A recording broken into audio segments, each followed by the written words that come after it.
What's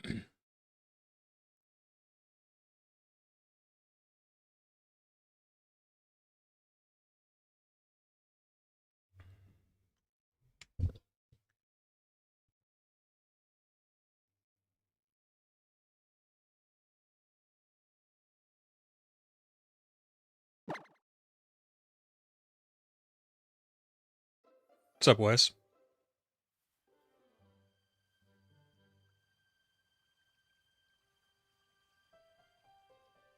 United beat Newcastle and I live a stream. Not a bad Boxing Day. Nice, man. What's up, Echo? How's work been? How have you been, Wes? I'm letting this ride for recording purposes. Sorry who have to watch this really cool intro. Sorry, guys.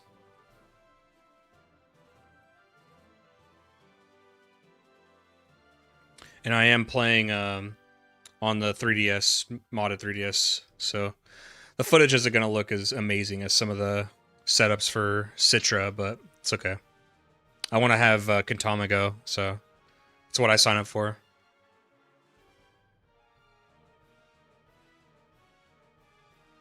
And I'm doing Omega Ruby because I already have a completed file on Alpha Sapphire.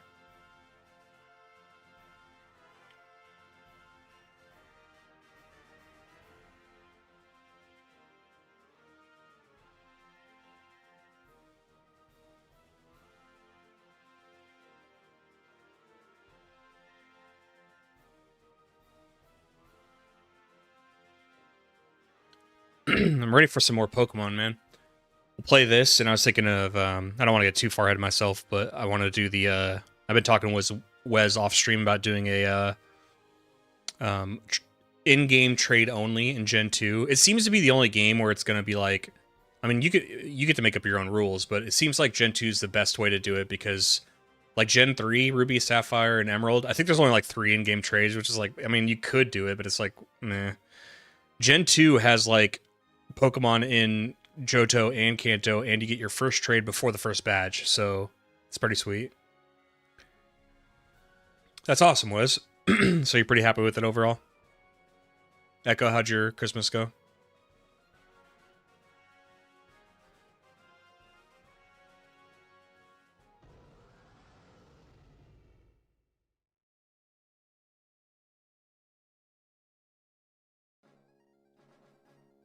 Oh, God, I love this opening.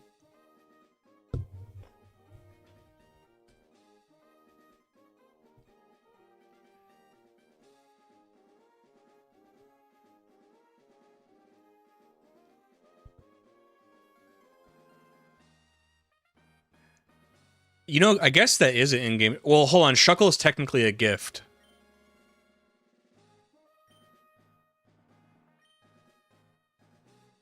It was fantastic. Awesome, man. Good. I totally forgot about this intro. That's so cool. That's so sick.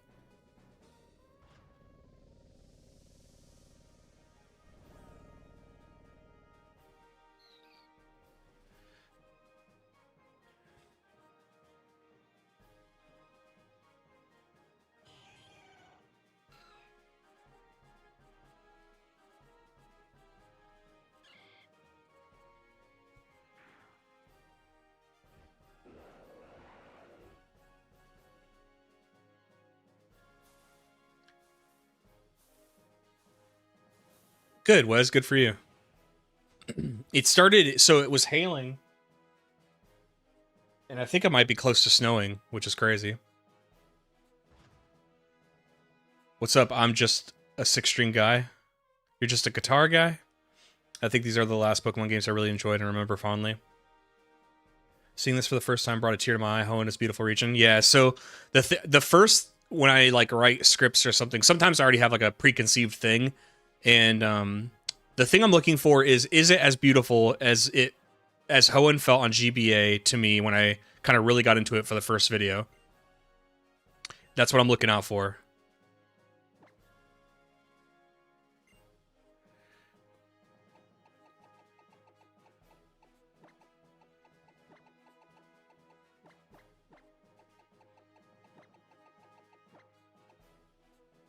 Music's very good too. It was snowing on your side of the mountains and not mine? It's bullshit. I like how his backpack kind of looks like a turtle shell. You're the one who's moving to Little Root Town, where I live.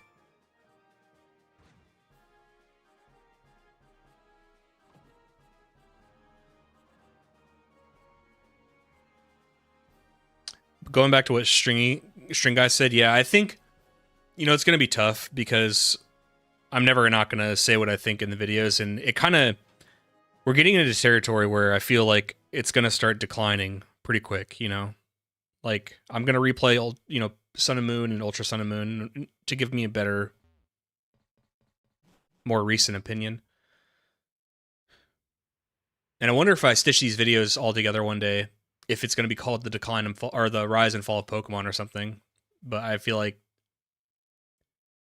I don't know.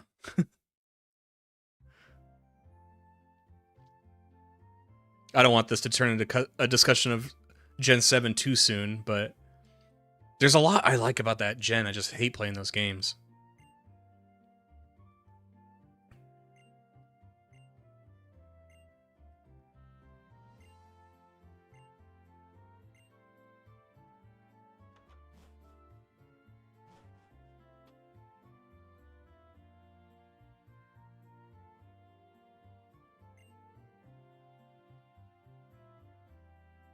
Are these the first remakes in this kind of 3D? They are, right? Because Heart Gold Soul Silver still had like a chibi, it's kind of 3D, kind of 2D still.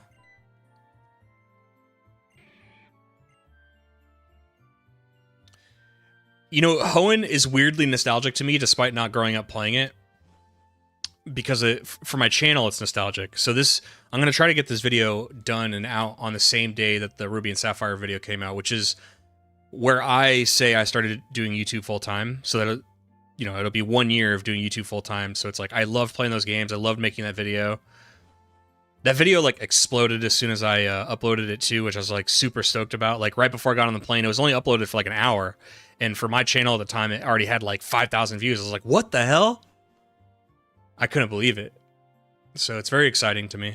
And I'm glad I like them because I'm like stoked to come back. Currently 2 a.m., sitting 68 degree Fahrenheit, sunny December. Oh god, you're south of the equator, that's right. You guys and Australians, I always have to remember that. What's up, Rider of Dirt? Your wife loved my videos? Thanks, man.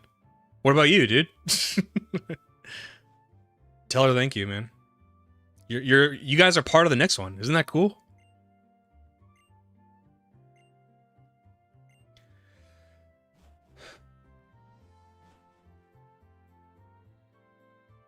I love this music.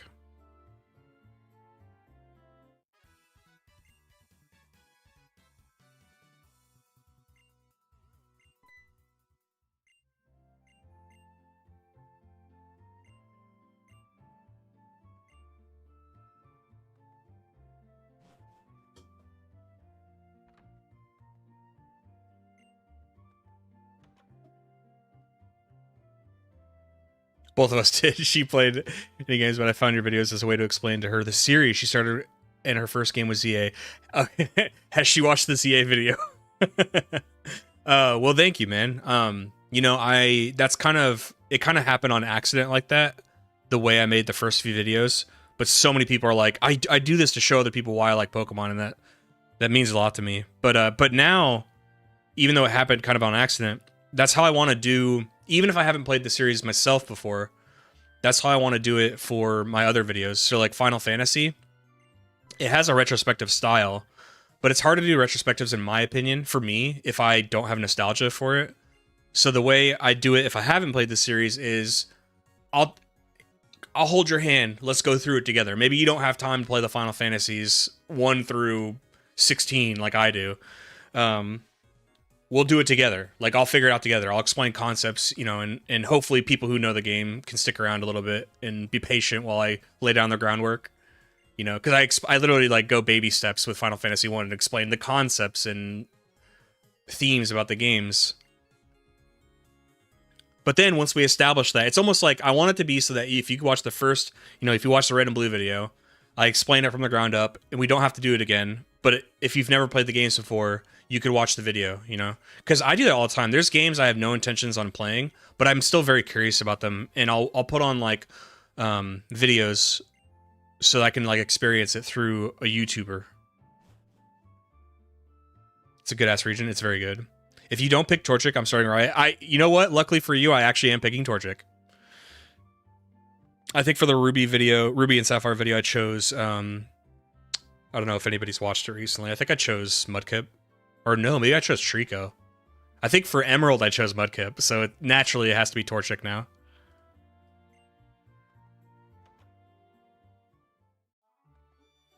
Yeah, dark at 4 p.m. is bullshit, I know. It's weird. Especially, I've been staying up late and waking up late, so I have, like, I feel like I only have, like, 4 or 5 hours of daylight.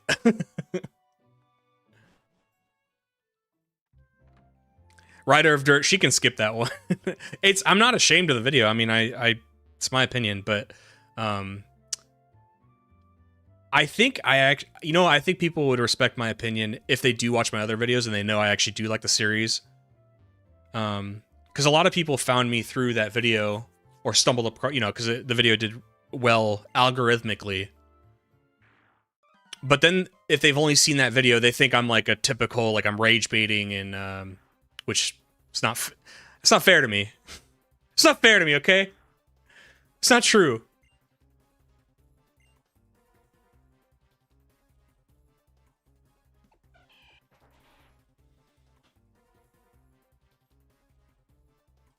The last remakes to use the same engine as the current Pokemon games that were out at the time.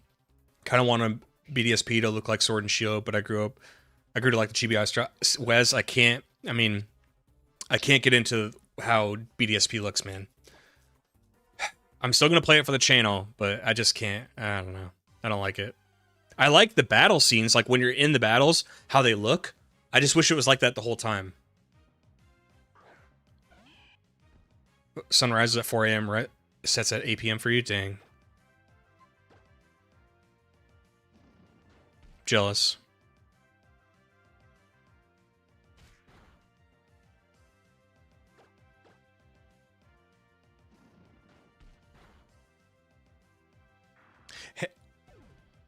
I have a female Torchic done. Oh, it's a male? Oh, because I saw the black dot on its back, and I forgot whether that meant male or female. I'm trying to play BDSP as someone who never played the originals, and I'm not a fan of the look of it, right? Rider of Dirt, I don't know how far you're into it. Maybe you're already committed. And I know it's easier said than done, but I would personally play Platinum. I like Platinum a lot. Rider of Dirt, thank you for the sub, man. Hold on. Gotta get my props.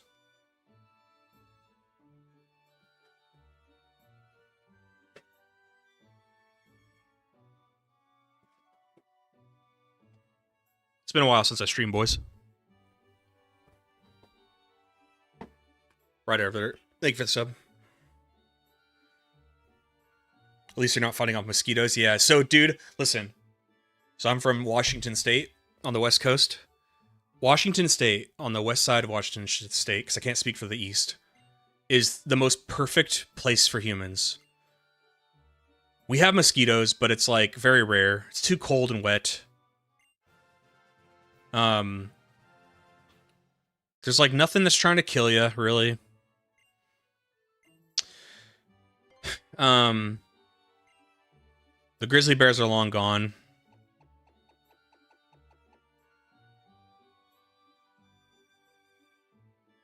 You're like 2 to 3 hours into it. Well, I mean, wow. Thank you, Ryder. Appreciate you, man. Thanks for that, man. You and your wife sound like great people. All right, what's this nickname? You know what, right? Here you go, Ryder.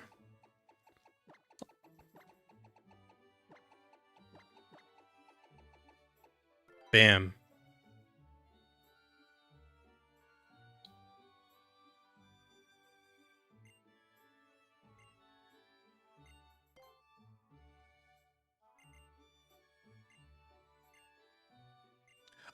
I'm kind of with Wes. I wish BDSP looked like this, but on Switch. Oh, so my nephew got a Switch 2. He got ZA. I got him a Pro controller. Fucking Pro controllers are like $100 now, dude. And then one of his aunts got him a Pro controller too, so she snowed my idea. But I guess he wanted to anyway, so. BDSP is fun to resell.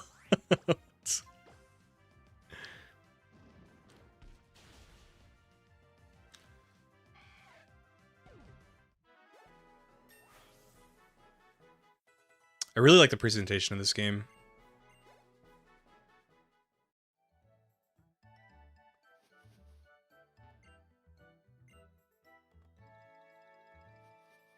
Is it weird that I'm already just having fun? The music and presentation, Hoenn.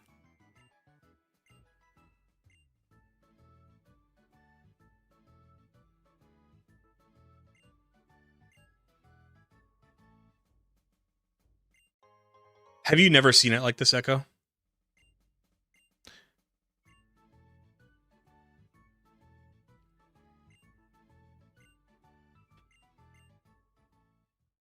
We should have gotten the Gen 4 remakes when ORAS came out. They skipped making a remake on the Gen 5 engine. That should have been Hoenn.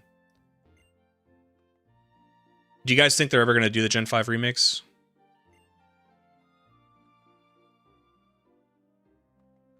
I feel like if they were going to do it, wouldn't they have done it with the card game? Or, sorry, the card game, the TCG. You know that little card game you kids like?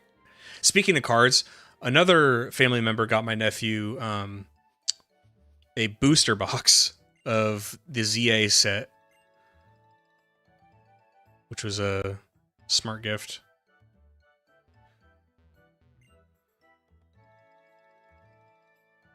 That's like the pond in the beginning of the game, isn't it?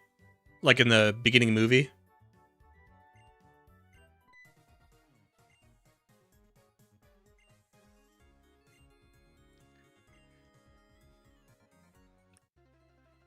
Oh, you want to go, dude?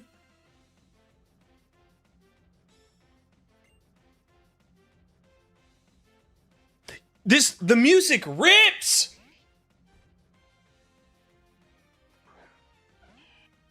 The music rips!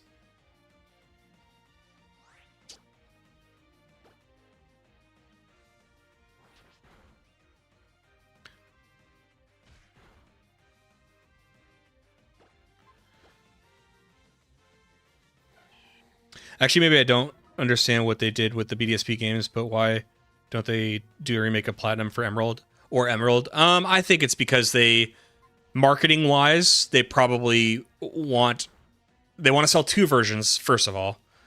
And rather than literally do the whole gen over again by doing a Ruby SF remake and then a Platinum or a Emerald remake, what they did, Ryder, is, like, for example, they have the Delta episode at the end of these games, which is kind of like the story from, or not the story, but at least having a reason to have Rayquaza in the game, like Emerald had. It's kind of like their way of like, see, Emerald was a thing, but they don't do it as far as the Battle Frontier went, which sucks. But you know how like Heart Gold Soul Silver has like the story of Crystal wrapped up into it? That's kind of the route they went under, which I think like financially was probably the way to go for them. They probably want to move on to the next new generation rather than doing like a remake of a upper version of a game.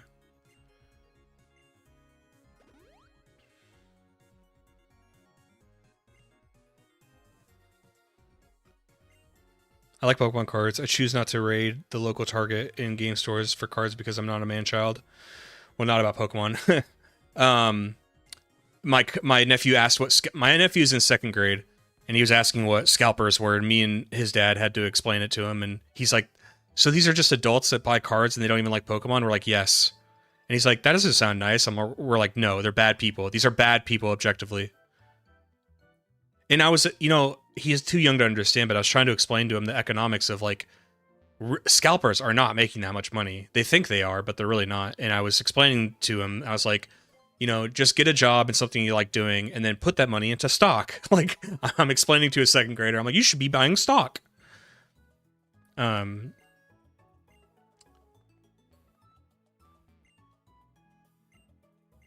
What's up, Bruham? Merry Christmas. Have we been well and safe and happy one? Hope today's treating you well. Thank you. Same to all of you guys. Thank you for saying, Bruham. How you been, man? How was your Christmas? So we got Bruham and Wes. One's from South Africa. One's from Australia. It's weird to me. I always act like you guys are from like Narnia. It's weird that during winter, it's hot for you guys. That's just weird.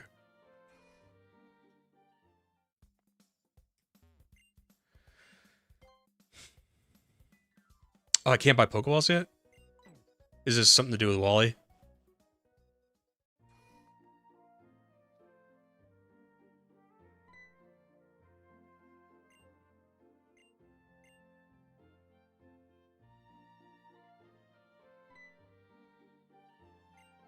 You should have shown him the old TCG broadcast from the 90s he used in a prior vid. I've used so many. Which one? Idaho represent.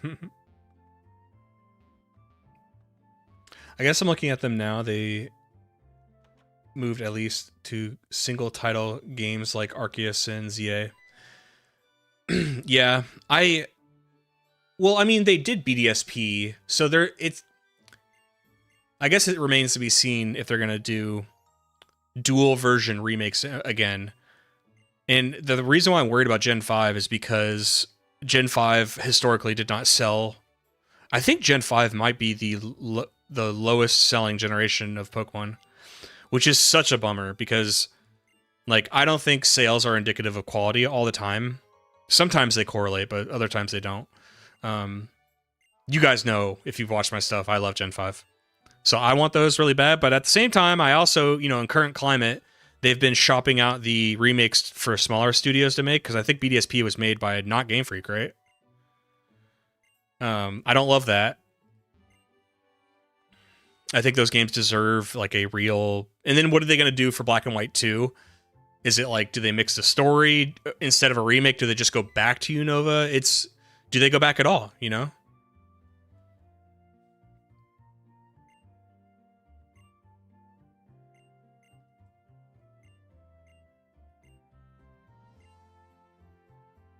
Oh, with the kids having a Pokemon TCG tournament at the local store during Peak Mania. What's up, Brianna? How you doing? I'm Brianna. My Christmas was busy. A lot of travel. Went to stay with my dad and his wife. Saw a lot of siblings. The missus got me a Switch, though, so a lot of Final Fantasy X and Soul Reaver in my future. Nice, dude. That's a great gift. I was just saying how my nephew got a Switch, too, so he's pretty stoked. He got ZA, he got a Kirby game, he got Donkey Kong. Honestly, that kind of sounds like a 90s Christmas to me. A Kirby game, a Donkey Kong game, a Pokemon game. Sounds like the 90s, dude. Childhood's... Guys, we don't have to grow up. Oh, here we go. Sneaking.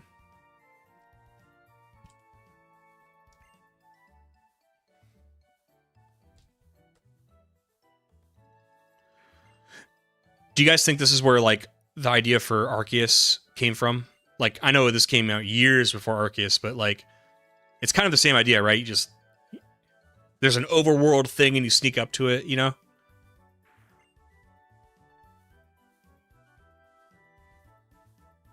Basically the 1990s, right?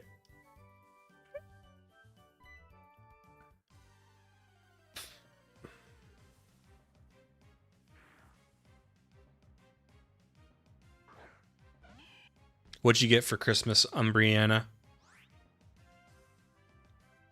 Has everybody in chat told me what they got for Christmas? Brewham said it. Eon Kane told me he got a Magmar t-shirt. I'm so excited to catch a stream. I found your YouTube channel like a week ago, and I've watched so many videos since then. Thank you. Appreciate that. Do you remember which video you found first? But I appreciate you watching the stuff and coming here and hanging out. You're going to be part of the next video. We're doing ORAS, dude.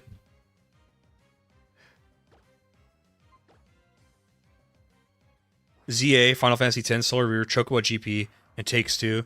So like half the games were from 200 and the others are close up. Nice. We got an analog 3D, so we've been playing so much N64. Hell yeah.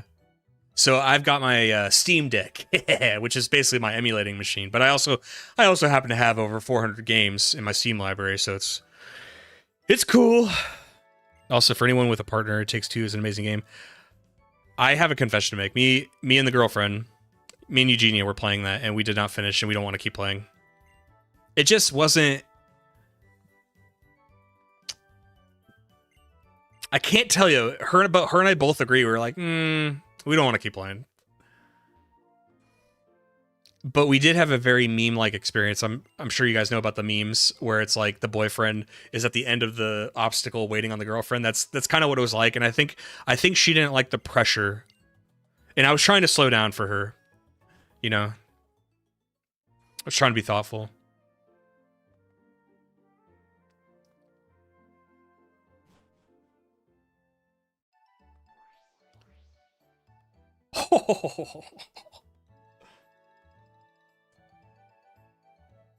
Does that happen every time with the Pokemon doing that? Or is that a one-time thing?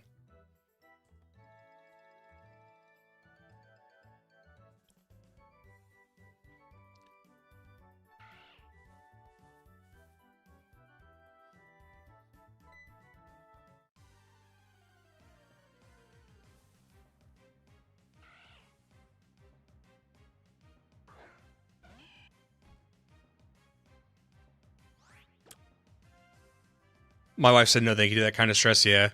Brewham, is your lady, like, is she a pretty good gamer? It's actually kind of funny, but also had the same experience a little bit, but we smashed it 24 hours on the dot playtime, and fucking Tekken Rat became our... I like the concept. It's kind of like a Toy Story concept wrapped up in like a divorce kind of back and forth. It's a cool concept.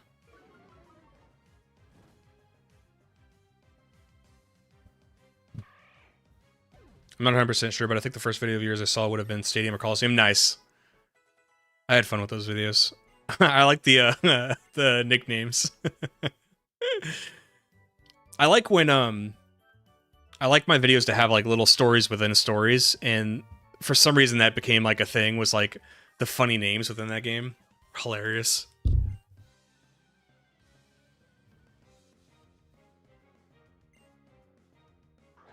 Is it loud enough for you guys? How do you guys like the volume? Because listen, guys, I'm trying to rock out with you. I want you guys to have the same energy as me.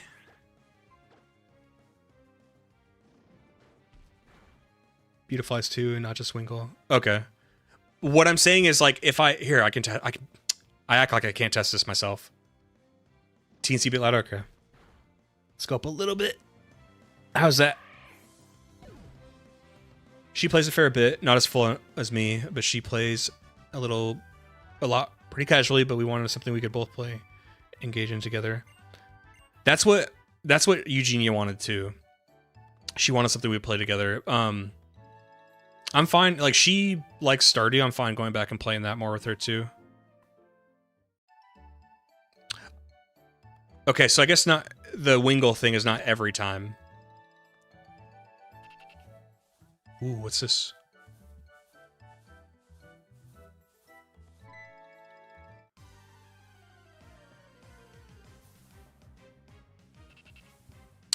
I want a C-Dot. This evolves into Shift Tree, right?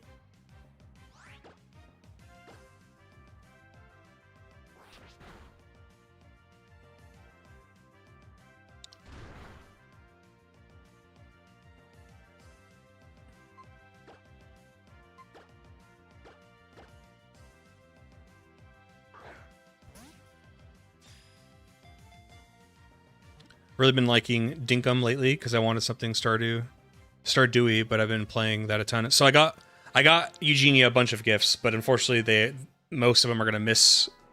They already missed Christmas, but I got her a Stardew board game, the official one.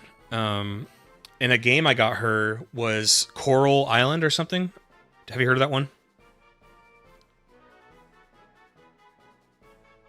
C-Dot attaches itself to a tree branch using the top of its head. It sucks moisture from the tree while hanging off the branch. The more water it drinks, the glossier this Pokemon's body becomes. That's cool.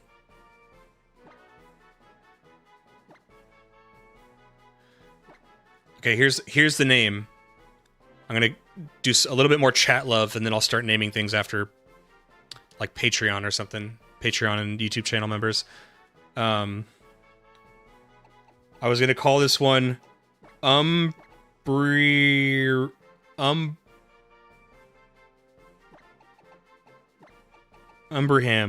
after Umbriana and Brewham.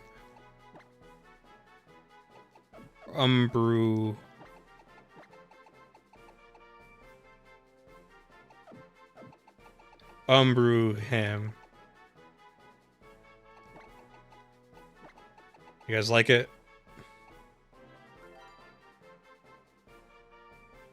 Wife said she needs the Stardew wallet. I wish I would have known about that. Let's see what its stats are. Oh, great. It has good special attack. Awesome. Perfect. Just what it needed.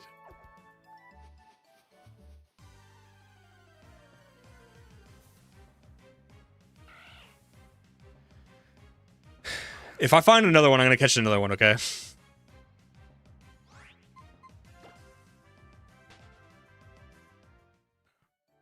Thank you. Oh, it's on pre-order? Okay, let's see if this is another one. I know I'm playing casually and it really doesn't matter, but I get so, like, particular.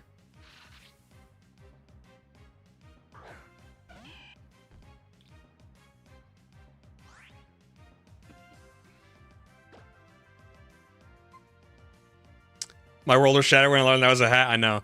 You know, I didn't know for the video either until I was like, I think I was getting like the PNG for the video. And I noticed a little bit of brown right here by his ear. And I was like, wait, is that not his hair? And sure enough, it was not his hair. It's the hat. You bet the next one's a minus attack nature. Look, I'll take minus for CDOT, I will take pretty much minus anything else other than attack. It doesn't need to be the perfect nature, but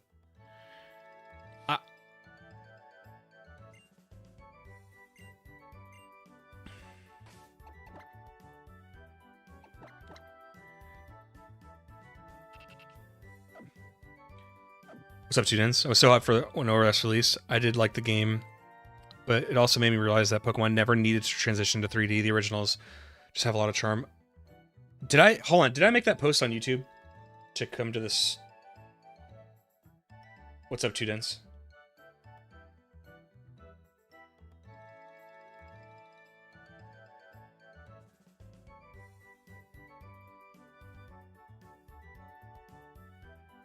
Did I seriously not make that post? God damn it. Give me a second.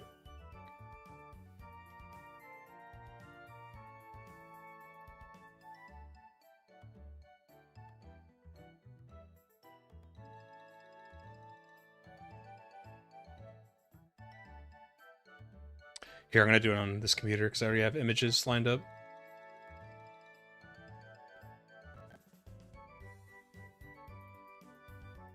Just give me a second, sorry.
Almost there.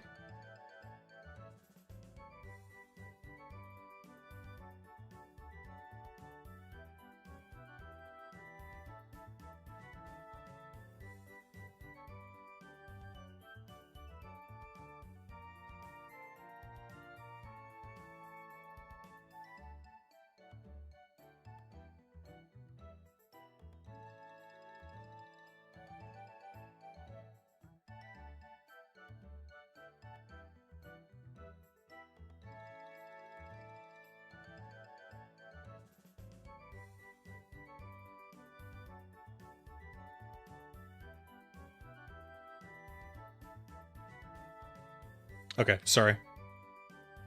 Anyway.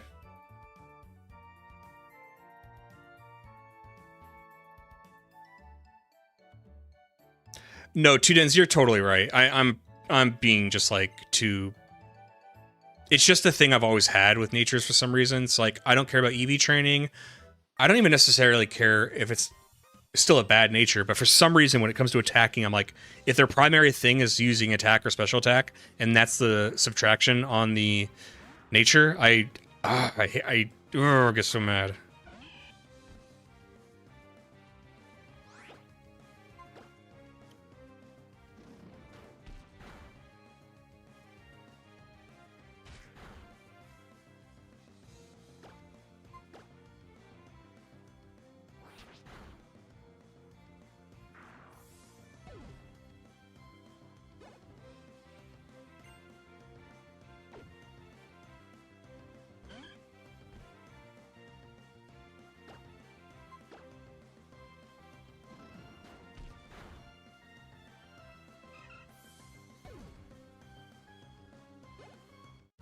Shift Tree is a mixed attacker. Oh, I thought it was a physical attacker.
It's funny how the guy from the Fallout 4 video comments was literally me with the criticisms he had of the game. Yeah. At least you see something in the game I just don't. Yeah, I mean, there's so many games like that. Look, there's people that love playing Gen 7. Playing Gen 7 drives me crazy, but there's some people who love it. I'm using the word playing because I like the Pokédex, I like the region, I like the design, I like the graphics. I just don't like playing those games. But there's people who like it, and I'm just like, okay. Level 2, I don't even want to attack you.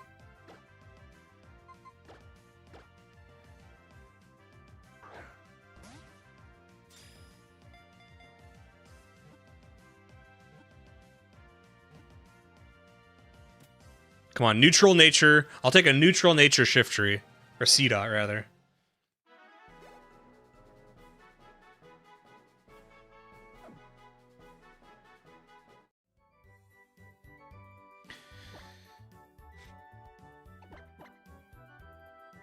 Yeah, Eon, oh, baby! I forgot to name it, though. Did we play the same game? I'm always thinking about the guy with the Gen 7 video ever since you said it. Yeah, well, I only remember that conversation because something that I don't want to be misunderstood, and I don't know if it's my fault, definitely not intentional. I'm not like a company man for Nintendo or Game Freak or anything. I'm not gonna like in like the ZA video that should show you like I'm not one of those channels that's gonna be like everything's perfect. Game Freak can do no wrong. Pokemon's great and awesome and perfect, right? They've never had a misstep. Like that's not what I do. If it seems like I've been positive since Red and Blue up until Gen 5, it's because I do love those games. I was pretty critical of Diamond and Pearl, though. Wow.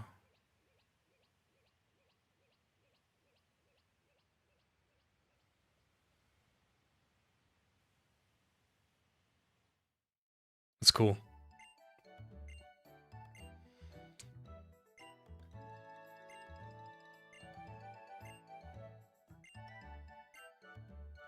Okay, I promise when I get the opportunity, I will change the C-Dot's name to Umbruham.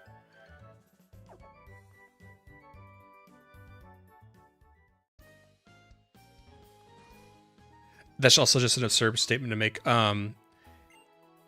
It's not that I don't think any of them say it out loud, but I do think that some channels, like,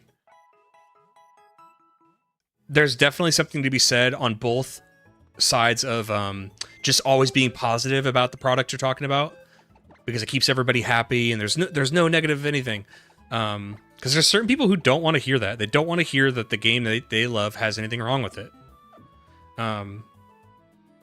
Just like you guys, we all know there's channels that only focus on negative, the bad things of gaming sucks, and a lot of times you can tell they don't even play the games. That's why I put in my ZA video, like, after beating it, which is like, I still drew criticism from people who are like, oh, you actually beat that game? It's like, what do you want me to do?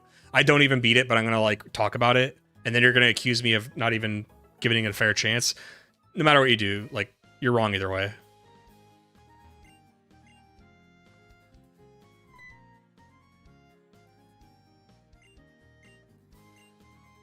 To say that Game Freak has done no wrong is insane. The quality of games has undoubtedly fallen. Some people don't think that. Some people are like, nope, they have not dropped at all.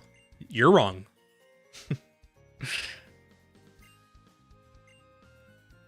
I will defend the, some Pokemon fans are delusional. Sure. Every IP has fans like that.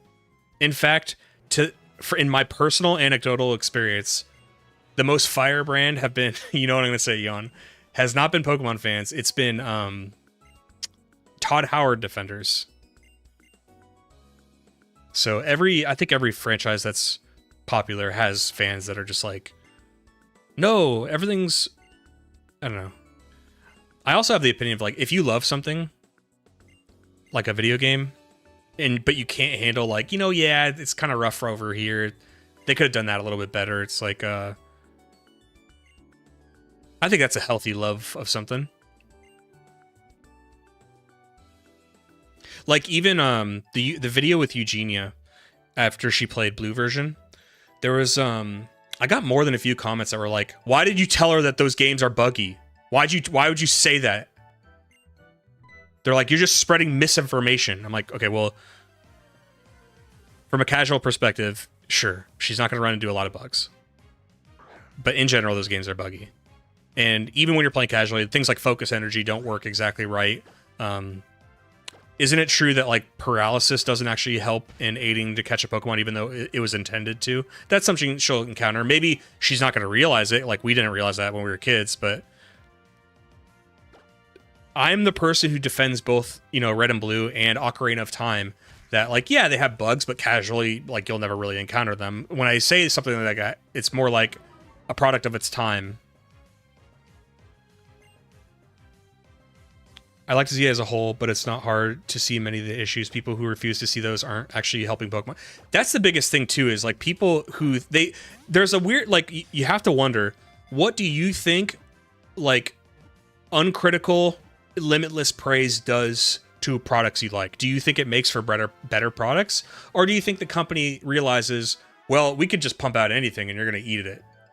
Like, what do you think is the natural conclusion to that? Because sometimes it's almost like, do you think that, like, Nintendo's reading the comments and they're looking at your comment and they're like, they're giving you social credit points or something?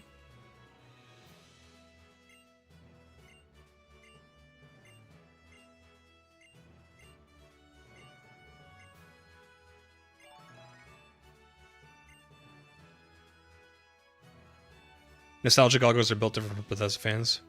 Speaking of Bethesda fans, have you guys been watching the Fallout show? There's 2 episodes now for the 2nd season, and I like them so far. A little bit. I feel like it's setting up more stuff later in the season, so I'm anticipating that a lot.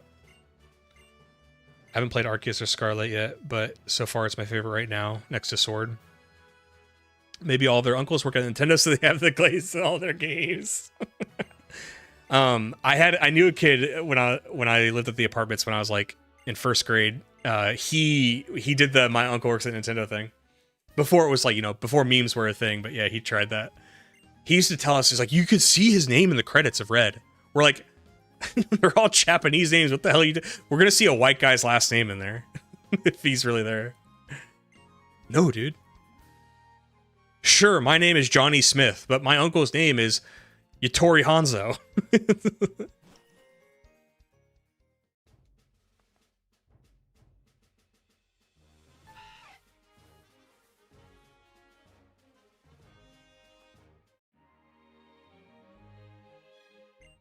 Not being able to criticize the game is crazy. Like, I like Hoenn, but when I go to the water half of the map, I always kind of slow down because I'm not the biggest fan of all the water. Cue the meme, yeah. I defended that in the Red and Ruby and Sapphire video because, yes, I know it's a meme, but I also know that, like, by the time I get to the part you're talking about, I don't feel like the first 3/5 of the game had that much water as far as, like, having to travel on it, having to use surf. So by the time I'm doing it at that part of the game, it's not too bad for me. Like, I don't mind it too much. Kind of changes up the game a lot. Or as far as aesthetic, it's not like it's changing up mechanically how anything works, unless you're talking about dive, which is pretty cool.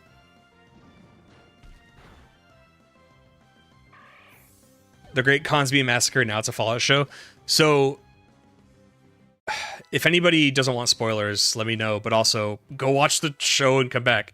Yeah, the Great Khans having Novak makes me wonder, because it's like, so did Caesar win?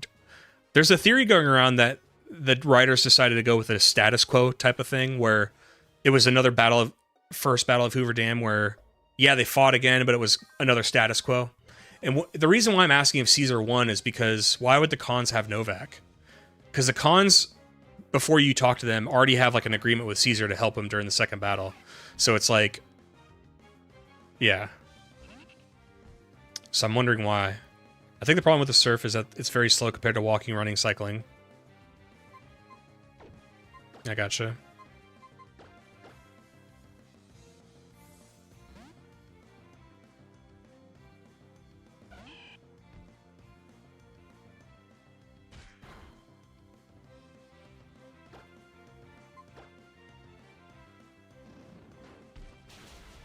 Water kind of goes slow, but I really like the one video. Compares Hoenn to real world Earth on water percentage, and they just go, yeah, there's like no water.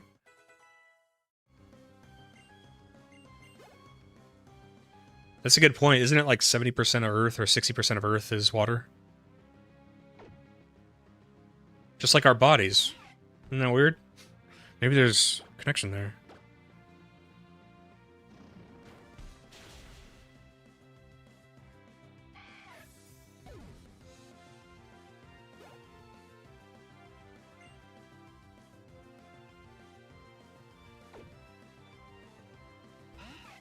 Oh, so you would like that, Eon? Less, like, concrete answers and more, like, suggestions, maybe? So everybody can have their ending? Relicanth, as a kid, he's impossible to find.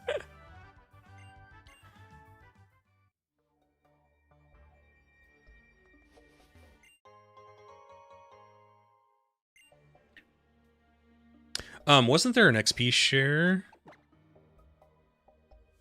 Ooh, let's get that up fast.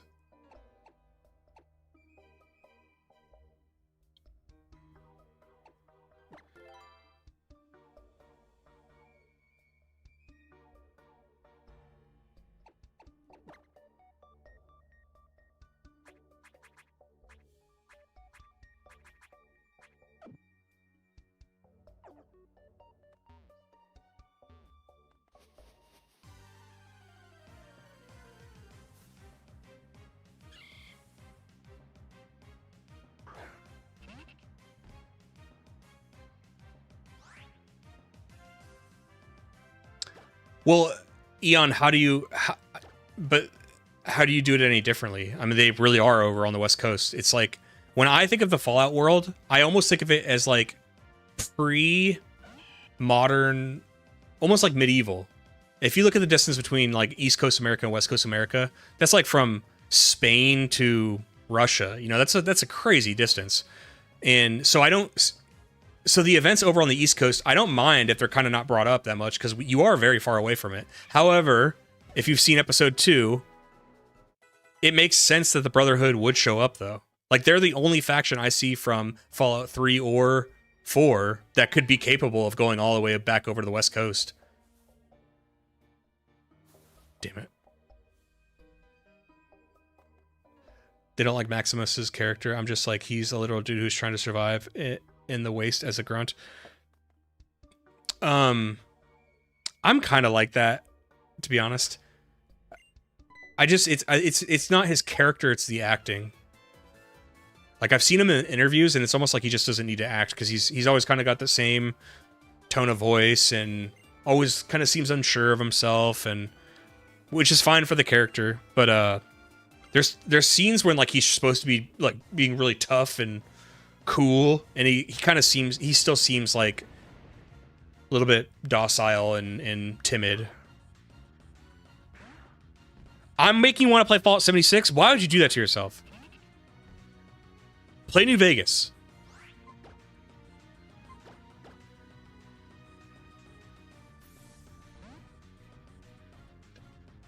Sorry, not sorry you like 76. It's okay. Like what you like. That's been in the theme of today's stream, right? Like what you like.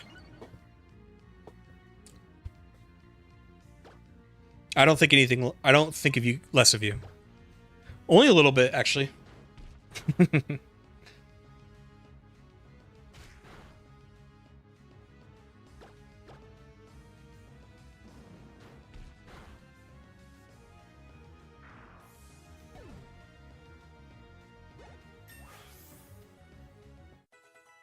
It makes me think of the first time I played Shelter, seeing named unique characters and having no idea who they were. People going, you meet them in the first 10 minutes of Fallout. Yeah.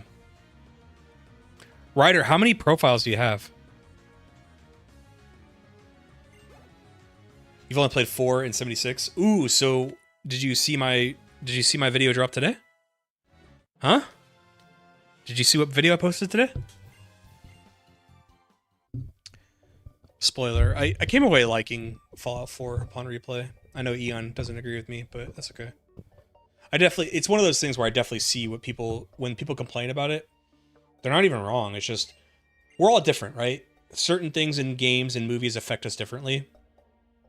The complaints about Fallout 4, I recognize them. And clearly I share some of them when I critiqued it myself, but there's certain things that just don't bother me when I'm playing a game as much. Like, people don't like the look of armor and guns, right?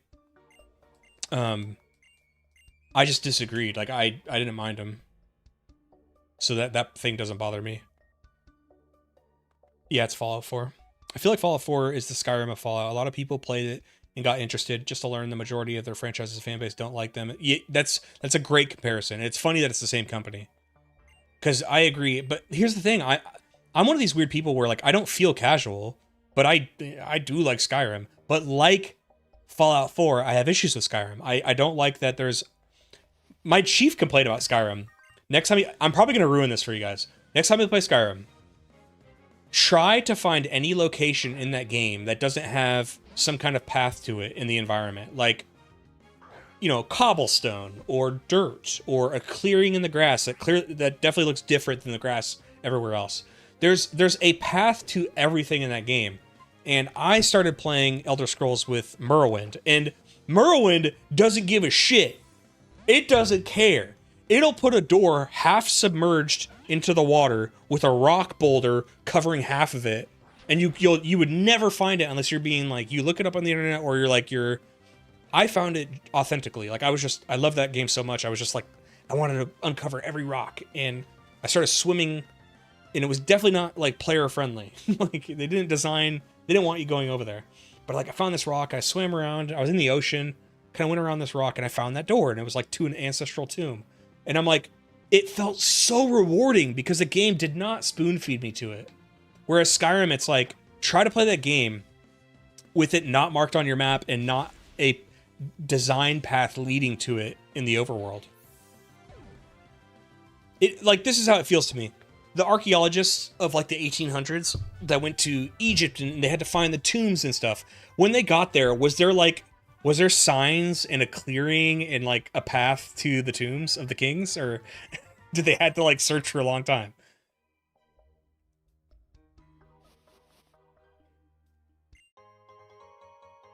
Something that I just make godlike people about seeing people you meet. Fallout for me, the appeal is the whole post-apocalyptic thing. That, to me, that's like what's so cool is like, and not just that, because it's almost like, well, there's a lot of post-apocalyptic games. What Fallout does is it has a charm with like the 50s angle that's so unique to Fallout. I like Morrowind too. Morrowind rules, dude. Guys, what's your verdict on Slackoth? His whole family line. What do we think?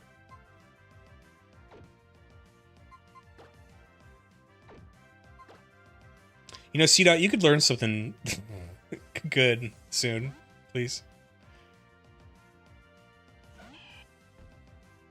I played Fallout 3 but never beat it. To be honest, as an FPS player, Fallout 3 was kind of hard. Like, oops, my weapon broke. Oof, that enemy is strong. That's a strong enemy. Oof, I'm mutated. I totally understand what you're saying. If you like shooters, you would have had to play Fallout 3 back when it first came out, because it's not the greatest shooter, right? Fallout 4 definitely does shooter mechanics and design much better. I'm not saying it's like an amazing shooter, the best shooter ever, but it does better than Fallout 3, right? What Fallout 3 was trying to do was, and I'm happy I covered this in the videos, but it was, Fallout 3 was trying to do the dice roll system even outside of VATS. It was, because it wanted to still be Fallout in a way, even though it's real time and it's totally 3D. They were trying to cling on to that, but I think, like I said in the Fallout 3 video, I can understand a system and it still doesn't feel amazing, and that's what it feels like in Fallout 3. Is like, I know what they're doing, I understand the math behind it, but it's still frustrating when you're aiming down your sight and it's not that far away and your bullet goes flying off in a crazy direction. That doesn't feel good. And I think Fallout 4 found a good balance with it by using, it does that same stuff, but it just keeps it to VATS. VATS is the dice rolly math part of it. The shooting in Fallout 4, it'll go to where you're shooting, but then it calculates damage and what their resistances are. I think all of that's fair. Accuracy, I think, was my issue. My autocorrect tries to make that Visigoth, and now I understand his name.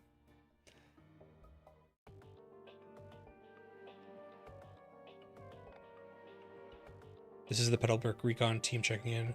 I'm afraid I have to begin with an apology, Miss Courtney. It's not good news.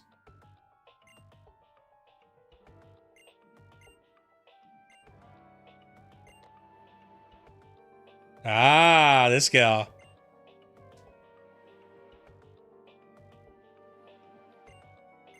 Okay. Fallout 1 video waiting room.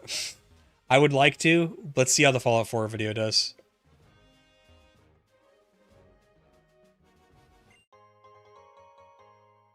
My brother was shocked. We were, so yesterday we had, like, Christmas dinner with our family and stuff. But for half the day, we went up to my brother's house and we were watching the Fallout show, just rewatching up the couple episodes. And they were shocked. They're like, wait, you haven't played Fallout 1 or 2? And I was like, no. I was just as shocked that they had played them. I'm like, when did you guys play those? Because they hadn't, in the Fallout 3 video when I talk about us playing it as kids, they hadn't played it then, so they must have played it in the last, like, 15 years, 16 years. Shout out to the one Korean artist who made a cute comic with the Ruby and Team Magma Grunt. Said he has like 400 games. Oh, fine. Fine, you guys want to see? You guys think this is a joke? Huh?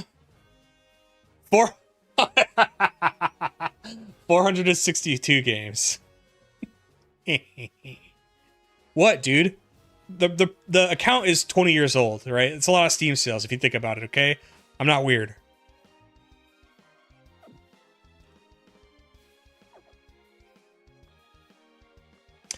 Two Dens, I'm not into post-apocalyptic setting, but I might try Fallout. There's clearly got to be something. It's not everything. I was just talking about my appeal. That was my appeal to it. You'll probably find something you like about it. I don't know if you've played games like that before.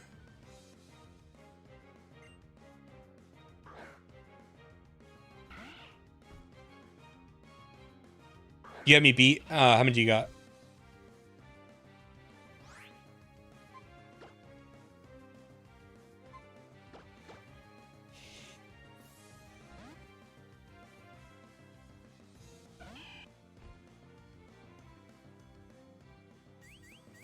Ooh, Eon, I'd like to try Metro someday. If you had to pitch me Metro, this is, by the way, I own like all the Metro games on Steam. I buy things that I feel like I would like later. Because my idea is like either, before I did YouTube, it was like, well, eventually I'm going to retire and I'm going to have plenty of games to play. But now that I do YouTube, it's like, well, now I've already got the games bought. You know, I could do a video on this. Even when a video doesn't perform particularly well on the channel, I'm to the point where, you know, what's kind of cool is like it pays for the game though. Usually even a bad video like pays for the game.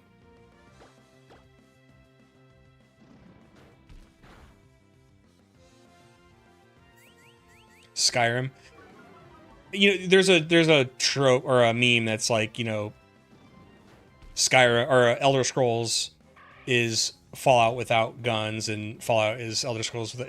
We're talking Bethesda era, by the way, and that Fallout is Skyrim but with guns. Is it more linear? Good question. Metro is what Fallout 3 should really want to lean into if it wanted to please the classic fans.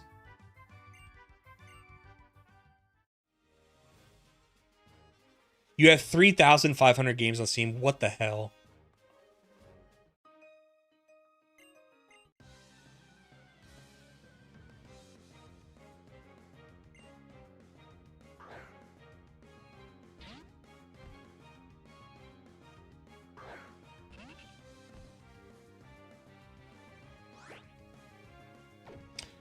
When does CDOT learn anything useful? I can't grow this thing with Bide. I was given EXP share. I could probably just do that though.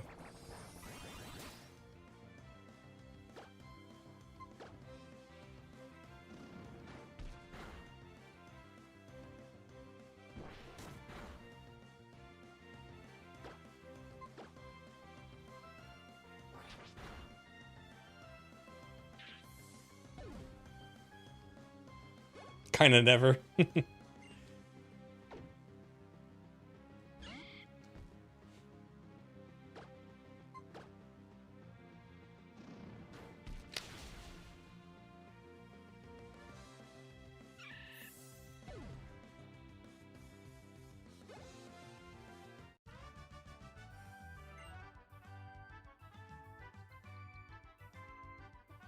What made you decide to start doing YouTube? Great question. Let's get into the lore. Because we're almost coming up on 1 year of doing it full time. So I had always loved making content. I was a streamer like 6 or 7 years ago, sponsored to play Magic the Gathering. But that's a very small market, you know. Anyway, I always liked making content, and I made videos before the ones you see now, and I foolishly deleted them because I was trying to find my style and what I like to do. And I kept making excuses to not make the exact videos I wanted to do because I was like, well, maybe those won't work. The first video that I did that felt like I went to sleep watching my own video, which is not a thing about like lack of humility, but you want to make content I think you'd want to watch yourself. The first time I went to bed watching my own video was the Power of Choice video, the Pokemon video I did, where it was like 6 minutes long, and I just explained like one of the big appeals to Pokemon to me was like choice and how it had a lot of it back in the, you know, it wasn't the only game back then that had choice, but it just felt like for a kid that it was marketed to my age group and it gave you so many choices and decisions. Anyway, that I woke up the next day and I felt really good about it. And I also noticed I didn't care about its performance because I just liked the video so much that I was like, I want to keep making videos like that. So when I decided to like do YouTube was at the same time when I was contracting in Iraq. I had been doing it for 5 or 6 years. made a lot of money, learned how to invest, invested my money, saved it. The only thing I bought of note was a truck. But over 5 or 6 years, I mean, that barely made a dent. And at work, there was a gentleman that nobody liked. He was so I was a dog handler. He was a trainer. This trainer was kind of known for just being crazy, just flying off the handle, acting like a fool. Well, him and I actually got along for like the whole time I knew him. In fact, I think he would have considered like the only person who was nice to him or whatever. Well, one day he was like stressing out about stuff, and we were training my dog, and just out of nowhere, like I'm weird. I'm like a really nice guy to go. I think could be a really good friend and easy to get along with, but I don't like getting pushed around, and I don't like being talked down to, even by management. Like unless I deserve it. If I don't feel like I deserved it, and you're being a dick, I have no chill, you know. And he just came at me weird one day during training. I wasn't expecting it. And I remember staring at him, like, wondering if he just said what he said. Because I was trying to figure out how to react. I didn't know if he was joking. And he wasn't. And I said, I'm like, why are you talking to me like that? And he's like, you're blah, blah, blah. He, like, got in my face like he was a drill instructor. We're grown-ass men. We're not in the military. We're contractors. So we're civilians now. And, you know, words were exchanged. I told him to leave my presence, because he was like right in my face. And then he did. But we kept jawing, you know, we were jawing back and forth. And because we were on a US State Department compound, there's cameras everywhere, you know. Well, he, who was in tight with management, he goes, well, I'm going to go to management and complain about you. And I was like, good. I was like, everything's on camera. I was not afraid at all. I'm like, good. I was like, do it, you know. So I want to make that clear. I'm the person who was like, pull up the cameras. You know, if we're, let's say we're both lying. Let's see what it says on camera then, you know. So he goes to management. I'm thinking like, oh, this dude's, you know, I was known as like a good worker. Not a brown noser. In fact, I'm pissed off management a lot because I would tell them to their face I didn't like a certain policy, or I didn't like how or their lack of following policy, mind you. Because it's easier on them to just not do policy and make us have to clean up the mess. And so he goes to management, and it's like working. Like they're freaking out at me. I'm like, so I keep going. I was like, pull up the cameras.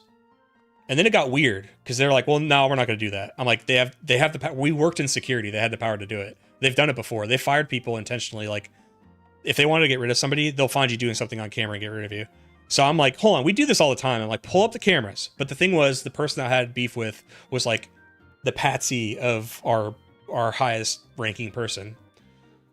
So I got like, you know, I didn't get fired or anything, but they were like, we're going to move you around and you're going to have to come over and work over here now. And he gets to stay where he was at. And I was like, why am I getting punished? I was like, this guy had a bad day, freaked out at me, got in my face, threatened me. You know, nobody laid hands on each other anyway, but like, why am I in trouble? They're like, well, he said this. I'm like, that's fine. Pull up the camera. Should anybody be getting in anybody's face and trying to challenge them to a fight? And they're like, no, we're not going to look at cameras. I'm like, this is ridiculous, you know, because they were protecting them.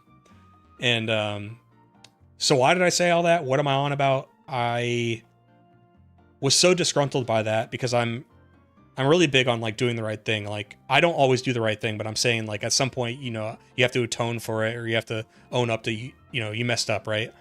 I know I was in the right, and I thought it was super scummy how they weren't going to do the right thing and just, you know, if it's a he said, just pull up the cameras. Like, we'll figure this out, you know? But I knew it came down to one guy was a company man, one guy wasn't. And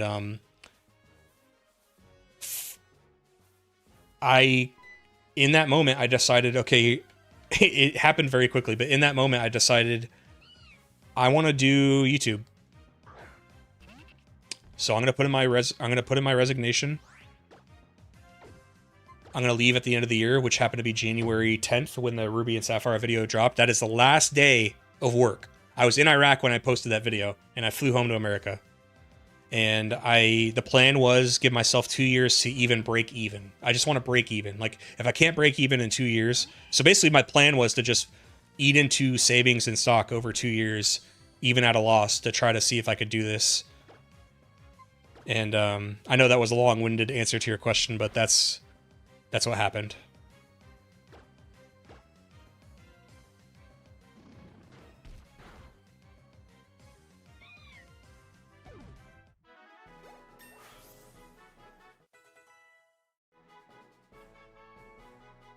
The choice video is your first video that popped up on my recommended. Hell yeah. Me and Livid hating corporate stooges negligence. Yeah. Here's a crazy addendum to that story. That same guy who had an issue with, I told you that we had gotten along fine for years, really. He told that, so the company we worked for was not the original company that I started working for in Iraq, but the second company that he worked for won the contract. So he got brought over in that, right? This same guy, he told me a horrible story how, you guys know the very famous fall of Afghanistan, right? The company that won the original contract that I was on was in Afghanistan when that happened. And when it happened, they left everybody out to dry. They left all the contractors out to dry. Basically told them to fend for themselves. Which, the Taliban's not big fans of Americans, right?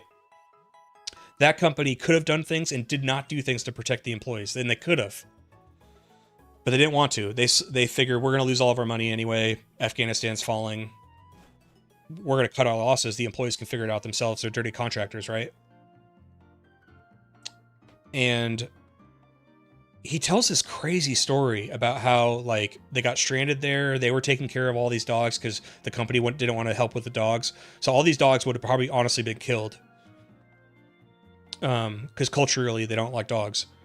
And just horrible, right? He tells this story, and then when we're in Iraq, he's like wearing their logos when he doesn't have to, and he's like, this is the greatest company, it's amazing. And I'm like, one time he got really mad at me.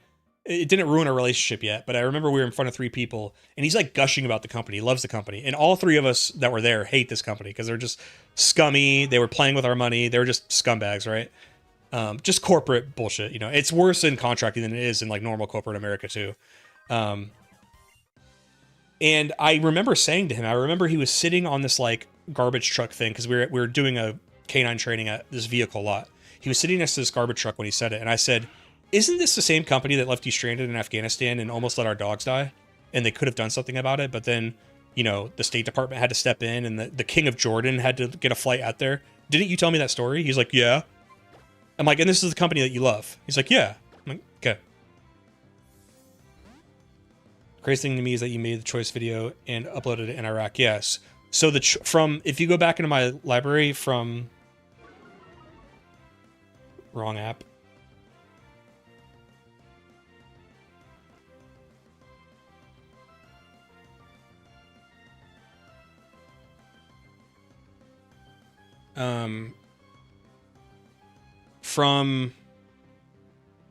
From this video right here, the power of choice, all the way to Pokemon Ruby and Sapphire experience, is all this was in Iraq.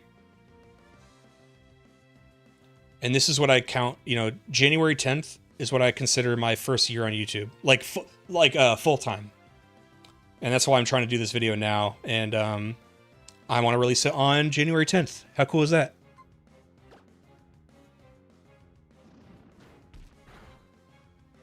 How Johnny Silverhand lore starts? I'm not familiar with that. What's that? That's the military and industrial complex for you. Here, I'll tell you military industrial complex. There's a video with Tulsi Gabbard where she's explaining how an apple costs $30. You know she's not lying, right? So in Iraq, when you would go to the DFAC, which is like the, this is a place where you get food. You're allowed to go there 3 times a day. You can get pretty much whatever you want. But for some reason, they're like really strict about sodas. You can only get 2 sodas. But anyway, no matter what you get when you go in there, they charge, like, for Americans watching, your tax dollars, no matter what you get, they charge you $30 to like $60, depending on the time of day. So even though I might go in there and I get like a little salad and like a water and I leave, they'll bill you $60. And a lot of this is on purpose, by the way. So this is crazy to me. You know, in America, we're doing this debate about getting rid of insider trading for politicians, which I think is like, that should be a bipartisan thing that we all agree on. And I think we largely do. I think the American people largely agree. Like, our politicians shouldn't be able to trade while they're in office. Well, the next step should be not letting... So all these contracting companies I worked for, you know who got to be on their board of directors? Former Department of State employees. So former people who worked in the Department of State, when they retired from the Department of State, they're already getting a great check, right? They got to be on the boards of these companies. And trust me, they weren't hired for like their expertise. They were hired for their influence. So that when they hire on this board of director guy, he's basically meant to just collect money. But when the time comes and we do negotiations with the Department of State, you need to have her back.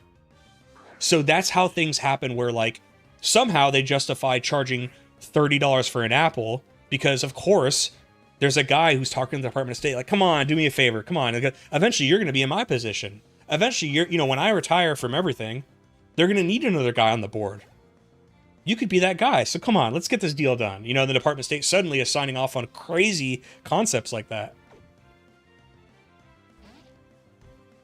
That guy sounds like the most contractors I've encountered, especially like washouts of the military.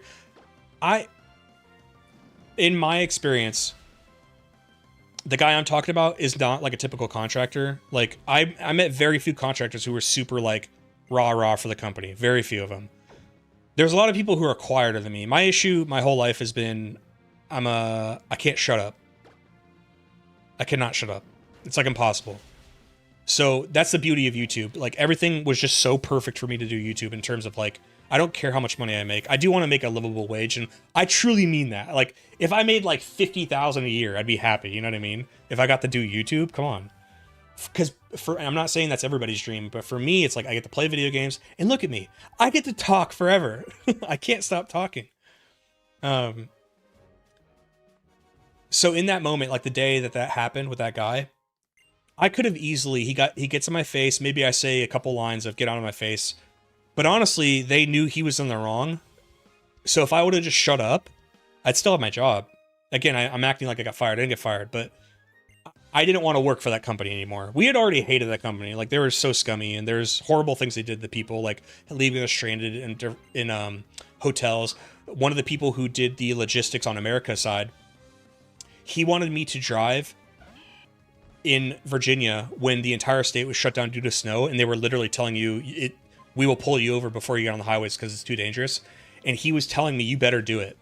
And he didn't want to exchange. And I said, can you send that to me in an email? And he hung up on me because he knew that I was like, oh, I want that on email. Put that in an email. And I kicked up enough dust that eventually he got me a different hotel, so I didn't have to drive on the crazy roads that night. And he started pulling things out. Mind you, we're civilian contractors, right? They love to do this thing where these contracting companies will claim, oh, but we're a civilian company whenever it benefits them. But when they're trying to pressure you, the worker, into doing something, they'll bring up your military history, like almost like you're a coward. They're like, oh, I thought, because he did this to me. He's like, weren't you in the Navy? Weren't you like a dog handler? And I was like, yeah. He's like, oh, you can't drive in a little snow? I'm like, no. Because if I got hurt in the military, I would be getting paid for the rest of my life. Are you going to pay me for that? Well, no, we're not going to do that. I'm like, then don't bring up my military record when it benefits you and I should put myself in danger. He's like, you're about to go to Iraq. I'm like, yeah, I'm signing up for what's going to happen in Iraq. I'm not signing up for your negligence in America that I should drive through inclement weather and that they're threatening to pull people over before they even get on the highway just to protect them. Like, so these companies are awful. They're so terrible. Credit to you for having your wits about you. They probably take advantage of so many other people like that. Wes, they do. So ever since I've left, you know how many texts I get from my buddies back there in Iraq, and their pay has dropped from $100 more than I was there. So every day you get paid a wage, right? You don't get paid, but I mean, like, for example, I'm not gonna say exactly the dollar amount, but like you got paid a pretty good amount every day, and you get paid every 2 weeks. The daily rate has dropped by $100, and they're hiring like cargo screeners. So I come from a background in here. I'll put it in this term. The school I went to in the military for dog handling, that's like the Harvard, right? So usually these jobs were just for people like us, right? Now I'm not saying I was like super covert ops, special warfare. I wasn't that. But I'm saying my dog school was actually very good, pretty prestigious for that world of, you know, finding explosive ordnance. And you could tell, like, when they would hire former military people, you could tell there's not all of us, but most of us had, you could tell nobody needed to babysit us. We knew what we were doing, which is what they're trying to do when they hire you. They're not trying to send you through another course and have a kennel master on your ass all day. You should be able to have a post entirely to yourself for the whole day. Sorry, I'm really getting on a tangent. Sorry, guys.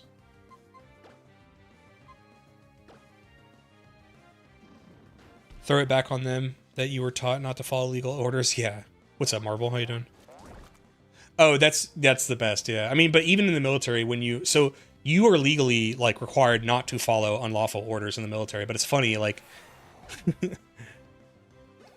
there's what's written on paper, and there's the reality of what service members have to deal with every day. And it's like it never works how it's written on paper if it would ever disadvantage somebody of higher ranking. The only people, the biggest lie in my experience in the military was that anybody above E5 actually has to follow the rules.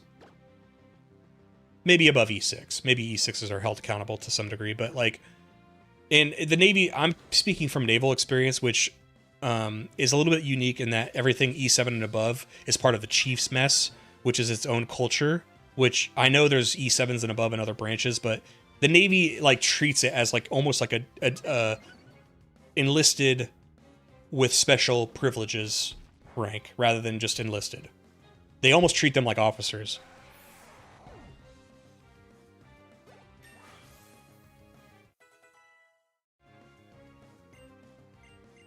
It's almost, I mean, to apply it to real life, people who have normal jobs in America, it's like when they tell you to do the right thing, or like, you know, you need to report your your management if they ever misbehave, or but it's like we know that like when people report issues, that in the interim they'll make your life hell, or they'll do ticky-tack things to mess with you to like intimidate you not to do, you know what I mean, just normal human stuff.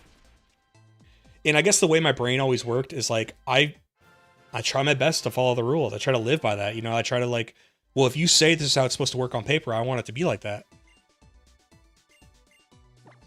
And the thing I love about doing YouTube is that I'm my own boss. When I mess up, it's my accountability. But here's the best thing. I don't just have to sit around complaining about it all day. I can change it. If my thumbnail sucks, if my video sucks, if my audio sucks, if my opinion was bad, I can fix all of that like that. It's my choice, you know? I love that accountability. I'm not going to show up to work one day, even though I'm having a great deployment, and some guy loses his mind and gets in my face, and like, I feel like I am being treated like shit. Like, that's not going to happen doing YouTube. HR is not your friend. God, I could do another whole story about them when this happened. They defended him. They defended him on that. That's when I know I'm naive, but like, I kind of thought HR was there because they are supposed to be looking out for the employees for legal reasons. And I realized, no. That's just what they call HR. HR is literally there to protect the company. They're supposed to be the first line of defense from the company and employees. That's not hyperbole. That is literally like the mission of if you put it down on paper, that is the mission of HR, is to protect the company.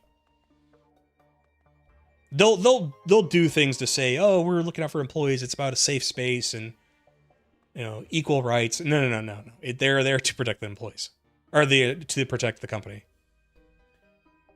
I know, not that following the legal saying wouldn't be something that cover you in the field, especially if there's peer pressure involved. Exactly.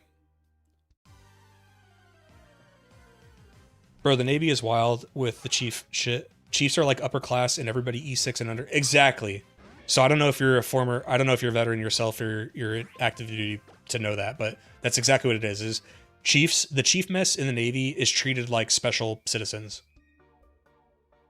They're not held to the same standard. They can do pretty much anything they want.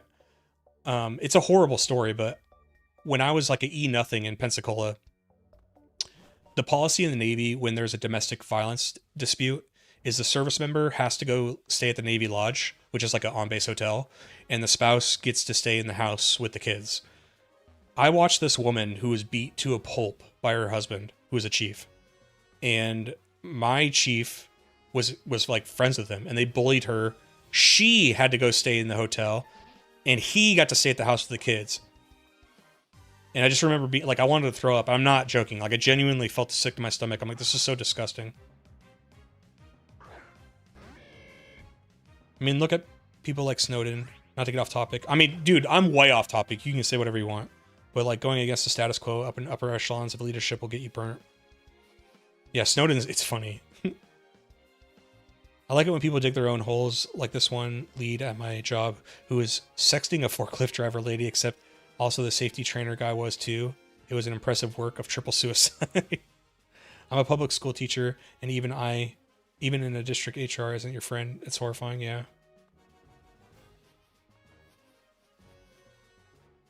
Yeah, sorry for getting off track, guys. Anyway, Pokemon Omega Ruby. I'm an active United States Air Force and went on a destroyer to help the communication issues. We were invited on a sub, Fleet Master Chief. I went on the radio room on a destroyer and got bullied by a chief. Yeah. It's crazy that as like a guest they did that too, but I guess it makes sense on a submarine. I'm not saying it's okay, but I'm saying I can see that happens on a submarine because, dude, you start giving chiefs their own room or their own control area. It's like, I've told this a few times, but when I was in the kennels, we had a chief that had gotten kicked out for sexual harassment. And then years later, so they kicked him out of Canine. He couldn't be Canine anymore because of it. But because he was a chief, they didn't officially take the certificate away from his record. So he still had it on his like record, right? And when I was in Spain, he was over at Mainside. Just basically think normal cops, right? Just normal writing tickets cops. Well, he did it again. So then he got moved to the kennels where I was at. So as a punishment, he got effectively in a reward because being in the kennels is awesome. It's like 4 or 5 dudes just hanging out with dogs all day. And it was a great kennel, by the way. Great guys. But then he came and he was awful. And then guess what he did? We got a new female. She was E-nothing right out of boot camp. What do you think he did within like the first week? Started hitting her up, you know, and I was her mentor, meaning I'm the guy that's supposed to like make sure she's checking into the command and learning her first dog. And I never crossed any boundaries with that. So she came to me and she's like, look, this chief is doing all these things. So reported it. Guess who got kicked out of the kennel? Me. Then he did it. So he got in trouble for what he did with her. Then I got put back in the kennel. Did he have to go before any tribunal? Did he have to go to any kind of mast with the captain? No. Did I lose 6 months of my career because I basically reported him for sexual harassment on a junior sailor? Yes. Did anybody apologize to me? No. So anyway, I love doing YouTube.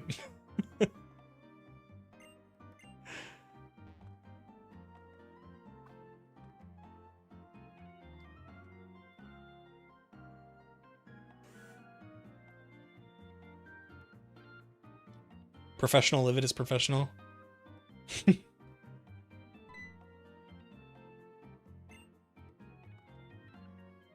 Oh, do I have to do the gym first?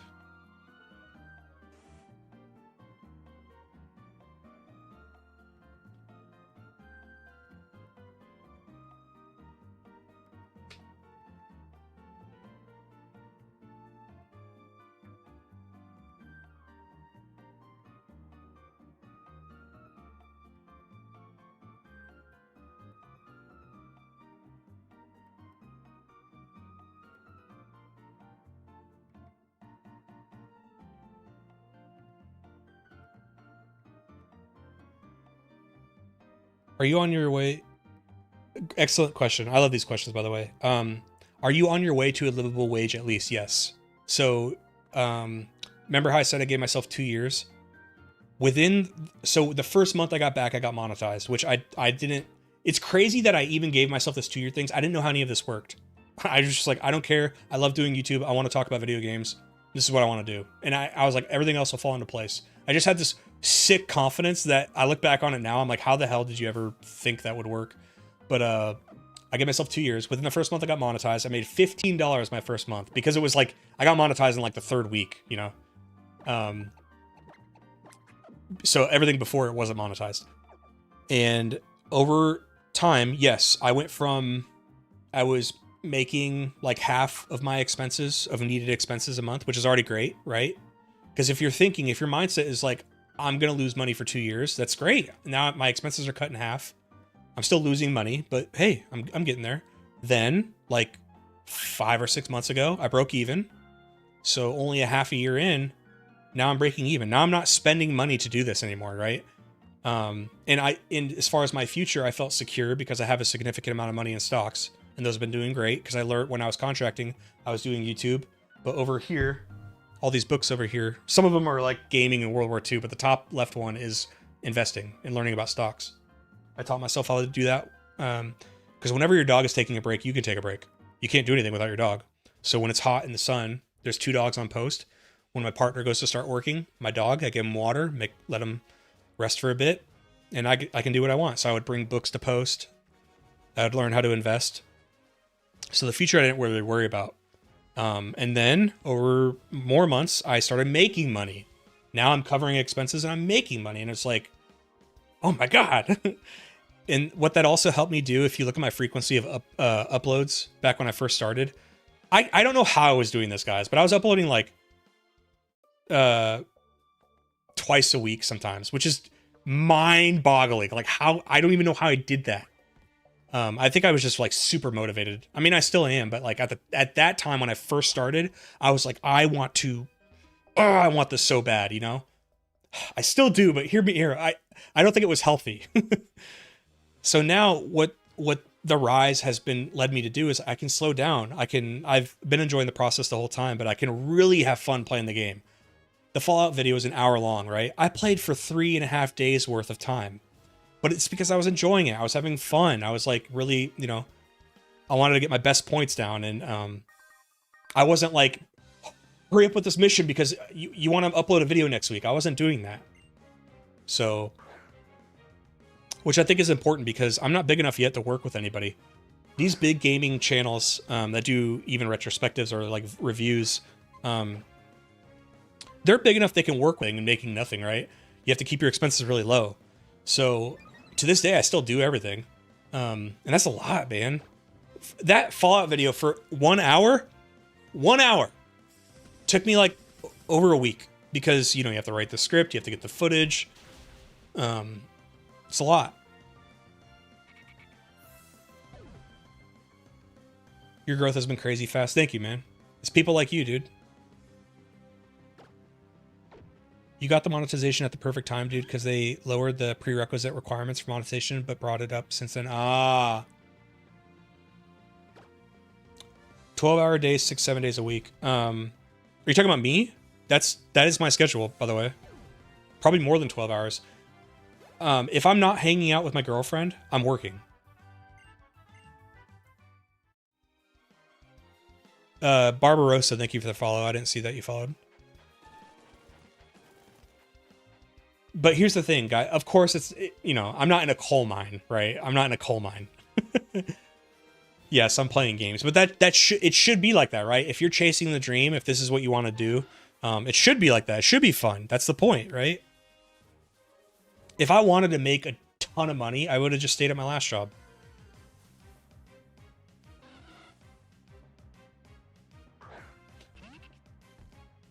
But I'd rather, dude, guys, I would rather have this. I'd rather make $40,000, $50,000, $60,000 a year, and I'd rather have this. I promise you. What's my dream collab?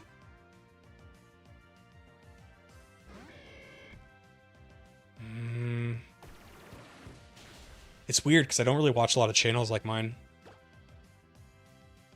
You know, I'm not doing anything terribly unique. I think mostly the unique thing about my channel is it's just that it's my opinions, but as far as presentation and stuff like that, I don't know.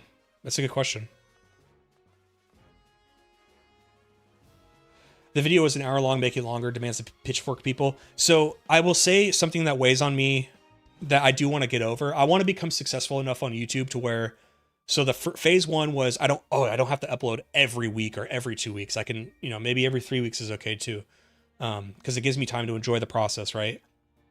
The next step is, I will admit that yes, sometimes I do not want to make a crazy long video because I'm worried about its performance, right?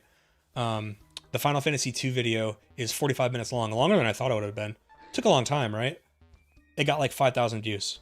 I'm grateful for those 5,000 views, but I mean, man, that was a lot of work for not a big response. That still weighs on me. I would like to make longer videos, but I'll be honest. I don't think that I necessarily want to, because I get to a point where I'm excited to play tonight. I'm excited to hang out with you guys tonight. Why? Because I just spent the whole week making the Fallout 4 video. I didn't really game that much all week. And maybe I can figure something out with schedule where I can work for 8 hours. When I say work, I mean like actual editing, script writing, audio. And then for any more hours of that day, I could stream. I could play the next game, so I could actually play a game, right? But when I start making a video, I get so like entrenched and I want to finish it. Not necessarily quick, but like I just want to work on it till it's done. So then I kind of put gaming to the side for the whole week or two. Dream collaborations with Nintendo.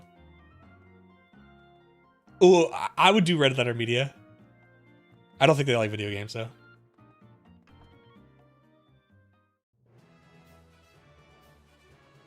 A living wage doing something you love to me is more important than a soul-sucking job with more disposable income. I agree with you, Marvel. It's weighing up making a video people will want to watch, be able to watch, but also that doesn't wreck you to make it. Exactly. You nailed it. And yes, the thing is, Brewham, so you got everything exactly right with what goes on in my mind. I just wish I didn't think like that, because like the video should be as long as it needs to be and how I like it, right?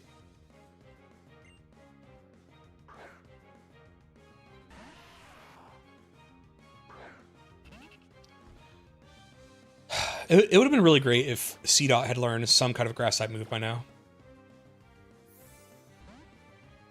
They played video games on a side channel once upon a time. What are you talking about, Ian? Oh, Red Letter Media did? I didn't know that. Oh, I have double kick. What am I talking about?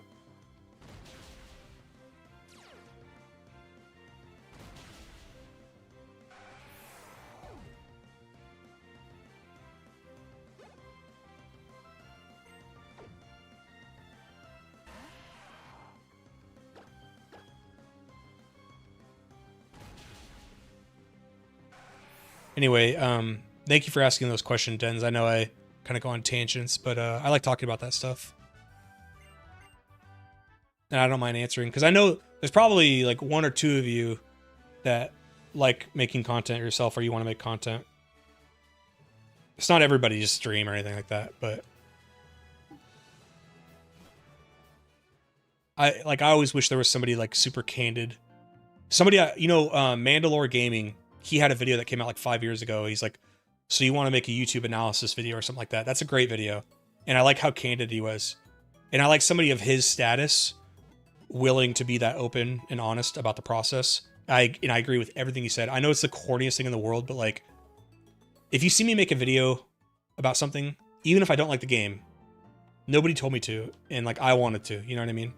And he was talking about that, and like, he even had a good point of advice that like I try to follow, but he's like, don't start writing the script until after you're done playing the game. And I'm much better about doing that. Because one, your opinion might change, but two, you're not really having like a lot of fun if like you're constantly writing a script as you're playing. You're not really playing the game at that point. You're like, who's a court person that like notarizes in court? Imagine Bethesda getting Livid on stage at a big gaming event and announced the next Elder Scrolls game. They would never do that. I've probably already been blacklisted. I find also the issue for a long time. I feel like YouTube has been super full of 8 to 20 minute videos. And so hour-long videos are something a lot of people just aren't used to staying attentive to. You say that, Brewham, but there's a lot of channels who make 8-hour retrospectives, dude, and people watch that stuff. Maybe over days and weeks, but they do watch it. I think Brewham, there's niches for different people. I think I'm in a niche, 20. I mean, this is quite a long range. 20 to 60 minutes is about where I'm at.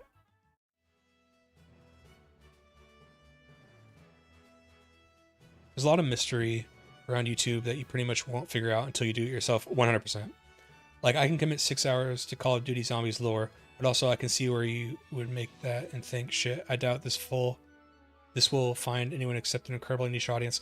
So, I don't want to name names, but there is a channel that makes very long retrospectives, and I I rarely watch retrospective of games I've played before or that I'm currently playing. And look, so a little bit of it is because I don't want to get my opinion tainted.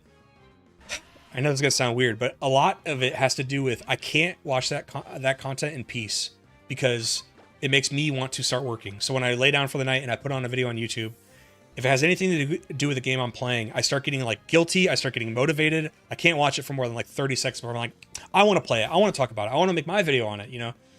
Anyway, I bring that up because I was watching a little bit of this person's retrospective. It was like 8 hours long on a game that I'd played. And it felt like, it just didn't feel like it needed to be that long. Like it kind of felt like small summaries of every little thing in the game. Just small little summaries, right?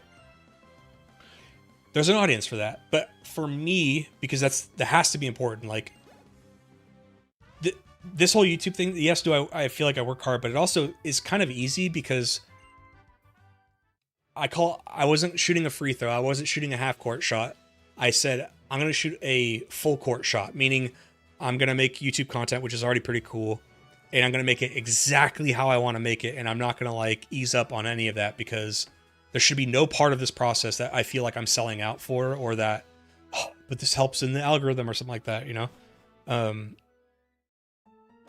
So that I came to the conclusion that like, could I make a 4-hour video? Probably. Do I want to? No. God, no. I don't care if I play for 3.5 days. I want to make like a 20 to 60 minute video. That's all I want to do. I'm not saying it won't happen one day, but like if I make a 2 to 3 hour video, and you see me upload it, you know, okay, he had something to fucking say.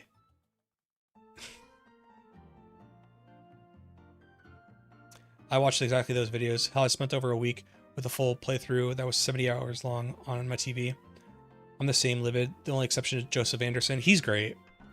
I like Patrician TV, although I think he would disagree with me on a lot of my opinions, but Patrician TV has like days long videos. I think his Skyrim video is 24 hours long, but he broke it up into 3 parts. I like him a lot. Again, we would disagree on a lot of stuff. But that's okay.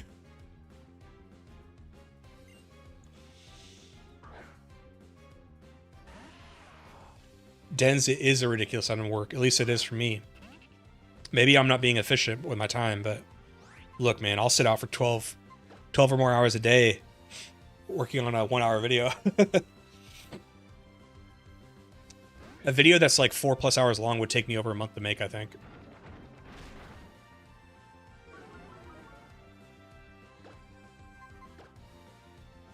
All I know is I feel like everything I'm doing right now is working. And I'm just going to stick it. You know, I'm going to keep doing it. I'm going to stick with it. Like even the Final Fantasy II video, I do feel like Dens was saying, you have to do YouTube yourself to kind of figure some things out. My Red and Blue Experience video, that hung around 5,000 views for a long time. Like when I first started, when I first got back in January of this year, that hung around about 5,000 views. But I kept adding to that playlist, right? I kept making content. I kept adding to the Pokemon playlist, essentially. And now it's at like, what is it?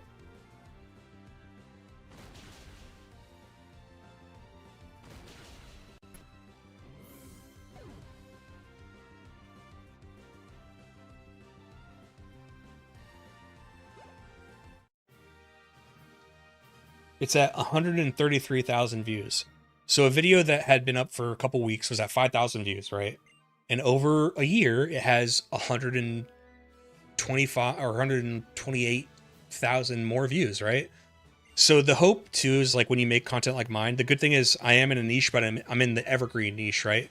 So it's like the hope is that I keep making Final Fantasy content and I add it to the playlist, and maybe that Final Fantasy II video that I worked really hard on will get some love, but maybe it'll happen down the road. And if it doesn't, okay. But that's kind of the hope, you know?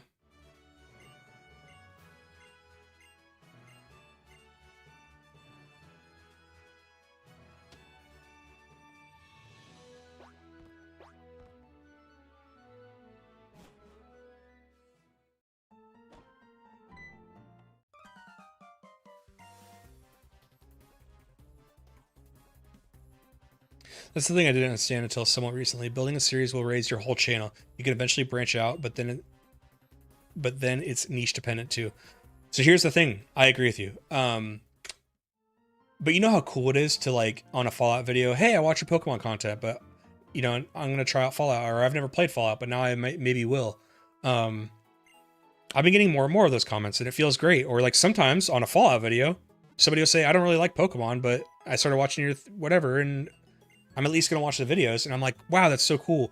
Not to say I'm the coolest, hippest guy ever, but if somebody does happen to like me and they like what I have to say, or they like when I try to be funny or something, right? Maybe they go, okay, maybe I don't know what this game is, but at least I'll watch the video. And some of it is strategic, right? Like, I want to play the Personas because I hear that some Pokemon fans like Persona. So maybe I'll start playing Personas. But it's never like I never wanted to play such and such game ever. It's just, it's probably on that endless list of games I want to play or franchises I want to get into, but it's, maybe I'll time it a little bit strategically, right? Like this year, what comes out at the very end of the year? Any guesses? What big game comes out at the end of 2026? Anybody know? I remember once being a stream for a dude releasing an album he was working on. We got to see him record and mix a song. It was 6.5 minute song, and he was on stream for like over 12 hours just to mix and re-record the song. Yeah. It takes so many looks back during the edit and take an immense amount of time to cut and edit and add. Yeah. One of the big things, I don't mind being vulnerable here, but one of the big things that takes a long time for me to do is editing my voice. When I mean, you're hearing my normal voice. I use a different mic for recording, but it's my voice. What I mean is I'm really bad at reading as I record. Look at how many times I'm saying This is natural because I'm a streamer, or I'm streaming, so I'm allowed to do some uhs and ahs. But when I'm recording, I have to read line by line. I can't read paragraphs. And I think that helps me with inflection, and it helps me with personality on the lines. So I can try to be funny or something, because I don't have to think about a whole paragraph and being like, okay, on this word I want to say like this because I'm trying to be funny or I'm trying to be sarcastic, right? I have a really hard time doing that. Somebody who's a lot better than reading than me probably can read their whole script almost like perfect with only a few variations. They don't have to edit like a little bit of things. What it looks like for me is I have like several different sections of the script, and it's one sentence. It's one sentence, one sentence, one sentence, one sentence. And I have to go and I have to say it like 6 or 7 times because I'm getting tongue-tied or something. And I have to go in and I have to chop out 8 different takes of the one thing I was trying to say, but I have to do that for every line. Sometimes I get on a roll. Sometimes I get on a roll and I can say like 8 different sentences and I don't have to go back and edit it. But yeah, so that takes a lot of time.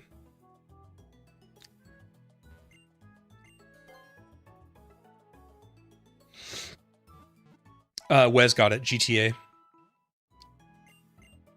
Planting seeds for future success, correct? Yeah. Tiny Bunnies, thank you for the follow. But yeah, planting the seeds for future success is how I see it. So like even a Pokemon game, like well, I mean, Pokemon, I'm doing well enough on Pokemon. It's like they just do well because by virtue it's Pokemon, right? It doesn't mean I go with it with any less like vigor or excitement or motivation. The thing right now is like I never only wanted to be a PokeTuber. Never. I always wanted to talk about whatever I want to talk about, but I do love Pokemon. I grew up with it. I love it. It's like a brotherly relationship. Do I get mad at my brother sometimes? Do I think he could be better? Yes. But I still love him. Brewham, it's so crazy. I've gotten so much faster.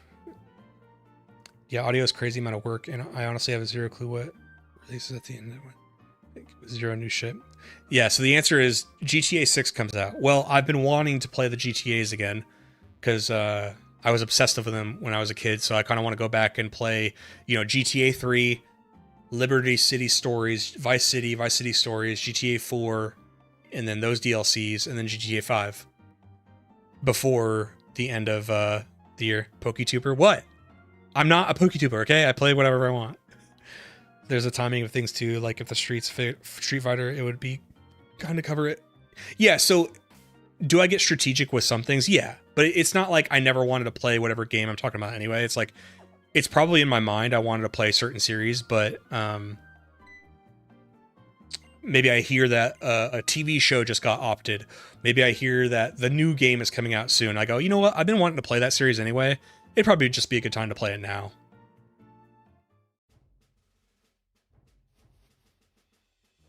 Like, I'll say, I don't think my Fallout videos would be doing nearly as good if the show kind of wasn't going on. You know, there's way bigger Fallout channels than mine, you know, making regular content on Fallout.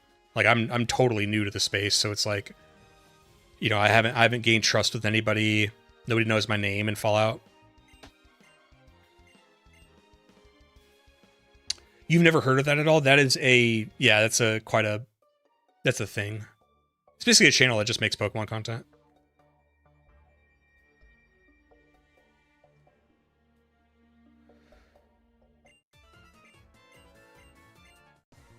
Yeah, that's been like a term for a long time. Remember in like early 2012, there was PokeTubers.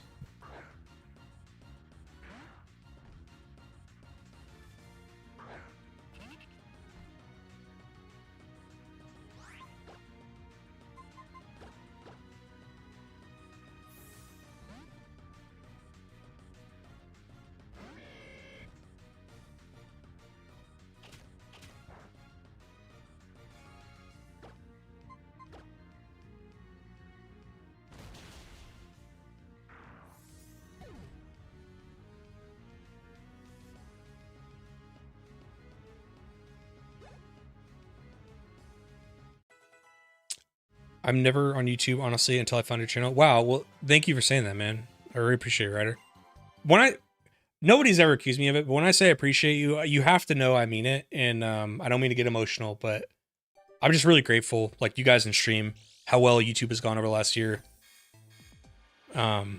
Just thank you guys. Seriously, I love it, and I'm glad you guys want to hang out and watch the stuff, so thank you. GTA 5 and 6 releasing a whole school experience apart is kind of wild. It is. My coworker has been dragging me into Pokemon niche. Oh, really? So, what do you do for work? Finally, Razor Leaf. Jeez, dude. Now you can do something.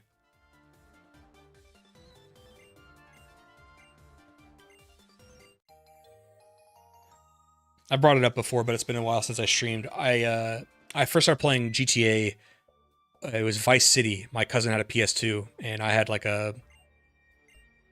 I don't even know that I even had a GameCube yet. Maybe I had an Xbox. I had never played a game like Grand Theft Auto. I was like, what is this, dude? Like little 9 or 10-year-old me, I was like, this is awesome. I had never played a game like that, and I just remember... There's never been a time since then that I was like actually addicted to a game. I started conspiring on different ways I could sneak into my aunt's house just to play my cousin's PS2. And I was serious. I was like, okay, maybe I could like break into the window, and then maybe I could distract my cousin by like calling his friends to tell him to come hang out with him or something. Like I was like breaking down how this heist would go off so I could play his PlayStation. Sun's rising by me already. Time to call it a night. Okay, Wes, thanks for hanging out. Good to see you. I'm glad, Livid. Your videos, I feel like we can tell you that you put your heart and soul to it. Thank you, man. That's important too. That's what I want to convey, you know? When I was talking about these big retrospectives that are 4 or 5 hours long, I'm not saying it's impossible. I think it's hard to like be that invested and motivated about what you're talking about before it starts kind of sounding like a list of facts or little tiny commentaries that kind of the substance isn't that great, you know? For me, like, I know I can stay in the pocket of like, I'm going to talk about my best talking points or things I'm like really into, or mention interesting things about what changed in this game for about an hour or less. There's so many Pokemon I haven't used. Marvel, I have a living dex, and to this day, there's so many Pokemon in every generation. I kind of feel bad. Like, what have I been doing the last, like, 25 years of playing Pokemon? But even in Gen 1, like, I remember in the Emerald video, I talked about how I used a Weezing. And I kind of felt embarrassed to put that in there, because I was like, how many people who've been playing as long as me have never used a Weezing?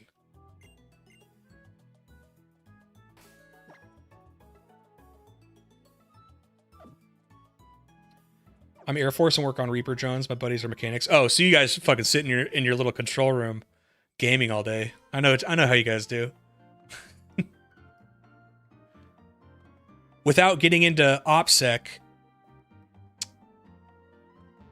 you know, because the Reaper program's big and it's expensive, you know, multi-million-dollar machines, right? But drones are getting so small and cheap. Like, I guess what I'm asking, I feel like you definitely have a future in that career field, but it's going to change a lot soon, right? It makes sense that you read line by line as your voice is tuned into the actual things you're saying instead of just railing off them super quick without showing emotion about what you're saying. You know what? I think you give me credit there because I think maybe I'm beating myself up too bad about that because that is true. I think it's because like I am so focused on what I'm trying to say or maybe trying to be funny, trying to make a good point, trying to be emotional, trying to be empathetic about something. I think you're right that it's like I want to make sure I'm conveying it correctly. So I think you're right. All right, Dennis, have a good night, man. What's up, Empty Belly? Merry Christmas. How you been? How was your Christmas? Never a wheezing. I never used it as a kid because the Team Rocket had a wheezing. How old are you, Ryder? Because Team Rocket. That's a good reason. I mean, dude, that's how I look at like Ekans and even Meowth. You know, I don't do that so much for wheezing and Ekans, even though you could. But Meowth, I'm like, that's a Team Rocket Pokemon, dude. I'm not going to be a sellout. But it's amazing, Persian Gen 1 is like one of the GOATs.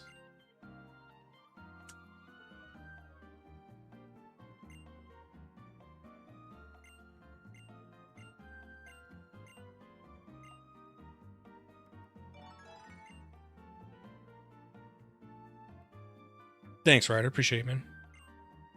31, okay. Similar ages. I just turned 34 this month.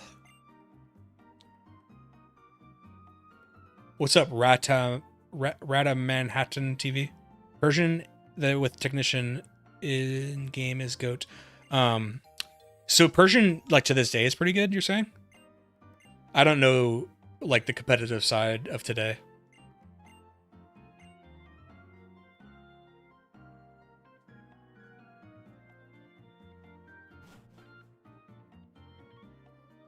I found a few YouTube videos that will either grab the rarest Pokemon of that game and make it into a team or check online and pick the least popular. I do that, but I don't really go online to look it up. Like I just go, like for this, for example, I will admit I have used a C-Dot or a Shift Tree before, but I loved it. The first time I played Coliseum, I think you could get a C-Dot, and I loved it. And now it's like one of my favorite Gen 3 Pokemon. So I have to do it. I can't stop myself. But this run, I'm just going to run into something I might like and go, hey, I haven't used that in a while, or maybe I've never used it at all, and I'm going to use it.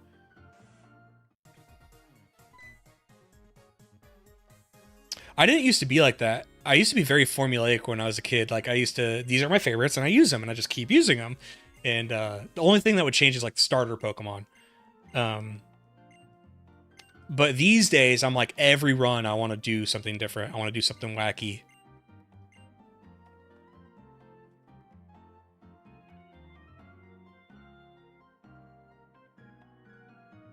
Good one, Empty Belly. There's only been one playthrough I've deposited the starter of that game. Which one? You used one in Black and White too. Nice. How are you doing, Errata? What did you get for Christmas? How was your holidays?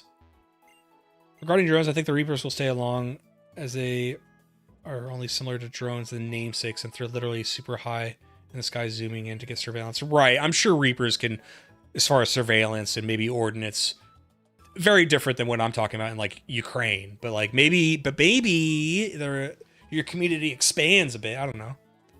Is your MOS like, it's like, for example, if there was an expansion into drone technology, they wouldn't have to make a new job. Like your job would fit that, right? Like it would definitely go to you guys. Too often I'll have Raichu and Gyarados on the same team.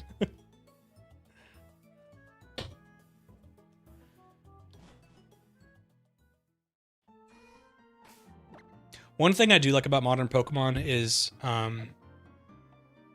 people are gonna hate me. Old heads are gonna hate me, but no HMs. You don't have to waste HMs on Pokemon anymore.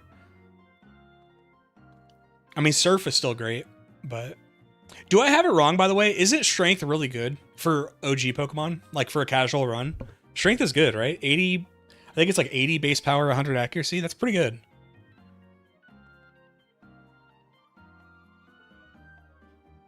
You got a sweater, nice. Pokemon Y on release, Finnegan, Charmander, Torchic team was funny until I realized I didn't use any Kalos Mons. In communication, and I work with computers. Drone communication is just one of the several. Oh yeah, then you're fine for ever.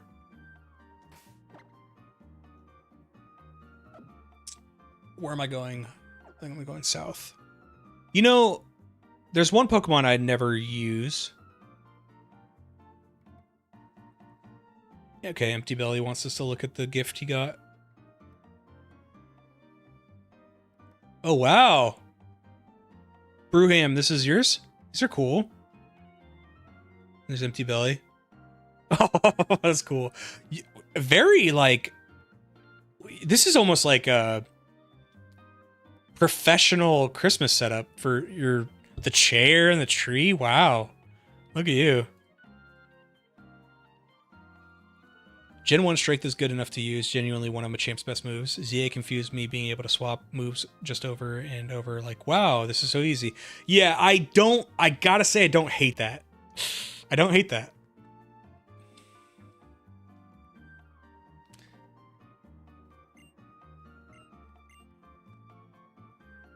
My first Diamond playthrough, I traded my sister because she decided to restart her Pearl.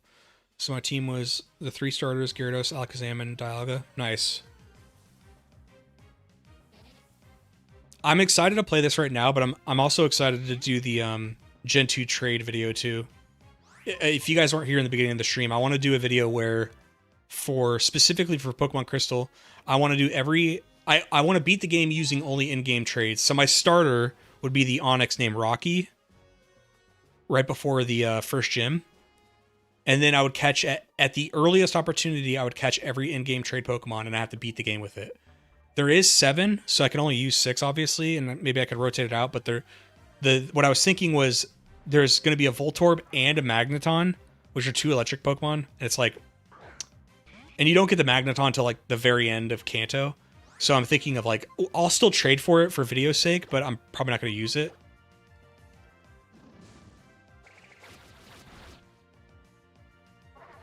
Dang, I wanted to catch that, by the way, because I was kind of considering using it. I don't think I've ever used one. But maybe I should hold off. Should I wait a little bit? Maybe add a Pokemon like every 2 gyms, maybe.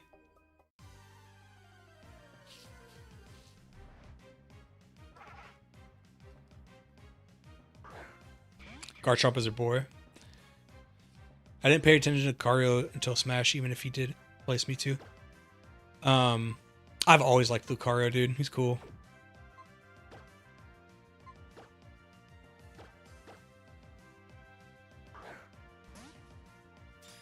Christmas explodes in my house. There isn't room without decorations. That's Empty Belly. I like that, though. I like Christmas.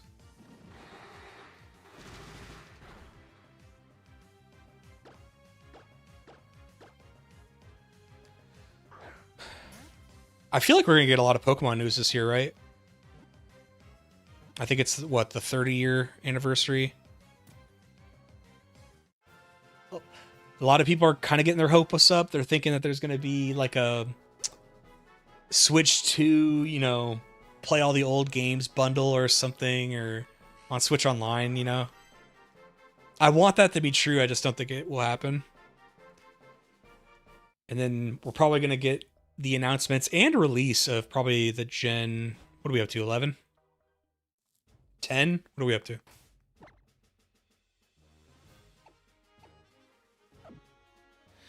That was Brilliant Diamond, and I couldn't get up to Dialga because I ran out of the ones.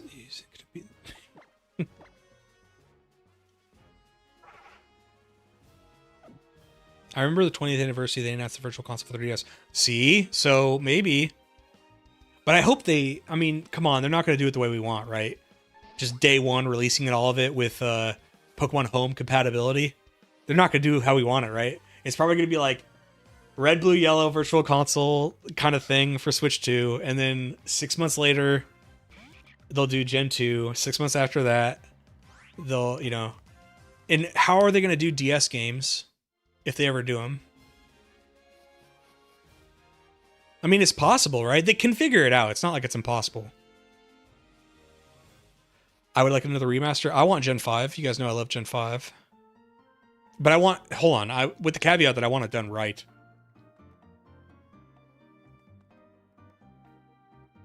Like, I don't want it to be a Let's Go game. I just want it to be a real remake.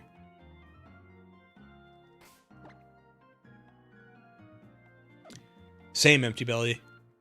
In my ZA video, when I said, like, I don't have a Switch 2 yet, the main reason is because what would I play on it? I really don't have a reason to get a Switch 2 yet, because I know people say they like Donkey Kong and stuff. I do too. That's not, to me, a console seller that I would get a Switch 2 for is the new main series Pokemon game or a Zelda game. And like Empty Belly said, if I'm already going to wait that long, I know I'm going to want the Pokemon edition or the Zelda edition Switch 2. So might as well just save myself like $400 or $500 and just buy that when it comes out instead of buying two. Pokemon trivia: what is the only Pokemon to be in every main series Pokemon game? In every main series Pokemon game? What do you mean, like as a wild Pokemon? Pikachu? Heard weird rumors that I hope are untrue about an untouchable second screen. I doubt it, but I also saw a Facebook comment section of people over a second Switch screen. I have a Switch 2 and there isn't a reason to buy it yet. Zubat's a good guess.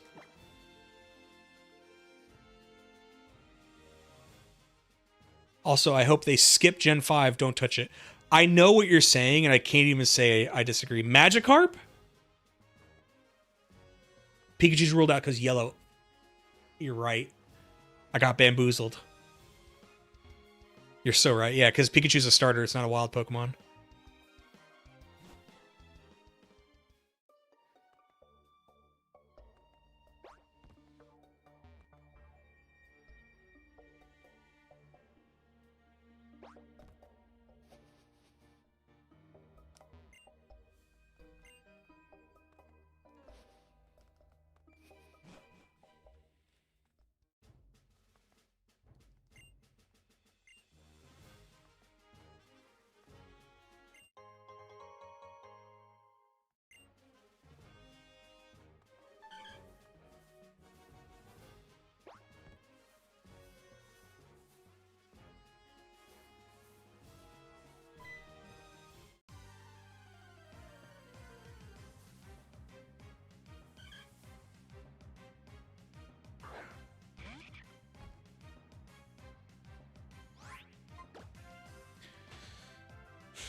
Fire Emblem and Pokemon, I've learned in RPGs that a person looks useless early on, they'll eventually become more powerful. Yeah. And in Fire Emblem, if you have something that's like way too powerful at the very beginning, he's just like an XP thief who won't scale. I'd like to do Fire Emblems for the channel, by the way. The same way I do Pokemon and Final Fantasy. I want to start from like, maybe not like the beginning, like Super Famicom, but maybe the US releases, like Sacred Stones and stuff.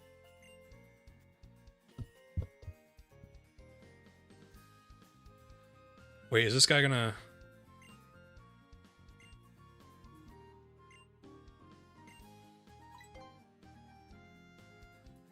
What's up, Final Blue? How you been, man?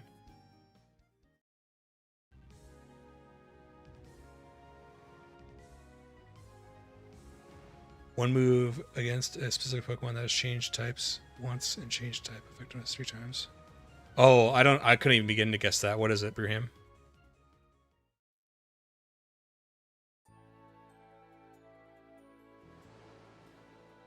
GBA Fire Emblem is a good starting point. I agree. I think if I ever get some traction on Fire Emblems, like people want me to play certain versions of Final Fantasy, I think I'm fine just doing the pixel remasters for now. And then if I get enough traction and subscribers that like Final Fantasy content, I'll go back and play different versions. I don't mind. So far, I've liked Final Fantasy 1 and 2. Final Fantasy 2 gets a bad rap, but I was fine with it. I still said the things I thought were bad about it, but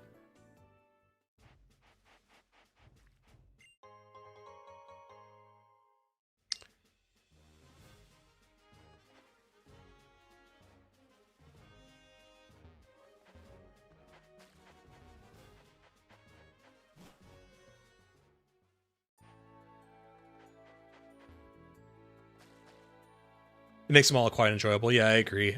So far I've been enjoying the pixel remasters of Final Fantasy. The perspective I don't have is somebody who grew up playing the other versions and they know the other versions well. So when they say certain things in the comments, and by the way, Final Fantasy, I want to say Final Fantasy fans have been like super cool. Like there's not that criticism is bad, but they're not very critical and they're just like really helpful, and they'll just say like, well, hey, in this version, you could have had this, or like there's that. And I'm like, okay.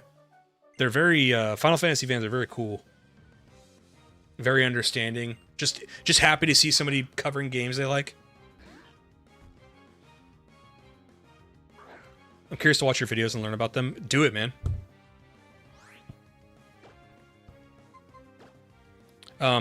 Ryder, I do it in a way that if you're new to the series, I'll sacrifice a little bit of redundant information for people who already know the games, even though they might want to see content on it.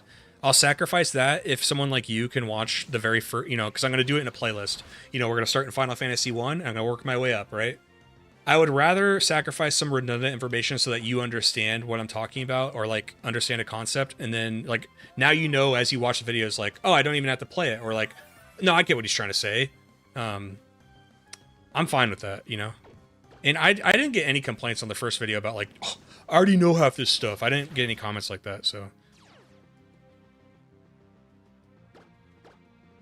Digimon when? I'd do Digimon. Isn't that Time Stranger game really good? A lot of people were telling me to play that game after the ZA video. I never played Final Fantasy, so I'm curious. Oh, I read that. I've only played Final Fantasy Tactics Advance. I'd like to play that. I like tactics games like that. Metroid fans are like that too, hint hint. I'm not against playing the Metroid games. I think they're really cool. The only thing about the Metroid games is like I played Zero Mission in Iraq before I came home to do YouTube. Because I'm basically, what I've turned my YouTube channel into is either replaying games I love and I want to talk about, or playing games I've always wanted to play, or series that I've always wanted to play, and finally getting into them. That's basically what my channel is. If I could describe at least what I want my channel to ultimately be, when you think, well, what kind of content is he really trying to cover? It's games and series that I love, or maybe games I don't love, but I want to tell you why. Or series I've never played before, but that I call it like gamer guilt. You ever buy a game on Steam you still haven't played yet, but you're like, man, I think I'd really like this game, but you just haven't found the time for it. I'm turning that sentiment into my channel. I'm like gonna find these games and I'm gonna be a little strategic. I mentioned this year I want to play Grand Theft Auto games. I already did. It's not because GTA 6 is coming out solely, but because it is coming out. I'm like, well, maybe I do the GTA games this year. Knock those out. I already want to replay them. When it comes to the Final Fantasies and the tactics games and Fire Emblem, my list is very long of games I want to play. I'll put it that way. I like the tactics games. I'm not always good at them though. Fire Emblem, I'll play permadeath, but reset if I lose someone, except if they die. You sound exactly like me. I'll be open and honest. I play permadeath. That's why I like Three Houses. Because you get the time reset thing like 5 times. I'll be like, yeah, let's turn permadeath on. I'm not a baby. Oh, my guy died. Nope. Resetting. But I think it's fine. It's just, it still makes it an enjoyable experience. Like trying to have your characters not die makes you play in a different way, makes it more intense. There's consequences. I lost my favorite mage, as Sacred says at the end. Pick like a list of old games we can vote for which ones you could do during a stream, or like a smaller micro video. Like you could do a small one on NES, Metroid, or something. Ryder, I think that's a great idea. The only thing is, like, Ryder, I have in my head of like, I don't want to jerk around my subscribers too much of like, because if it wasn't for the Fallout show, maybe I wouldn't have done the Fallout videos, because I don't know how much cross pollination there is with Pokemon and Fallout. Probably not a lot, right? So it's like, I almost see it as like a color wheel. Like if Pokemon is a certain color, what's right next to that color? Maybe do a game that like, right, and I keep going around the circle until I've built enough of an audience where it's like between current subscribers who just maybe they happen to like this game, maybe just like my content, and I'm a big enough channel where somebody sees it, because I think there's a view bias. I think people see views on a video and they go, it's almost credibility. They see a lot of views on a video, they go, maybe it's a good video. Then I can start playing even more different kind of games. Grand Theft Auto. It's a huge departure from Pokemon, right? Anyway, your idea of like micro videos, maybe 10, 20-minute video, I think that's a great idea. Metroid, lots of N64 games. I could do a whole... You know what? We could do like a whole playlist of consoles, right? So like SNES, N64, PS1, stuff like that. And that could just be a playlist of its own of me just doing videos on random games like that. Like, I'm trying to figure out when I want to fit in Chrono Trigger, because I've always wanted to play Chrono Trigger. But like, when am I going to do that video?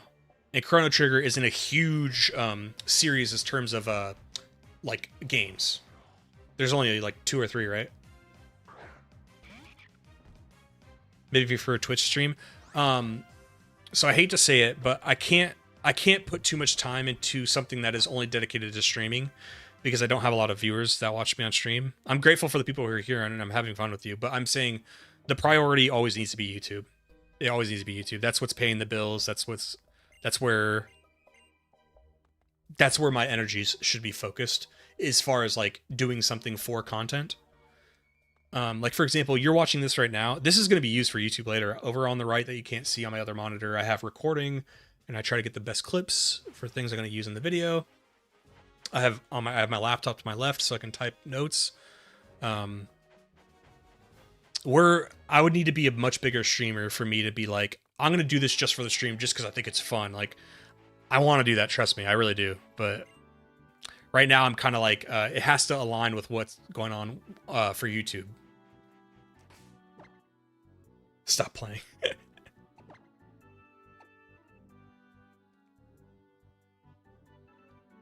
Please play Chrono Trigger raw, no guides. Okay. That's usually how I do it, by the way. They could be smaller videos in a console playlist. Yeah, I think that sounds like a great idea. If you're not in the Discord, you should join. You should just put that in the Discord so I remember. The DLC is so grindy. You need to get lucky to get some of those evolution items. You talking about ZA DLC? Play through Final Fantasy Pixel Remaster, then Chrono Trigger. Can't get better than that. Okay. So, because I think the Pixel Remasters go up to Final Fantasy 6, right? So go up to Final Fantasy 6, maybe throw in a Chrono Trigger, and then go into 7. I'm excited to play 7. I know people like 6 a lot. I just, I think I just like the futuristic look of 7.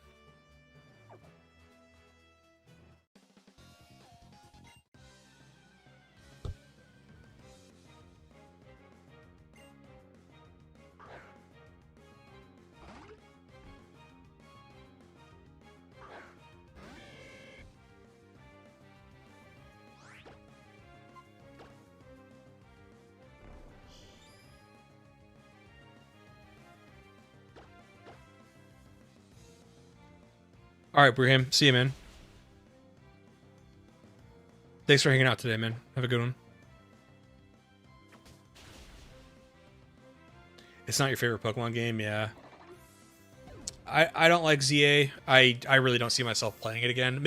Okay, I say that. I feel like in like 5 years or something, hopefully I'm still doing this, I'll go back and play it again. Probably with all the DLCs. Probably play it on Switch too, because I'll have one by then. And we'll see if my opinion changes. Maybe I was too harsh the first time. Maybe I was too rough on it. Or maybe I was exactly correct.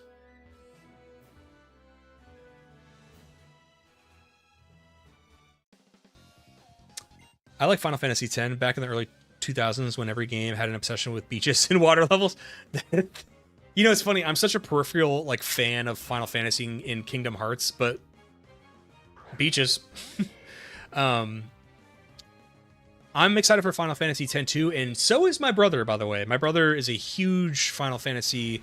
I wouldn't say of this series. He has his favorite Final Fantasies. It's 7 and 10. And he's excited for me to get up to 10 because I asked him... He's a very shy guy, but I was like, can we play together? We don't have to be on a stream, but can we play together and like, can I bounce ideas off of you for the script? And he's like, fuck yeah, dude. I was like, sweet. So that'll be fun. We're gonna do it like a gaming night. I know it's gonna take more than one night, but like, and he doesn't have to be there for the whole thing, but he loves Blitzball, and I love sports ball games in games. I'm a sports fan. Like, I like American football, I like soccer, I like MMA, I like sports. So I'm someone who is receptive to sports ball games in video games.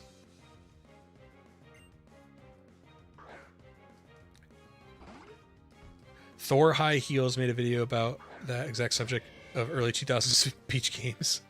It's got to be a thing, right? Also didn't hate the Gen 4 remakes. They were just too one-to-one. Also not rebalancing for fairy types in EXP share. The thing with, like, there's faithful remake, and then there's, like, a sense that, oh, you did it one-to-one, so you didn't have to think about this at all. That's kind of what BDSP feels like. There's, like, being faithful, and there's doing BDSP, and I was like, BDSP just, like, didn't they find code? Am I getting that wrong? Didn't they find code from Diamond and Pearl in BDSP? Because they kind of just... I thought Game Freak just handed that third-party company just, like, all their assets. They're like, yeah, you guys figure it out.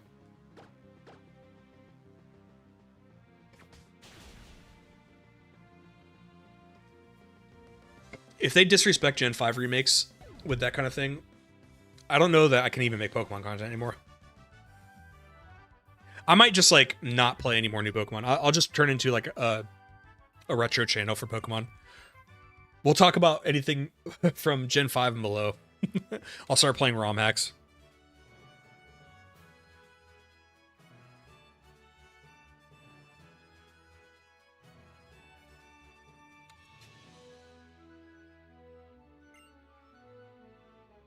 The remake should have been Platinum Remake. BDSP is pretty bad. I don't want to jump too ahead of myself, but I'm enjoying this right now. I'm having fun, but I am still so pissed there's no Battle Frontier. Can you imagine? Can you guys just imagine how it would have looked like in this game? The Battle Frontier? It would have... Oh my god. Like, being in the pyramid, but seeing it in 3D, and, like, the moment when you're... You know, we're fighting Brawly, but have that moment for the facility leaders. Oh my god. How cool would that have been?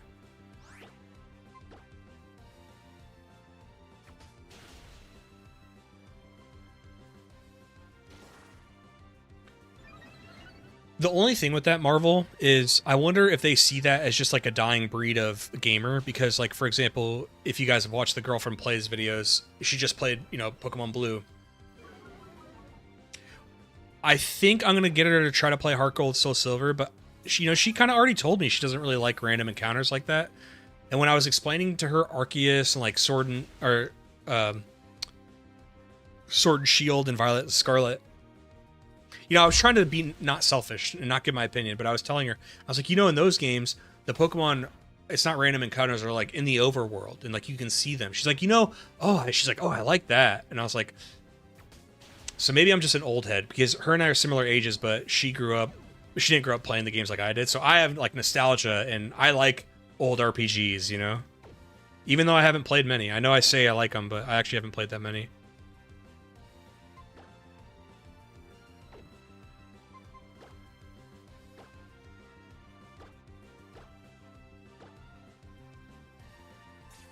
I know I'm no longer the target audience for these games, yeah.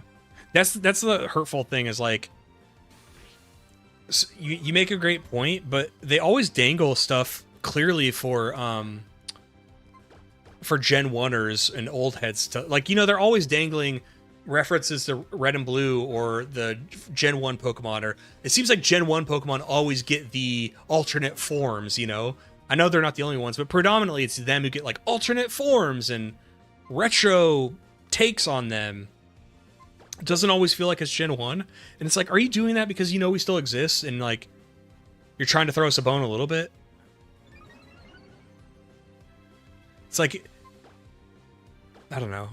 What they really, I feel like what they should do is, like, instead of giving third-party companies the remakes, why don't you give third-party companies, like, the remakes, but they do it in, like, Octopath Traveler, but make Red and Blue? Random encounters. You know what I mean?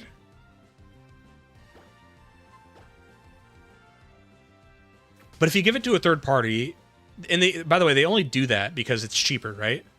So, but then you can expect more modest profits. Like, if you have a cheaper development cycle, because you had a third-party company making the remake, isn't the idea is, like, you don't need to expect that much money, so they can make a more, like, risky bet game for, like, the old heads like us?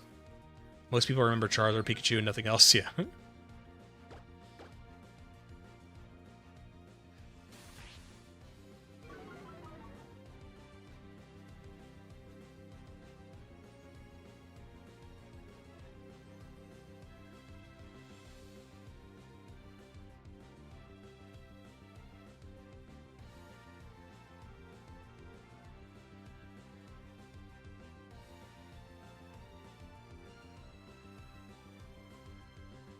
Sorry, I put in my notes, Makuhita Sand Attack is annoying as fuck.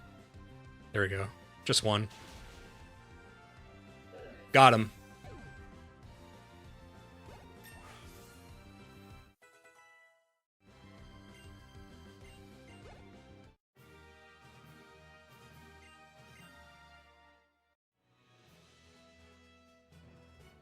Genius Sonority is stuck making mobile spin-off Pokemon games. That does suck.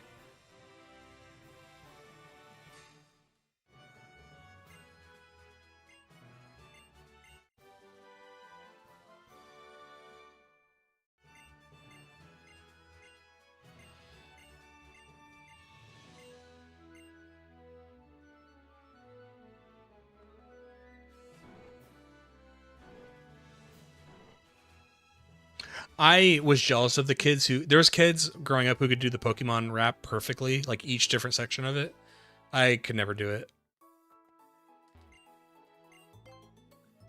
My prowess would probably stop around, like... I could do... If you did a Who's That Pokemon, I could do all of them from Gen 1 and 2. Once you get into Gen 3, I think I'd, like, start forgetting names. I'd be like, I don't know.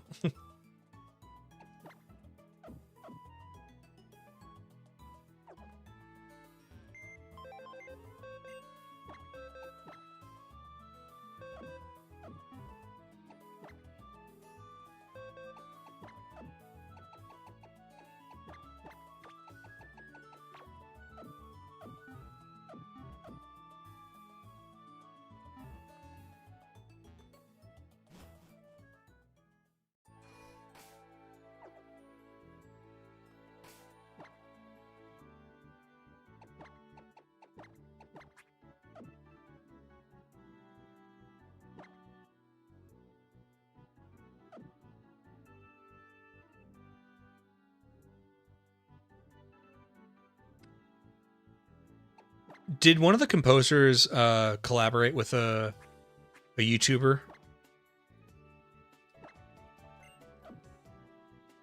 Because I think I saw a video of him doing, like, Dr. Pez, I think.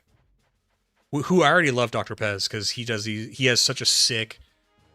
Maybe we should listen to it on stream, dude. He does such a sick Ocarina of Time, but it was a prog album video. It's so cool. So waiting for GameCube games to add it to the Switch app. They tease that from the beginning. I suspect it won't be until Feb. Yeah. You know, the good news is I can just do a whole, like, modern gaming can be modern gaming, but I can just keep playing old games forever. There's so many.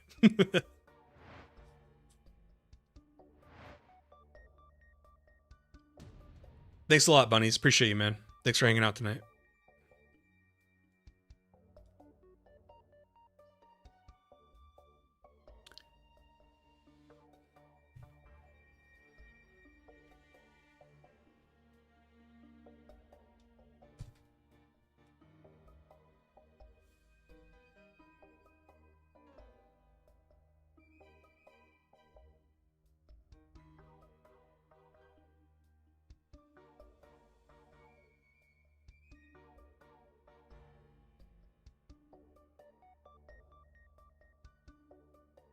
So what I just wrote down in my notes is that, like, these moments in 3D give more like color or storytelling to the game now, because remember this moment in the GBA, he's just looking at a wall, but you can't really see what he's looking at, and I think he mentions he's like seeing these old hieroglyphs, but I don't think you can see it, right? Well, now you can like see what he's investigating. I think that's pretty cool. That's some of the benefits of like going into a 3D realm from 2D.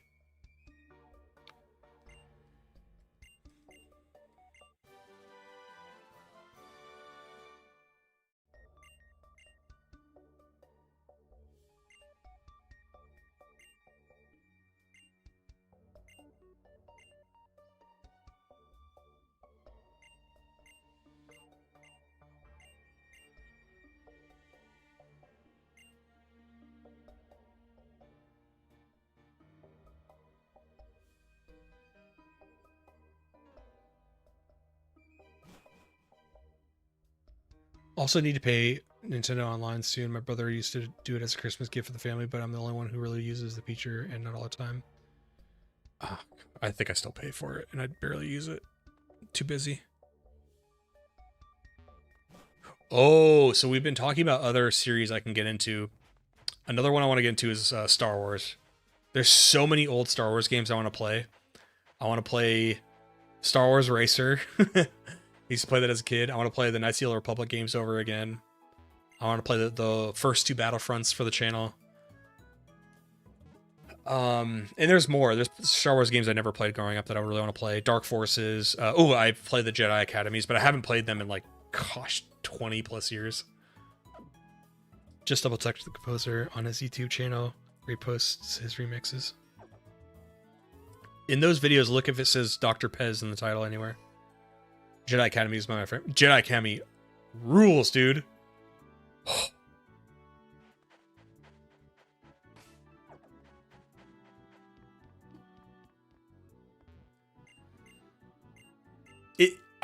What I remember about the game so much is how satisfying lightsabers cutting into enemies felt.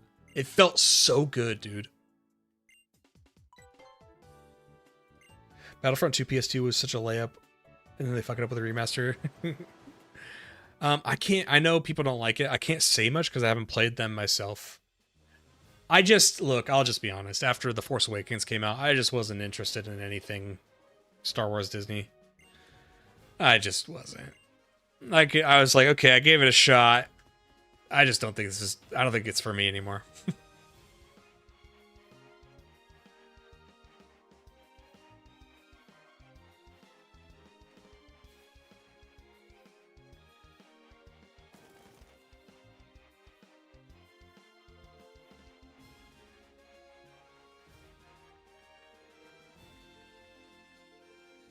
I'm doing this for the video, by the way. I want to get beach shots.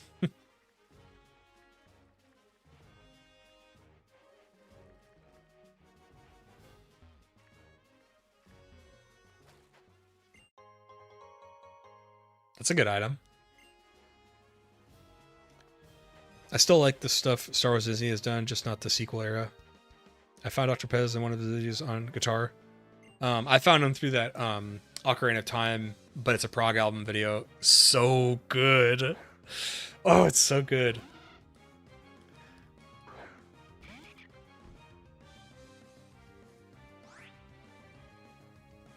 Rebels Rogue One. I don't know. I feel like the anchor to if you like Star Wars to me is like you have to like the whatever trilogy we're talking about. I guess that's not necessarily true because I will confess I also don't like the prequels, but I do like the prequel games. I think the prequels are very good for games, because George, what he was never bad at is imagery. He's really good with imagery, like visual storytelling. I think he's actually really good with it.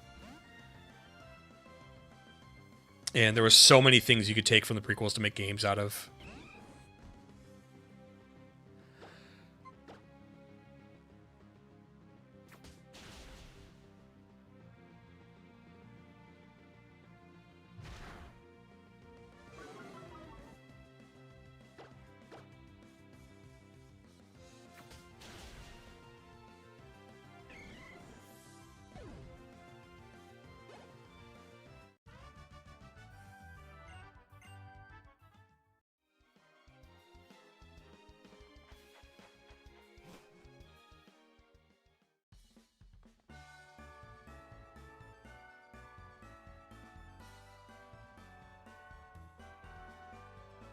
Oh, because Galactic Racer's released? Okay. That's smart.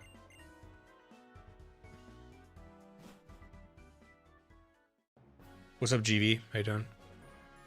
Lightsaber Duel is pretty cool, too. Never played it.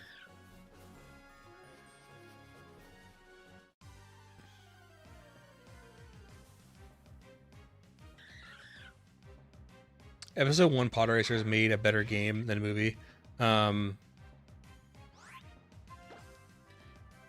I owned it as a kid, but my only memories is I always used to play Anakin, and I feel like I would do that even as an adult. Like, I just want to play Anakin. And I also remember I was bad at it because I probably wasn't paying attention to its systems or upgrading or anything like that. But as an adult with a fully developed brain, I think I could get it.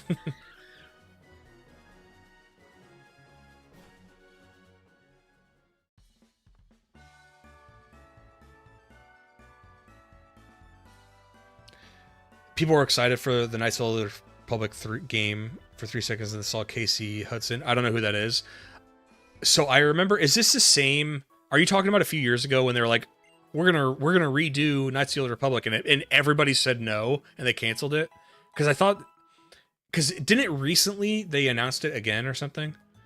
But that's how you know you shouldn't make a game, when the people who are supposed to be most excited about it tell you no.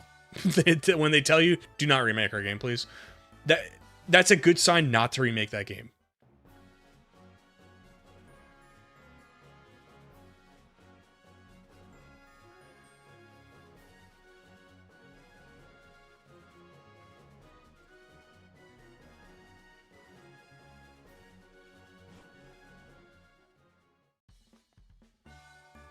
What is Galactic Racers? Is it pod racing, or is it like racing like starships and stuff? I used the canon reset to get into the expanded media, as there's way too much history before I was born or was too young. I hear you. The only expanded universe I ever got into is the Thrawn trilogy, and I like it a lot, actually. I know that would have been like near impossible to do as a movie, so I don't blame that like they had to write something different, but I just don't like what they wrote differently, you know? The newest ones? Ah. So what is Casey Hudson's like background?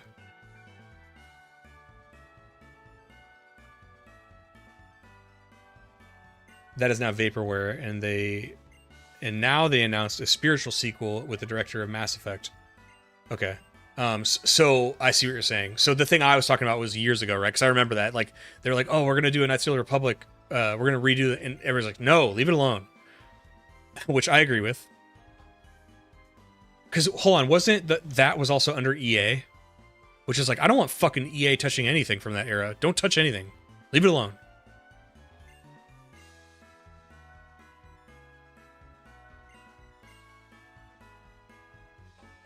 Whoa.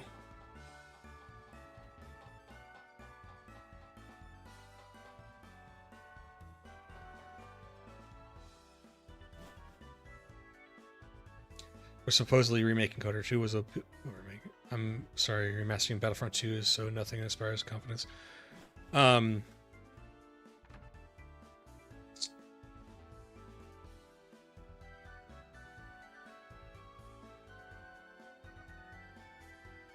He was lucky that he worked with a good writer in Mass Effect 1 and 2, gotcha. So they're making a spiritual successor, which is funny because, like, I know this is pre-Disney, but I remember when Knights of the Old Republic, or the Old Republic MMO was coming out, and they're like, this is actually a sequel to those games, and it was like, but wasn't it like 1,000 years or something after Knights of the Old Republic, but like still tens of thousand years before the movies, and it was just like this felt convoluted. They still found a way to do like Revan and stuff, and I was like, I just wanted another single player one. God damn, man.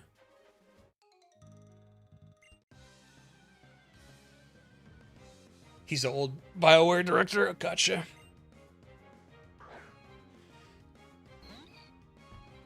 I liked Mass Effect. So again, before the channel, I played Mass Effect 1 and 2. I had never played 2 before, or 3. But I played 1 like 4 times when it first came out. I loved Mass Effect 1 and 2. I liked 2 better than 1. What the fuck happened with 3, dude? I'm not going to tell you that I gave it a fair shot, because I played the first 30 minutes. Now imagine playing through Mass Effect 1 and Mass Effect 2, doing pretty much everything I had to offer, because I was like trying to get all the little story nuggets all the way, you know, because they go up the games. You know, little decisions that you make on this character at the Citadel what will matter later, you know, like, will matter in like an Easter egg way.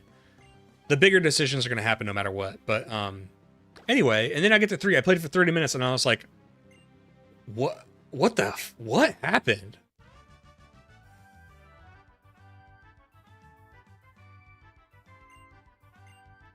I was interested in the High Republic game, but then the studio sucks.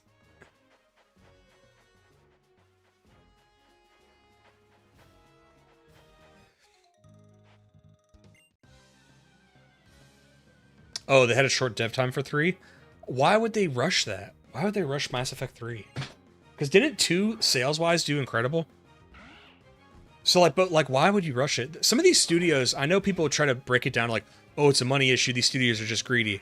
Do these studio execs ever think of it in terms of, like, you know, if you let them cook, they might make the next, like, Lord of the Rings, or they might make the next Mass Effect 2 or something, and that will then pay you money over an even longer amount of time?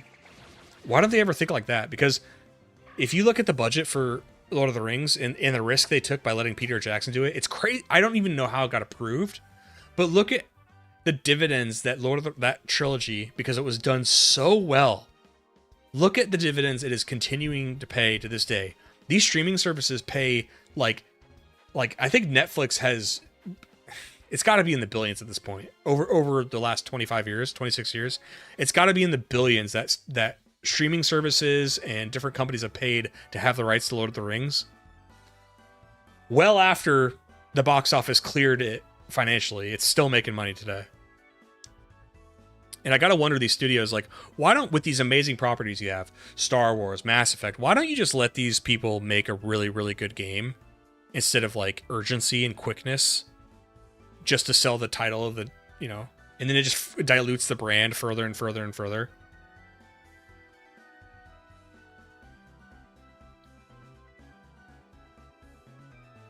Do you have 2 years to make Dragon Quest 2?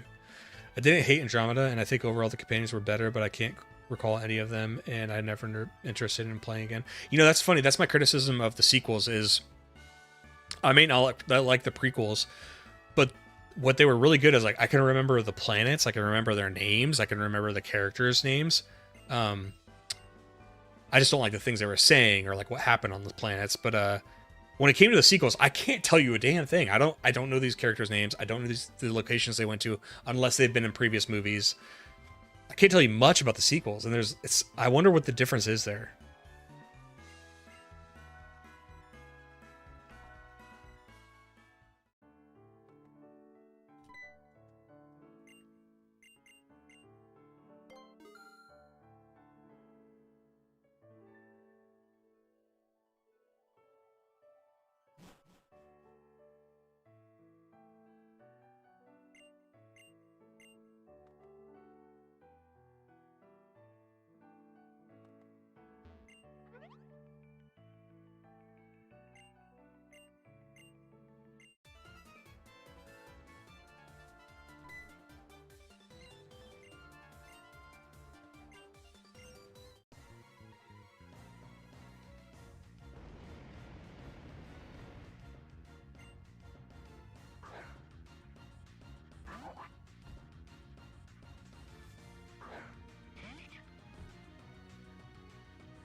was stuck in basic training when episode 9 released. Came out knowing absolutely nothing about it and spent my free day watching it. I was so mad about it.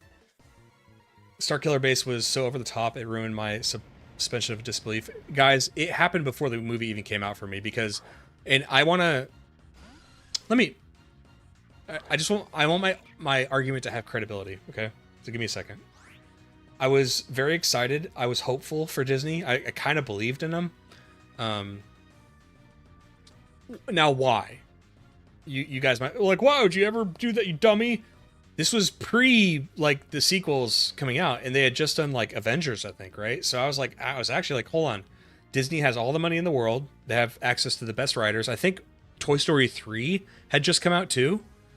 And Michael Arndt wrote the initial script for The Force Awakens, but later on, Kathleen Kennedy threw it out. Anyway, Michael Arndt did Toy Story 3. I mean, one of the best movies ever made. That is not hyperbole. And I had hope. I was like, they might do this. They have the money. They have access to actors and influence and marketing. And so I just want you to see this.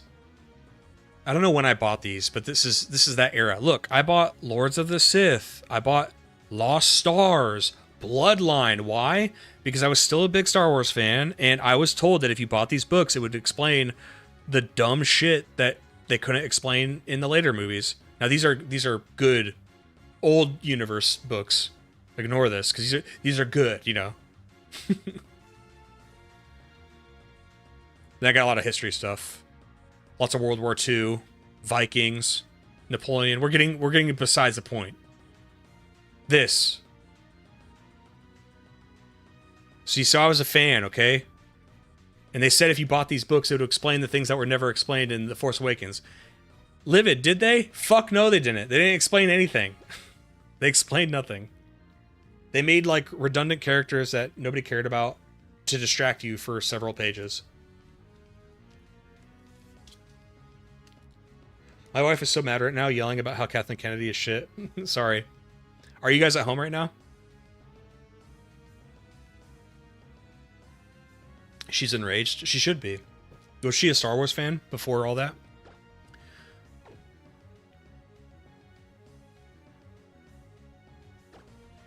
Sorry, let me go back to my point. So, as The Force Awakens was coming, like, they were doing the marketing for it, I was so excited, right? Clearly I was excited, and I was, like, buying into it. But then I started to notice things. When they showed the poster of Starkiller Base, I go, a third Death Star.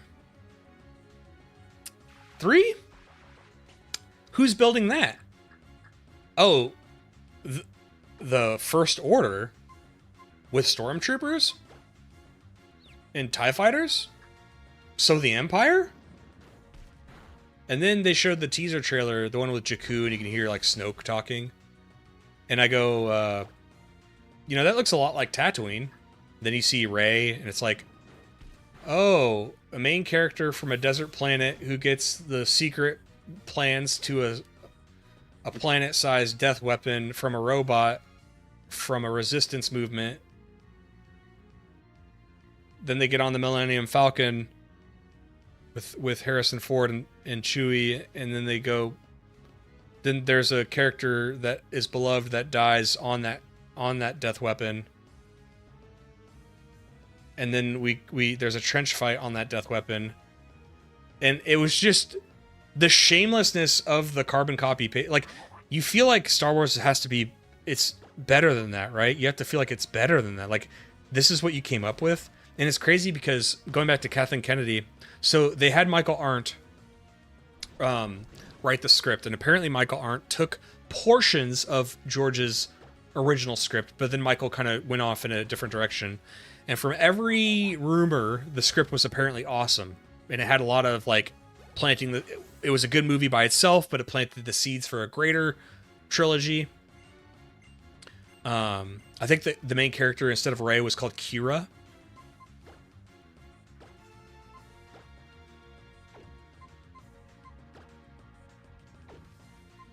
Anyway, Kathleen stepped in and it was like, no, I want this to go right, so I want to make, like, we're just going to remake A New Hope. brought in J.J. Abrams, also as a writer, got Lawrence Kasdan, who wrote Empire Strikes Back. And I remember I saw a press junket where JJ was bragging about how, or it wasn't really a brag, he was just being honest. He's like, you know, it was a hectic development because even while we were filming, we were still writing the script. And there's a picture of J.J. Abrams with Lawrence Kasdan sitting at the foot of the Millennium Falcon on set, and they're still writing the script.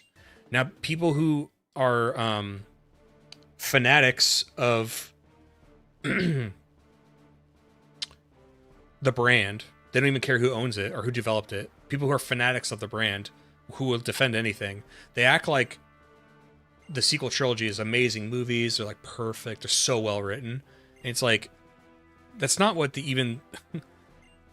No movie that is like a masterpiece is going through several different writers and directors and changes of story, with one director jettisoning the previous director's story so he could do his own story, but then it happening and again when the original director comes back in the third movie. You can't have it all at once. You can't have, oh, this is amazing, it's a masterpiece, except it was changed 8 different times and it was made in a corporate boardroom and it had to copy a different movie. It's like, name one example where a movie has been crowned an amazing movie after all of that.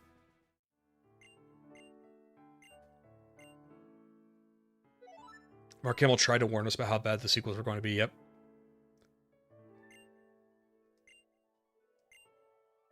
They tried to throw all the extended universe in the trash. So, you might hate me. I understood it at the time. Because I get it. They wanted to make these sequel movies, but with the Thrawn trilogy and the other expanded in the universe that branched off from the Thrawn trilogy. Because the Thrawn trilogy was really where EU started, you know. Star Wars was largely dormant. And then Timothy Zahn was given the rights to do the sequels, and I thought he wrote incredible sequels that made sense for the world. Like, if you guys are ever curious, just read the first chapter of Heir to the Empire from Timothy Zahn. It's such a good setup that makes so much sense for what happened. Because, like, remember how it was going on and on about the First Order? They're basically the Empire. And, like, why are the resistance? They tell you that this new Republic is in charge, but they're really not, because who is the resistance then? Are they not also the new Republic? What? It didn't make sense. They wanted the Empire to be controlled because that's how it was in A New Hope. The Empire was in control. They had a death weapon. They were kicking everybody's ass. So that's what they wanted. But what they should have done is, you have to have a moment of victory, right? So the way that Timothy Zahn's story starts out, it's like 5 years, I believe, after Return of the Jedi. And they're talking politics. They're talking about having to, like, structure the Empire or structure the Republic. And I think you're in the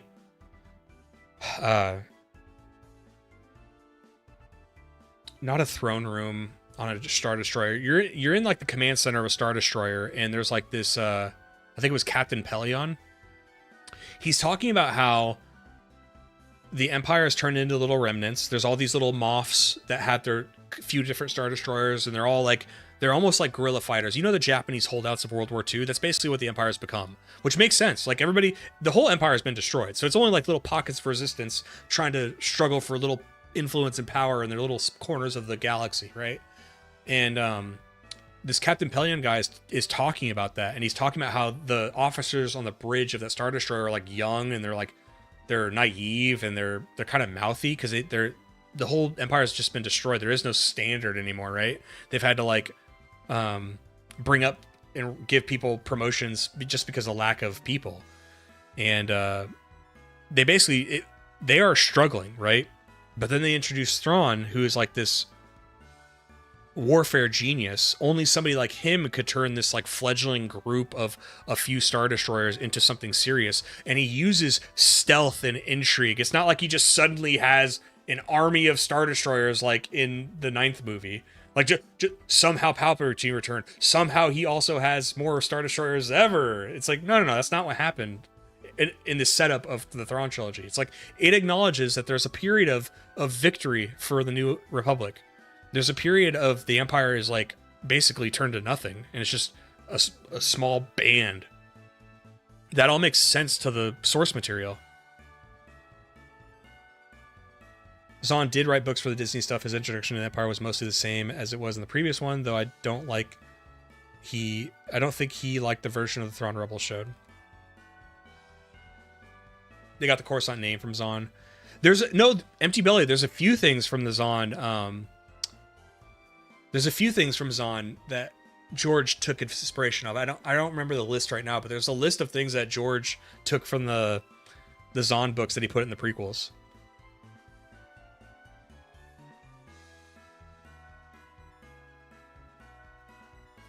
I don't have 1,000 Star Destroyers hitting your floor. No, unfortunately I don't. Sorry, I must be a big dummy. Doesn't everybody have that?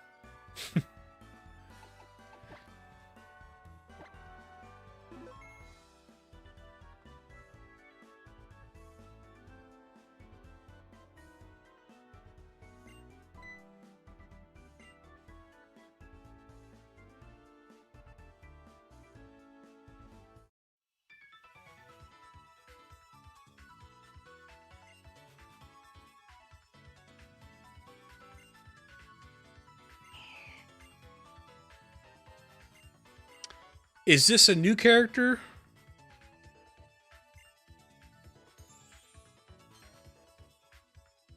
Lycia, is she new?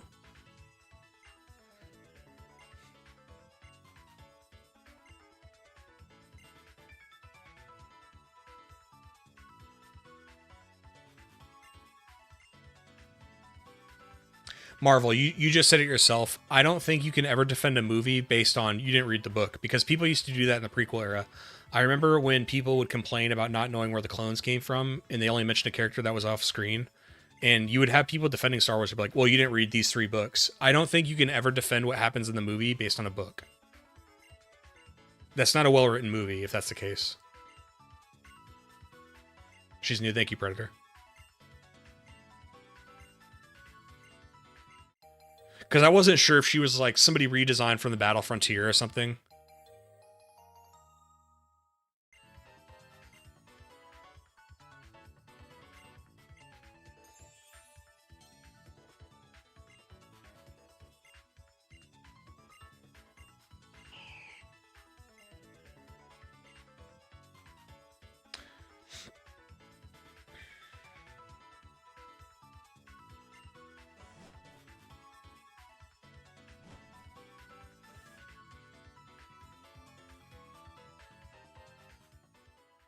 Let me ask you this, Marvel. When did the book you're talking about with Operation Cinder, when did that come out? Like, did it come out before or after episode 9?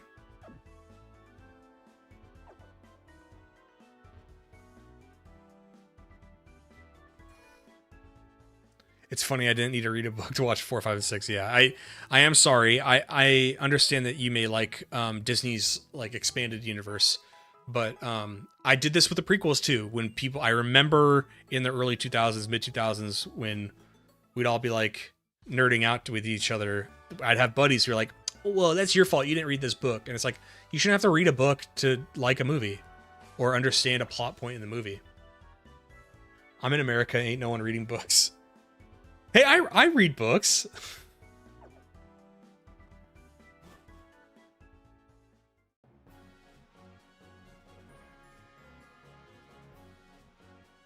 I actually still like reading books. I like to get highlighters. Sorry, well, not all books, but like when I'm doing investing books or something like that, I like to get highlighters and I highlight things and I make little note cards out of them for myself. They wanted to add all the contest gimmicks from the previous games and added her as a rival, I think. I don't know, it's been a while since I last played ORAS. Okay, well, thank you for telling me that. I'm not sure how you found me, but that helps me later for the video. You shouldn't need to do homework to understand it best. Yes, correct. What a book should do for a movie is like add some like Easter eggy flavor that makes you feel rewarded, right? For example, Fallout 4. I just did a video on that. There's so many references to Fallout 3 in New Vegas, but you don't need to play them. It is not. You don't have to have played those games. But if you did, it feels good. That's how a book to a movie should feel. It's like you read a Star Wars book, when you see the movie, it's so subtle, maybe even not that important to the plot at all. But because you read the book, you go, oh, cool. It shouldn't be like, okay, wait, what? What the fuck happened in this movie? And then somebody goes, you didn't read the book? That's your fault. That's not what Marvel said. That is how some people act, though.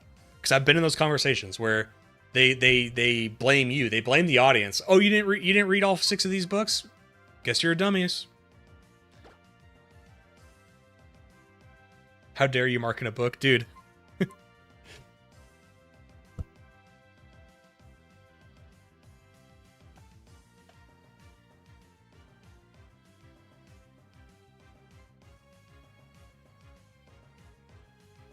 You can't really see it, but this is a book I like a lot called like 100 Baggers.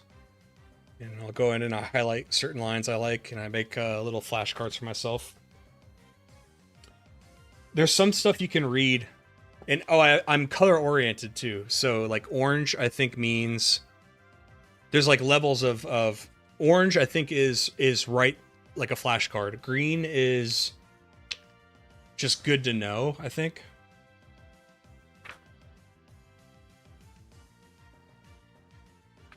I love this book, by the way. 100 Baggers by Chris Mayer. Very good book.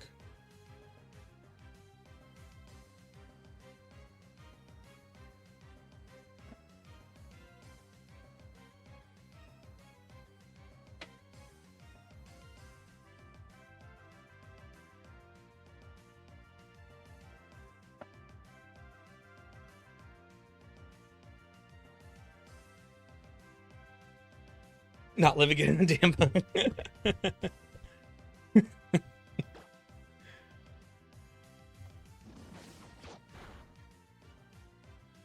We'll just ignore the 343's Halo in terms of ruining the lore. Behind me, I found in one of my old... I think a friend gave it to me, but I had the old Halo books. I'd never read them growing up. I heard those are good, though.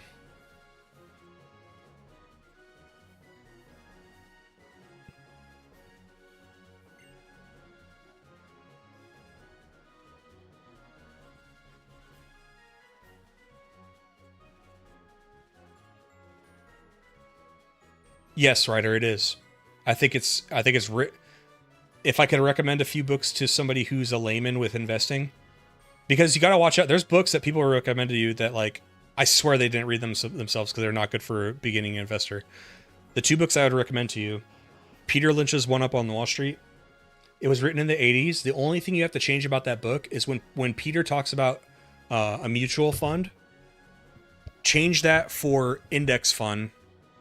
Low expense ratio index fund that is not actively managed. Just so whenever he brings up mutual fund, just replace it with low cost index fund that is not actively managed. So the S&P 500 or VOO. Just think that when he says that. Everything else in that book is still relevant to today. The second book would be Chris Mayer's 100 Bagger, because yes, he talks to you like a human. He doesn't talk to you like a Wall Street executive or anything like that. And what you'll find with both of them is, well, Chris definitely, he's really good at explaining, like, it's actually so good for a new investor, because sometimes people make it, when they think of investing, sometimes they see like a trading chart for like traders. That's not what investing is. Investing and trading are 2 different things. And he's talking about investing. And the cool thing is, like, you get to learn stories. He talks about a few stocks. The whole point of the book is if you put $10,000 into a stock, what companies made that into $1 million, how quickly or how long, you know? Like Gillette. Gillette took like 50 years to become a 100 bagger, but Monster Energy Drink took 8 years. And he tells you why. He tells you the story. He talks about you need to find companies that have owner-operators who have a lot of people in the company still own a lot of the company because they have a vested interest in seeing it grow, right?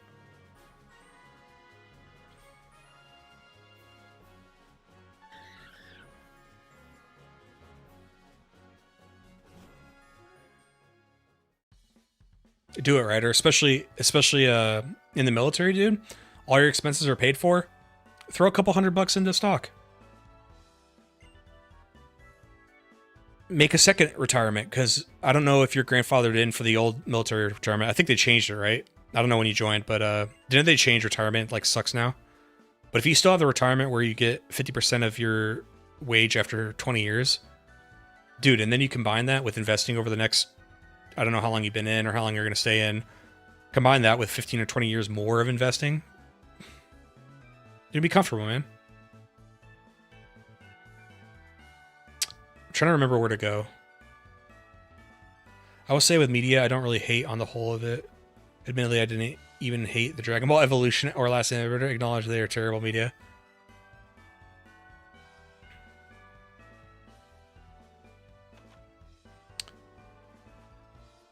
Oh, did I ever get cut from what's its place down?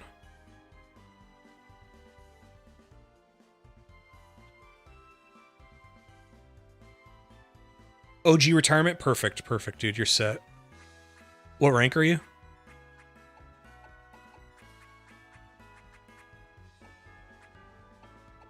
Like,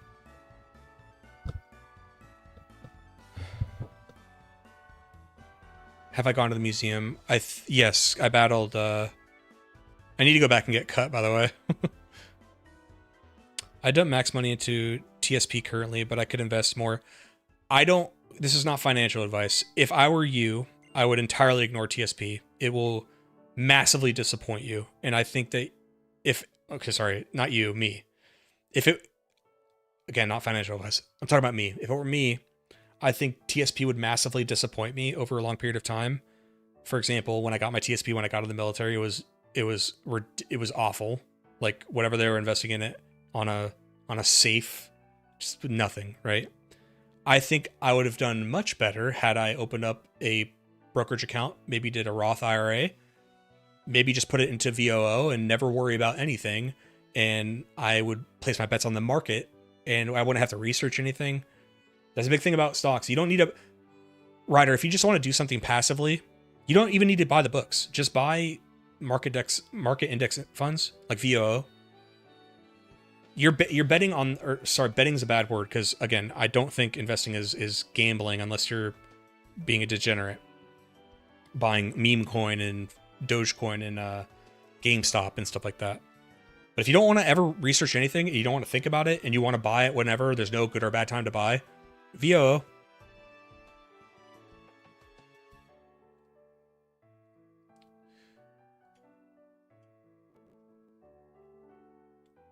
This is why. This is VOO. What is this? This is the top 500 companies in the US stock exchange. 87% over the last 5 years, max. 2010 to today, 486%. Could just do that. The only reason why you should do it in individual stock is because you've well researched it and you think it will exceed this. One of my biggest success stories was Meta. I bought it in 2022. I want to show you that real quick. I bought Meta, and I bought Meta right here. See that? $113. It had like an incredible crash, 70%. I bought all the way down. And when did I start investing? Like a few months before this. I had already read a few books about value investing. I could accurately identify a good company. You don't have to like Mark Zuckerberg, but this Meta's balance sheet was incredible. Incredible. They had no debt, making billions every quarter. So I was buying all the way down here. I bought here, and I've bought even on the upturn, even on the upswing. I've been buying. You should only be buying individual stocks if you think that you could do better than the market. If you don't think you could do better than the market, if you're loving life, if you're doing your military thing, and you want to, if you're bored at work and you want to study, great. But if you want to hang out with your wife after work, that's fine. You don't have to worry about this stuff. You just do VOO, dude. Just place your money with the market. Look at that. Now, are you going to have times like this? You see this right here, this COVID, the tech decline, and then it all came back. The drawback earlier this year when Trump took office, tariffs. Listen, you start to rewire your brain. I'm crazy now. I'm crazy to the rest of the world. When these dips happen, people are, oh my God, this is when I buy. You best believe I'm buying right here. On these dips, I cry when the market hits all-time highs. I celebrate when it hits lows.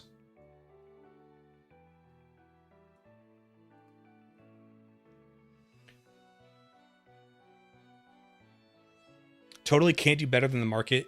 You can if you study. I have 7 individual positions in my brokerage account. You don't need to have a million of them, right? In fact, it's proven that like there's no way you can even keep up with your own companies if you have more than like 10, you know? You can beat the market. In fact, lots of stocks do beat the market, but you have to be well researched and understand what you're buying. And you have to stomach it out during the bad times. Little story I like to tell is I bought Meta, and this is why I don't recommend individual stocks anymore. If you ask me, Livid, what should I buy? I'm not going to tell you. Because you haven't done the research. And it's not a gatekeeping thing.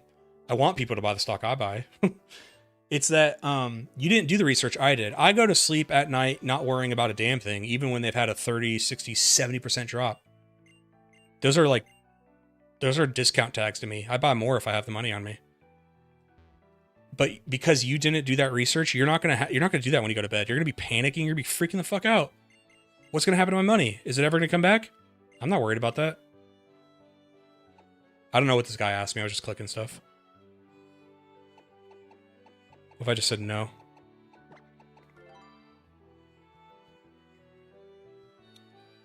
I look away and I see stock prices. I'm 6 years in so far, just trying to save in a high yield account. High yield account. Is that a savings account? What is high yield to you?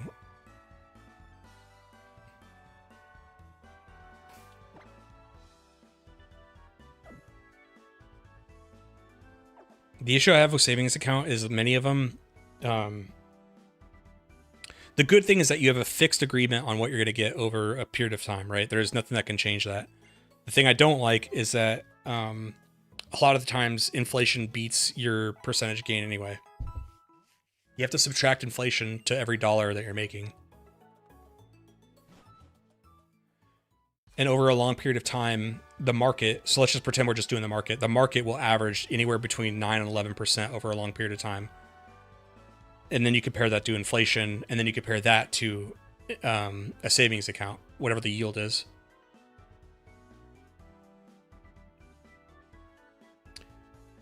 But what percentage, Final? What is high yield to you?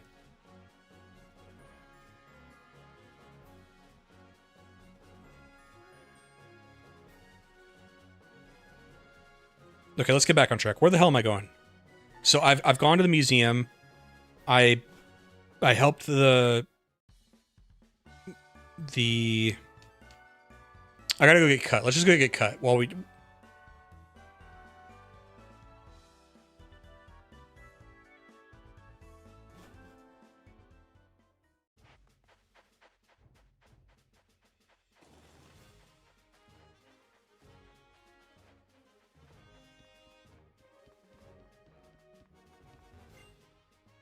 It's 4.8. I think, man, just buying a S&P 500 index fund is, you know what I mean? Like, how long have you had the? Has it been fixed at 4.8 for the 6 years you've been talking about? And by the way, hold on. Let me get something very clear. If you're not comfortable with things I'm saying, don't do it. I'm not comfortable with trading. You know, the people that did the GameStop thing, I don't know how to do that. You should only ever do something that makes you feel comfortable. Right? So if the things I'm saying entices you and it sounds like it's safe, which I think it is, then do it. If you feel uncomfortable doing it, don't do it. Even if somebody can show you in black and white that their version is better than what you're doing and you still don't like it and you're comfortable where you're at, don't do it. But we're here, so I'm going to talk about it, and I like to talk about this stuff, so. What Ryder said is correct. That's exactly what I was talking about. So, you know, you're doing 4.8, right? But it's really 2%, let's say. Let's our loose math. And then you can just Google this, like what does the S&P 500 average over 5 years? Because you said 6 years. Let's say 5. Let's say 5 years. Okay, so over the last 5 years, the S&P 500 has averaged around 13.8 to 16%.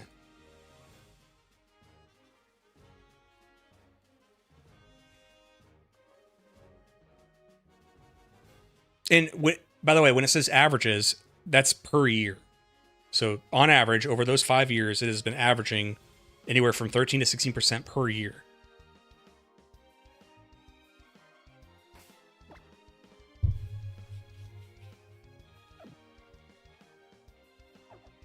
TSP went up to 24% with my individual funds going up to 16.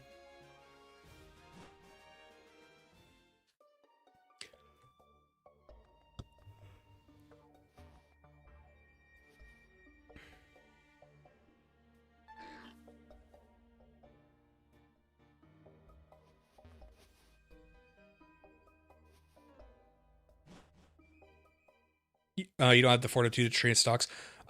Just, I'm not gonna keep drilling into you. You don't have to trade.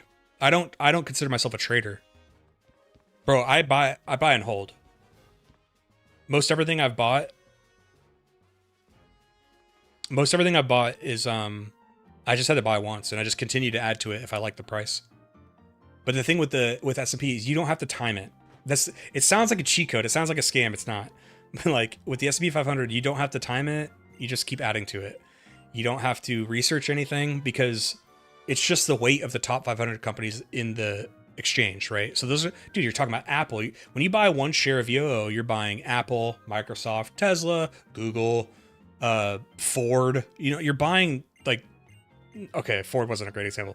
For the most part, you're buying very good companies that deserve to be in the top 500. Some lag behind, but that's what happens is it's not actively managed by a human. If for an extended period of time they drop below in market cap below that 500 point, there's no bias. The rule is if you're under this point, we sell that stock and we buy, the next 600 or in the tier of like 650, whatever companies those are that have now ascended to market caps larger than that. And the reason why that usually works is because there's something to be said about companies that make that much money. There's probably a reason why they're rising. It's kind of like cutting the fat and adding, good stocks into the top 500. Yeah, Ford wasn't a good example. Some companies have just been dinosaurs and they can linger with their market cap forever.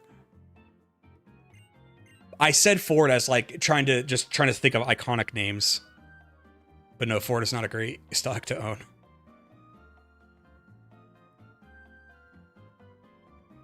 If you scalp Pokemon cards, no, I know you're joking. But that's what I try to tell people who are into scalping, or if they mention that stuff. I'm like, just buy a stock because you don't have to. Okay, there's a level of speculation on both, but with scalping, you have to like shamelessly go to stores and like stand in line for things, fight with people over product, house the product, make sure it doesn't get damaged. You have to speculate on it for years sometimes, waiting for the price to go up. Then you have to go online to sell it usually. Or you sell it at a LGS at a loss because it didn't go the way you thought. It's like, you could do all that at the click of a button. Out of curiosity, how did this playthrough go from how do I progress through the game to random book review time to this is how to invest in stocks? I don't know. I'm sorry. I know I should be disciplined and be playing the game, and I apologize if you're not interested in the topic. I don't blame you. It's definitely on me. But anyway, so we got cut. We got cut.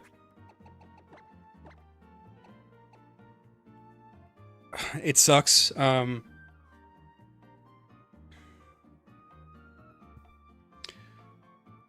It's full circle to when I first joined the stream and you explaining about your nephew. yeah, about the scalping.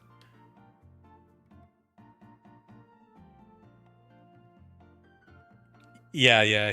When we were explaining that to him, I was kind of proud of him in that he had that reaction because we weren't setting him up or anything. We were just purely explaining what they do. And he's like, so big kids, boys, men will buy these cards and just sell them, but they don't even like Pokemon. We're like, yeah. He's like, that's weird. We're like, yeah, I know.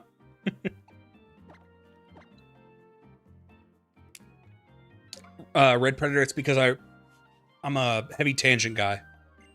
Once I get going, you can't stop me.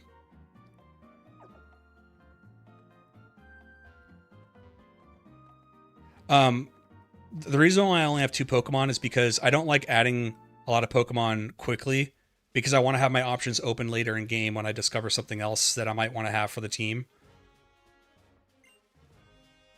So I just want to leave my options open.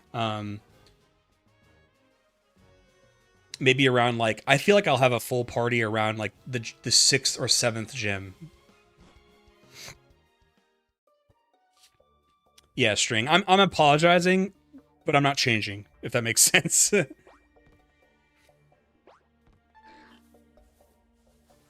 Like, I know that I go on tangents to talk about random stuff that's not exactly on topic of what I'm streaming, but also not changing a damn thing.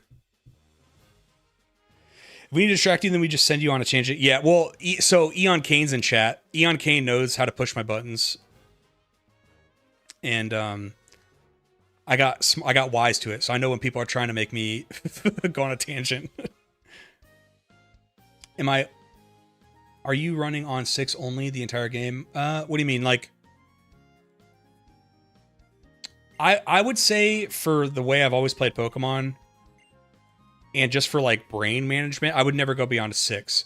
If you mean like, would I rotate out Pokemon from the PC to put on the party and just play with them for a while, or maybe I have 6 at like the 5th gym, but by the time I get to the 8th gym, I've moved like 4 of those Pokemon out and added 4 new ones in. No, I rarely do that. Like, once I add you to the team in my playthrough, you're on the team. Like, you're staying. Have you seen the people trying to move a common Kabuto card because some dude has been buying a bunch of them? Yeah, I didn't know about it myself, but my buddy told me about that guy. Seems smart.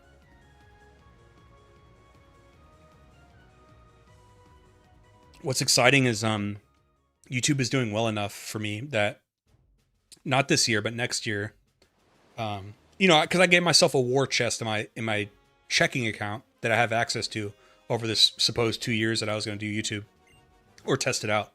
But things have been going so well that I could take a portion of that war chest and I can start investing again, because I haven't invested since I left work contracting. So yeah, next year I'm going to get back into it, start researching stock again. You know, because I love doing it, but I put that out of my mind because I had to focus on YouTube, and YouTube is still going to be the priority. But you know, it's doing good enough that I can like, okay, you know, even if it's only a couple $100 a month, I still think that's worth it. What's up, Pokebot? I am. How you doing, man?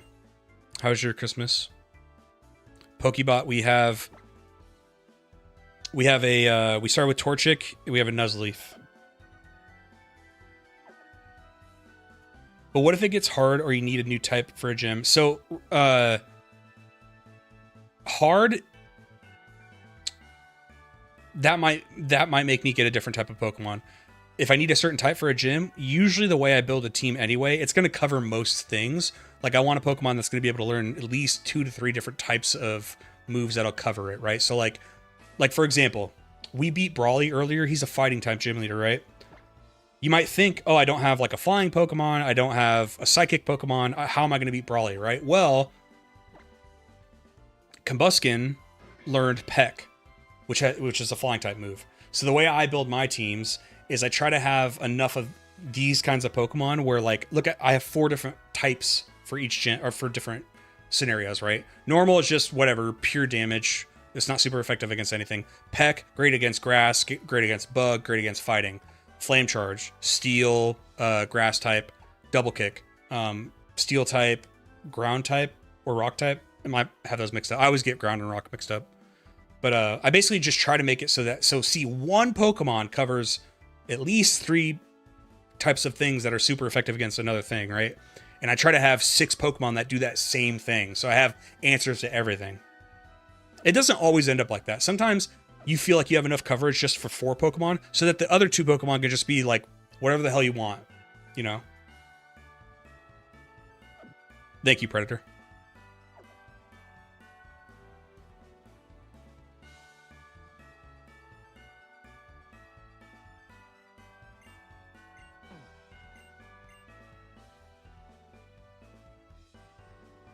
Yes, Ryder, exactly.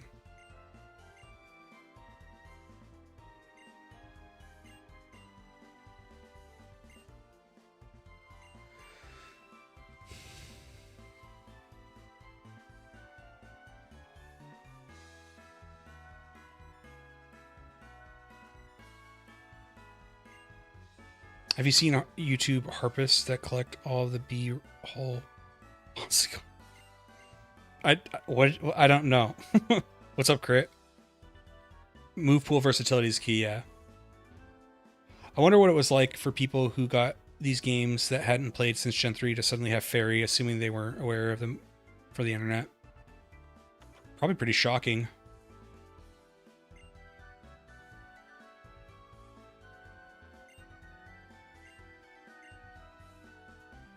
Predator, did I miss what you were talking about?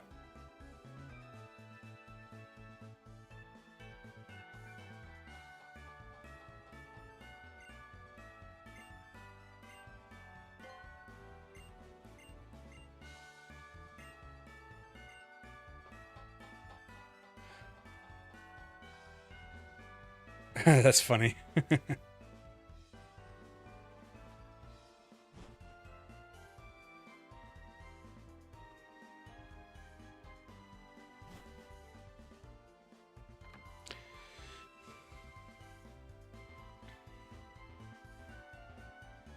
ORAS is going great.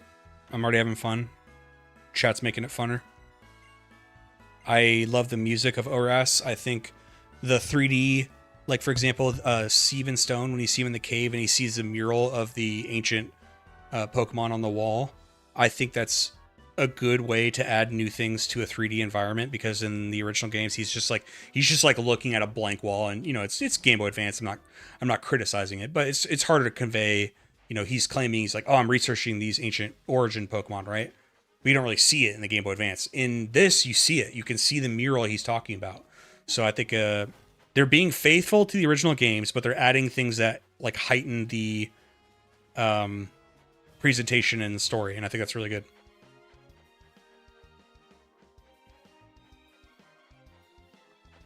Predator. So I went to the museum. I battled where Stern was. There was like the magma people showed up, and I battled them. I thought Stern gave me something. When I left, that's when the Poke Contest stuff happened over here. Maybe I need to go in here so they could teach me about it or something. Name Raider's house. Okay, let's change the name.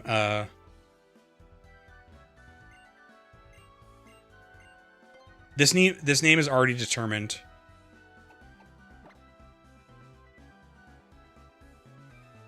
What was her name at the very beginning of the stream?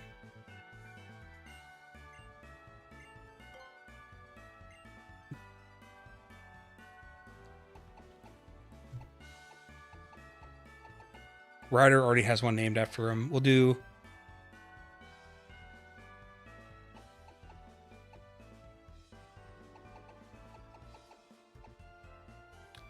I like the integration of 6th gen mechanics into Hoenn. Gives it a bit of a refresh. Still wish they had Battle Frontier, though. I prefer this over BDSP. Yeah, the Battle Frontier, don't worry, I'll talk about that later. Or, I mean in the video. Like, I'm very disappointed by that, because you start imagining, like, look at the presentation when you battle in certain story moments or gym leader battles. You get to see, like, in Brawly's room, you got to see the treadmills and the weights, and it looks so cool, right? God, can you imagine that if they did that for the Battle Frontier? How cool that would have been. And they just don't have it. It's like, come on, man.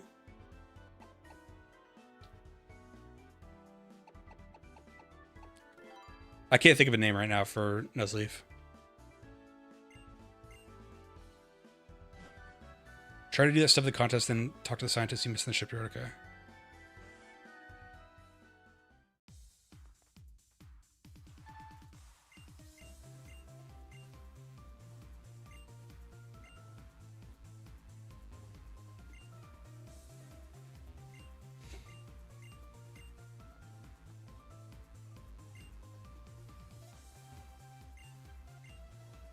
I don't think I have to do this.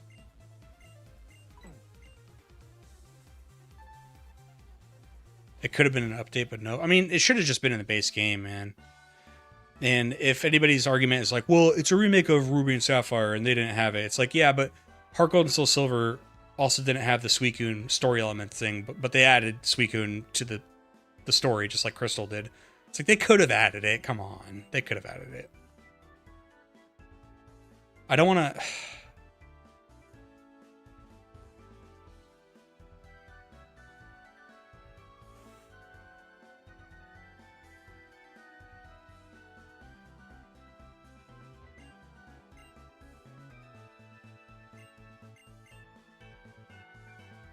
That's what I like about Gen 5. All but one gym had second function to be a cafe, museum, and art gallery. That's true. Would have added dev time, but it was such a beloved Emerald feature. It boggles my mind why that wasn't incorporated, like BDSP not liking taking elements from Platinum. Well, I can't imagine how much more dev time it would have added after having to recreate the game from the ground up, just for the first 8 gyms and the Elite Four and the Delta episode. Dude, listen, I would have taken a Battle Frontier over the Delta episode. I would have taken just a simple, what do they call the encounters when you just drop through the portal? I would have taken that for Rayquaza over if I could have had the Battle Frontier.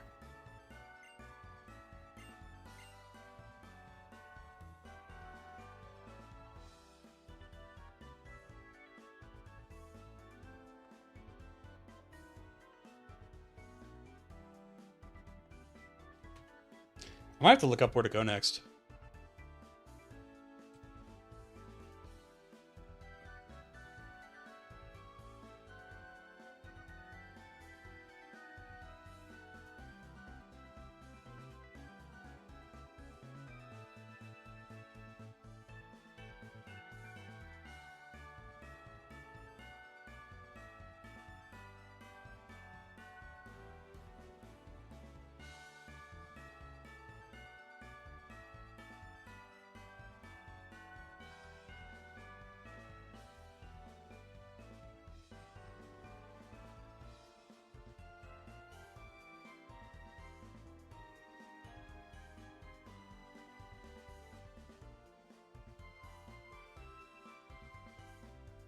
Wow, Predator. I think I do have to do the contest thing. I didn't really remember it being that intrusive. This is dumb, though. I don't like that.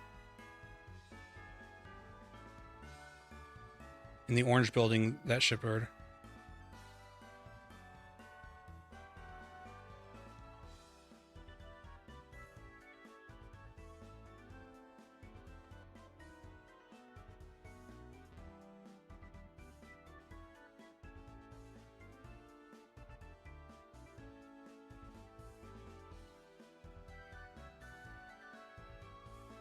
Is that the Deoxys? Maybe I talk about the Deoxys and the Rayquaza. Because I know, don't you get like the origin form Rayquaza and go up and battle Deoxys?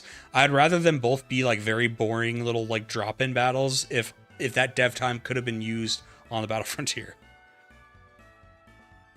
Like I would have made that trade.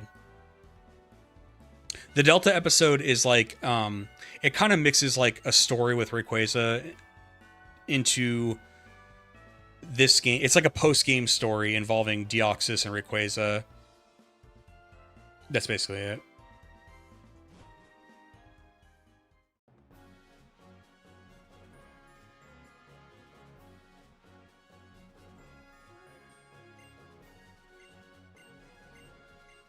Oh, I'm an idiot! I'm an idiot! Okay, we're good.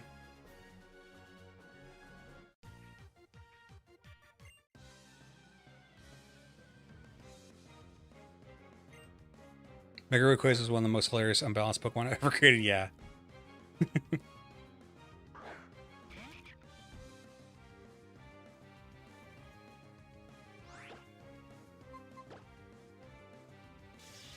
I guess I got a cut there.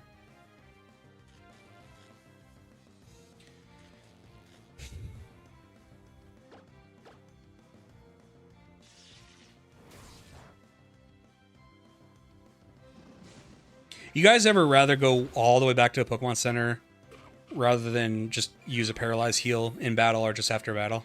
You guys ever do that? And then by the end of the game, you have like 6 Paralyzed Heals?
was, excuse me, was ORAS the first game to provide mythical Pokemon in the core game that was only available through special means previous to it? I have no idea.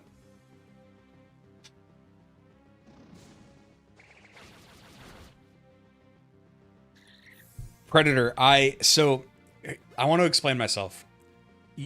Before that, when you went up, they're blocking it, and when you talk to them, nothing happens. But then I got it in my head. I'm like, wait, after the whole shipyard thing, will they act any differently if I go up again? And then as soon as I walked up there, it did a cutscene, and they walked away. So I am arguing that I wish they just would have been gone to tell me that the road is clear, rather than it looks exactly the same as it did before, except now I have to try again. Okay? Is that a good defense? I think there's another issue people have with BDSP. It was like, have a free Mew and Jirachi. Oh my god, I know. That's so silly. I think Deoxys is the first time an event Pokemon was just made available. Ah, I see what you're saying.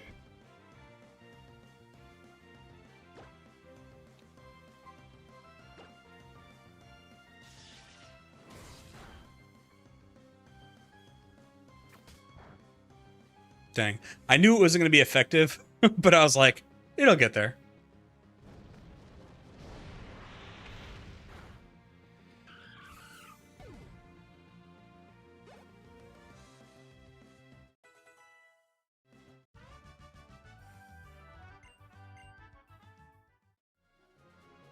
I guess if you want to count Ho-Oh and Lugia from GameCube games, well, those weren't really event Pokemon, right?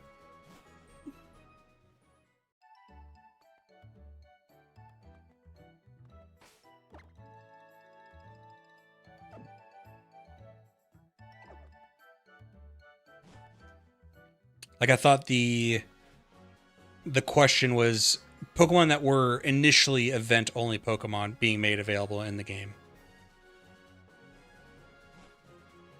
Like, Ho-Oh and Lugia come from, Gold and Silver. Are you going to ignore the free Laddie in favor of Proper Team? Probably, yeah. Predator, I don't really like things like that. Like, people are talking about BDSP and free Mew and Jirachi. If I play those games, I'm not using either one of them. So when the Laddie comes up, probably not going to use it. I said probably, okay? Subject to change. But probably not, because I don't usually like that. Like, it's very rare for me to even use the, like, legendary Pokemon I'm given.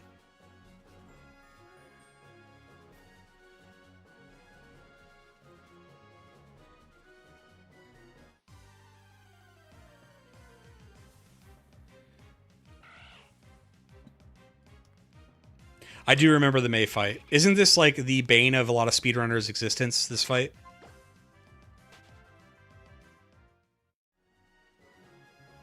You're good, final. I think I'm going to start. She's not going to lead with the Marsh Top. So I'll switch into Nuzleaf when I need to. For the Soar feature, that Crit Nerd, that is probably the only thing I'd use it for, but I probably wouldn't use it in battle. But again, subject to change. I might just decide it's too annoying switching it just for the Soar feature. And if it's going to be on the team anyway, just like use it on the team. We'll see. That's the only difference between this game and like previous games with Legendary is like, but there's a Soar feature and you have to use one of the laddies for it.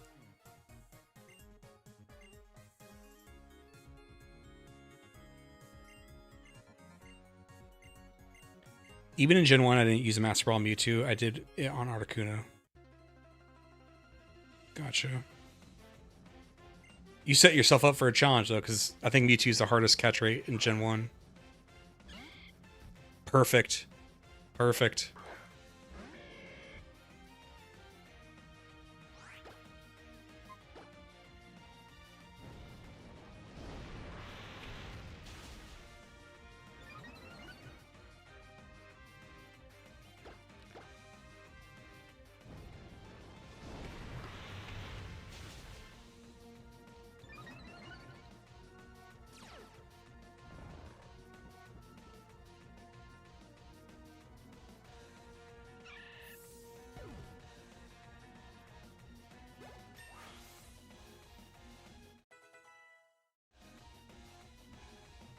Gen 1 catch mechanics are bullshit, not gonna lie. They're just not so obvious at first. Like, it wasn't, I think it was Brewham earlier. I didn't know until very recently that apparently it's, you know, paralysis is supposed to make a Pokemon easier to catch because if it has a status condition, but apparently paralysis is bugged or something, or it might be sleep. It's one of the two that it's actually bugged where it doesn't actually aid you in catching. And I didn't know that. I learned new stuff about Gen 1 almost weekly.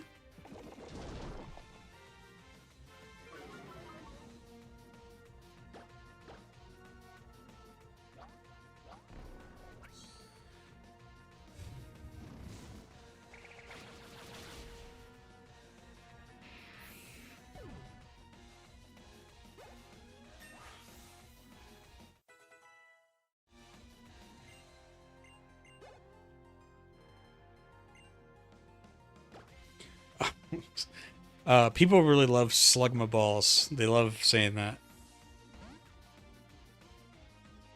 And I only figured that out because, God, which video was it? There's some video I did recently, and I mentioned Slugma, and people, they loved saying that.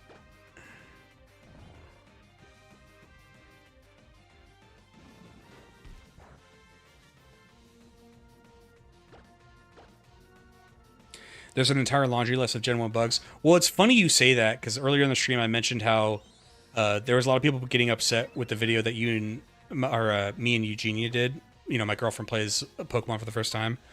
And they were mad that I mentioned that Gen 1 had bugs. And I'm like, listen, I'm the guy who defends these older 90s games like Ocarina of Time and Red and Blue, because I still think they can be enjoyed. You know, and I think a casual, for the most part, they're not going to, you know. But they were mad that I even mentioned it to her. And I'm like, what do you want me to say? They are buggy. There's bugs. Like, what do you... It doesn't mean it's a bad game.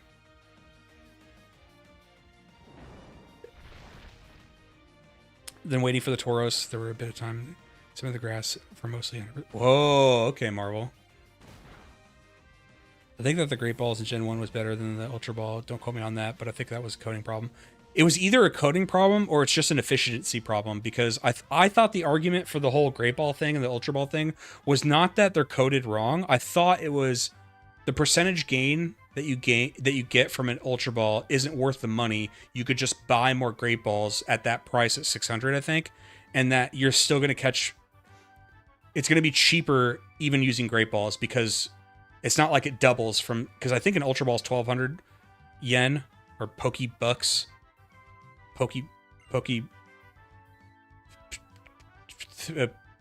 Currency. it wasn't, but it didn't double. So it was double the money, but it didn't double the catch rate. Do you know Satoru Iwata played a massive role in bringing Pokemon to the West? I did not know that.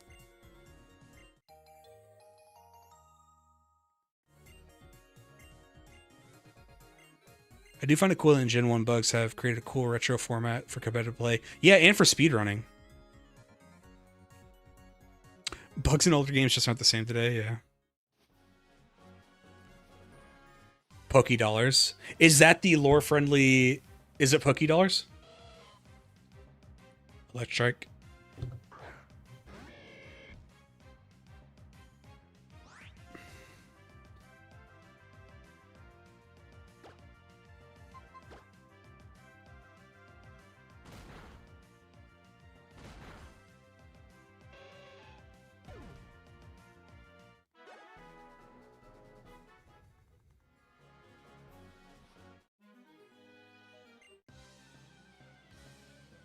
Today it means you made a bad game. I think that's fair only because we, like, modern gaming is like the ideology is, oh, we'll fix it with an update. We'll fix it with a day one patch. Whereas back then you couldn't ship a game that was just busted because it would get torn up in reviews. There's like virtually no way to fix it once it got shipped. You know what I mean? So it's like they had to get it right, and it created an unintentional standard that you got full games and they were supposed to run pretty well. Because I will still maintain, does Gen 1 have bugs? Of course it does. Like, Eugenia played it for... She didn't... guys, she didn't mention a single bug because she doesn't know like what's below the surface of what's going on. You know what I mean? For a casual, that's why to me, I thought that would be an interesting video. Is look at this person playing Gen 1 for the first time, having never grown up with Pokemon. And it kind of worked for the thing I was trying to do because she didn't really mention any bugs. She's just not going to know that stuff. She doesn't have 25 to 30 years of playing the same games over and over and over again, and then having a community to talk about all the bugs. And we're like one big hive mind of collecting this knowledge, you know. It's kind of funny because I was on the other end of that for Final Fantasy II. I don't know if you guys are familiar with the game, but there's like I think it's called the Blood Sword. I never got the Blood Sword because it's kind of like you have to know at the precise time when to go to this one character's house to talk to him to get the Blood Sword. But if you don't know that, you would never know. Like, there's no way you would just think to do that. So people were mentioning, like, oh, man, you should have got the Blood Sword. And I talked to some other people who know the game really well. They're like, there's no way for a casual going in blind that you would ever know about the Blood Sword. And it made me feel better. The first few Pokemon games that were held together with tape chewing gum and magic. Saying that Gen 1 has bugs doesn't mean it's a glaring flaw. It's perfectly playable as is. Yes. Because even if you want to talk about missing no, there's no way as a casual you will stumble upon doing the missing no glitch. There's no way that you would just randomly talk to that old man and that you'd randomly fly to Cinnabar Island and that you'd randomly start surfing up and down that. There's, you know what I mean? To me, is that like a glitch or a bug? Sure. Does that matter for a casual playing a game? No. I did hear the Iwata thing recently. The Nintendo Game Freak was focused on gold and silver. They made a blue version to fix the bug so it would be accepted in Western markets. I wonder if Poké Dollars in Mexico are Poké Pesos.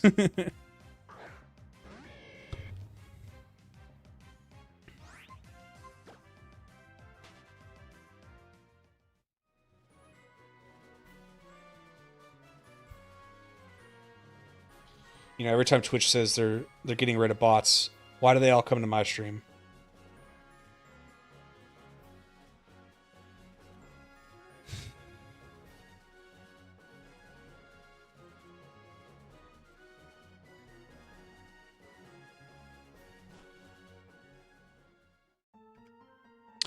Whoa. Mallville is like a mall. I didn't remember that.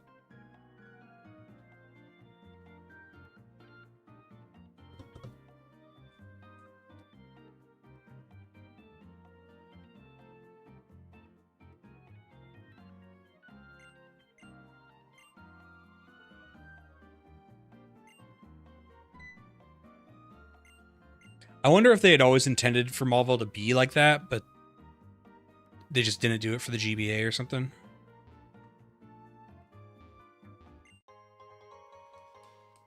I get it. I get the name, but it wasn't spelled like that, so I never knew what the association meant until like just now.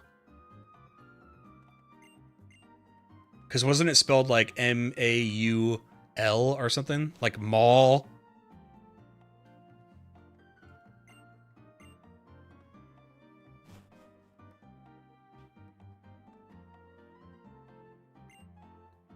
I am not remembering any of this. This is crazy.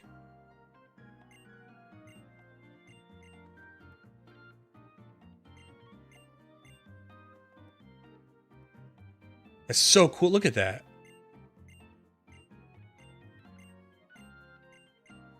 They like totally revamped this town.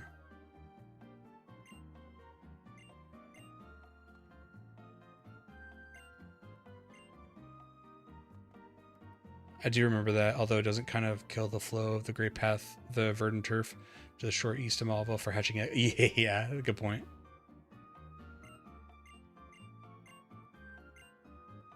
What did he say?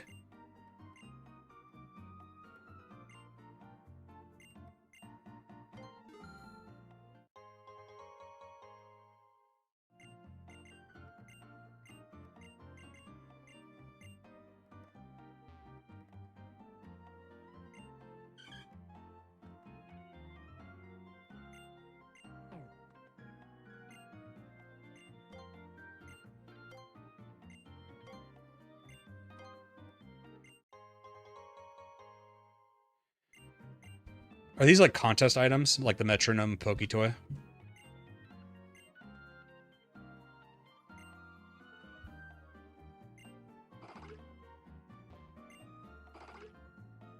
I am a fan of like remixes and stuff like that, but I think the music for this game is like super faithful. But I like it.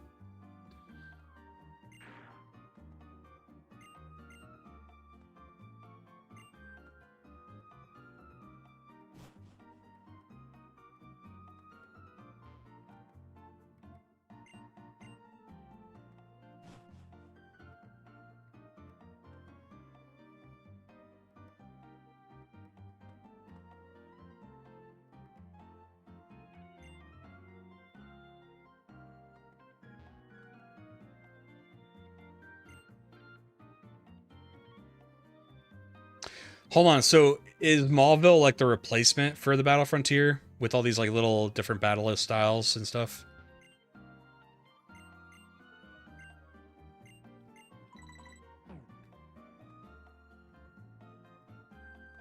And does he want like a heart scale for the move tutoring or no? Oh, never mind.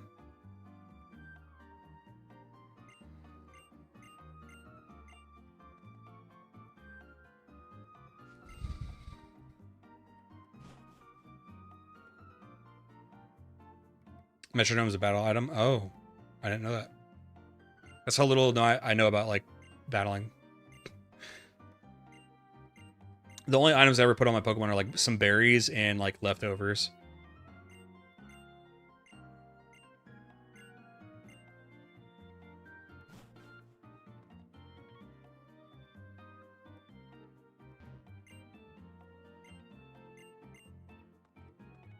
I assume he's the ultimate move tutor, so the starter ones.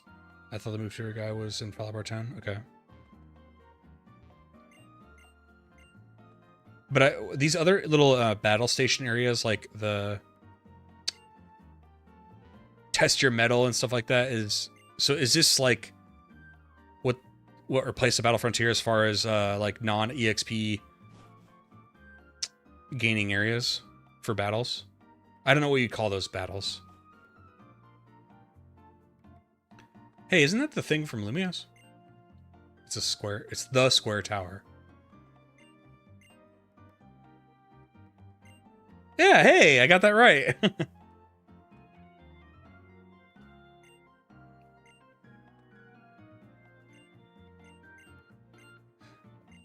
Mauville City, C Mauville, and Route 108, and New Mauville. All of them have Mauville in their names, right?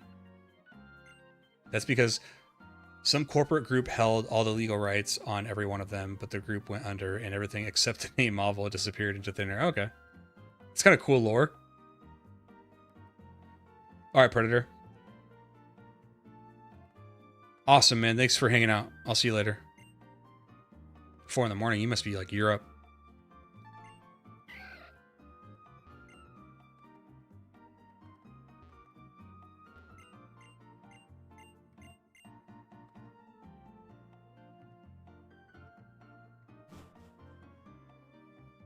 It feels like it's Lumios inspired. Yeah. That's probably why they had to put the monument there. Like, we know what we're doing.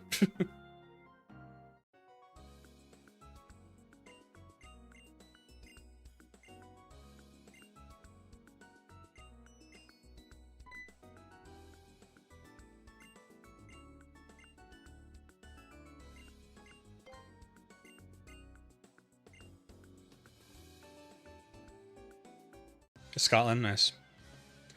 Have a good one. Was it Gen 4 that added in those ultimate moves for grass, fire, and water types? I thought it was Gen 5. I could be wrong on that. I think I first knew about it in Gen 5. You're talking about the pledge moves or whatever?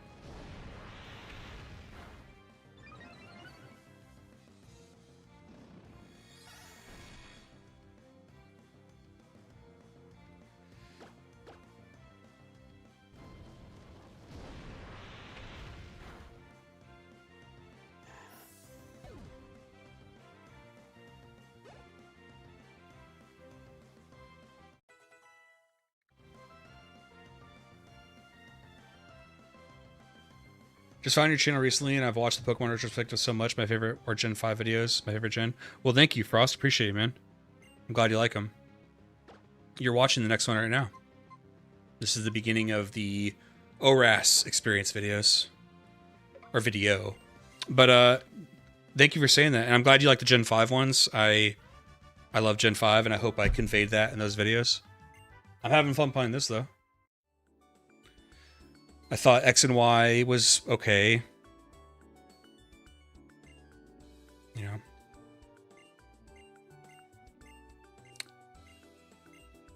I think they mean moves like Frenzy, Plant, Blast Bird, and can't remember the water one. Yeah. When were those? That's why you're here? Awesome. Appreciate you. Yeah, Frost, I just uploaded the Fallout video today. I'm still growing that audience. We'll see how that video does. Not exactly Pokemon adjacent, but I like making all sorts of content. So back to Pokemon. I'm going to be doing this video. I'm going to release it. I get to tell you these tidbits behind the scene because you guys are on stream. You're so cool.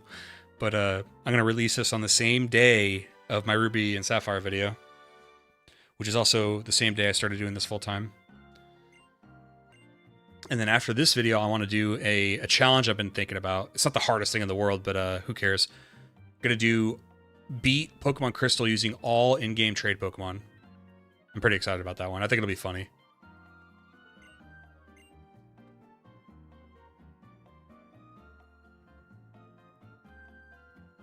Frenzy Plant, Blast Bird, and Hydro Cannon. I've not used them in forever. Me neither. Let me turn my heater on. It's getting cold. I think it's going to snow in my area soon.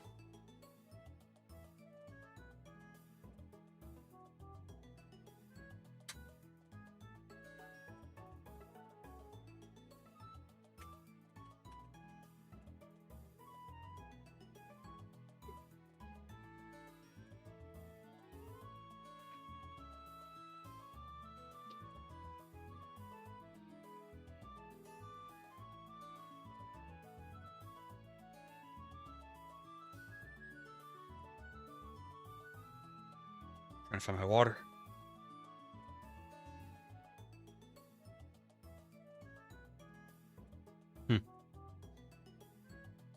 Personally, no one asked.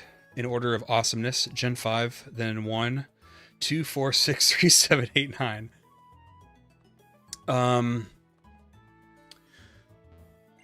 I'll do mine up to where I'm at in the channel, not including Gen 6 because I'm not done with it yet. Mine goes 1, because I love it forever and ever. 1, 2, 5. And I will admit that 1 and 2 is probably okay. If I'm trying my best to separate, nostalgia, my number 1 might be Gen 5. With nostalgia, 1, 2, 5, 3, 4. And that puts me up to date with the channel. I'll give my 6 verdict after I do this.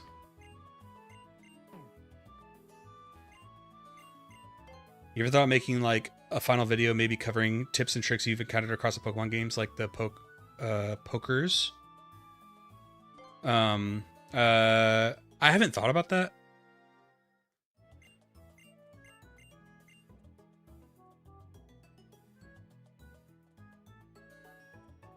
Oh, the Pokerus.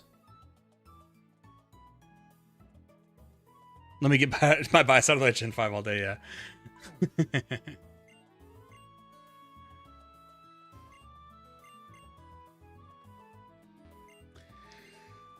I don't know that I'd make a video like that. Only because I don't know that people would care like about my opinion. That sounds stupid. People watch the videos, but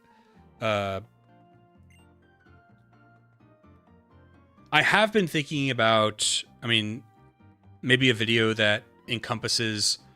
Okay, I've been thinking about this, right? So I'm in Gen 6. When I do Gen 7, we're going to be right at the cusp of the Switch era, right?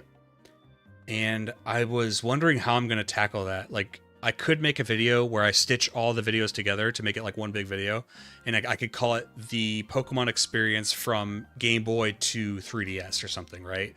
And I could have like an addendum in there where I talk about how I feel from the series from the beginning to that point. And it doesn't mean the series ends there. I can still add, you know, and then 5 years from then, maybe make another big video with all of them stitched together, but then add all the way up through Switch 2 or something, you know? I don't know. I don't know. I don't want to say no to what you just asked me, because who knows how I think about content a few months from now or years from now.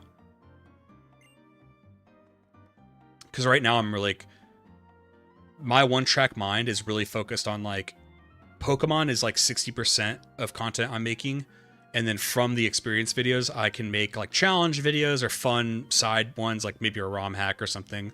And then the non-Pokemon videos, I want to just keep playing more games that I've had on my list forever that I've wanted to play for the first time or cover on the channel. And as I normally would do them, and whatever you want to call them, retrospective, review, playthrough, I don't know.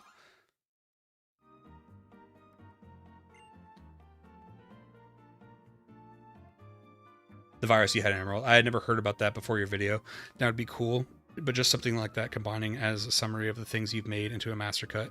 Yeah. Okay, so the answer is yes then. I have thought about doing something like that. Maybe like a quick, maybe a tier list, maybe just less like a tier list, but more like a more edited version of how I feel about certain generations side by side.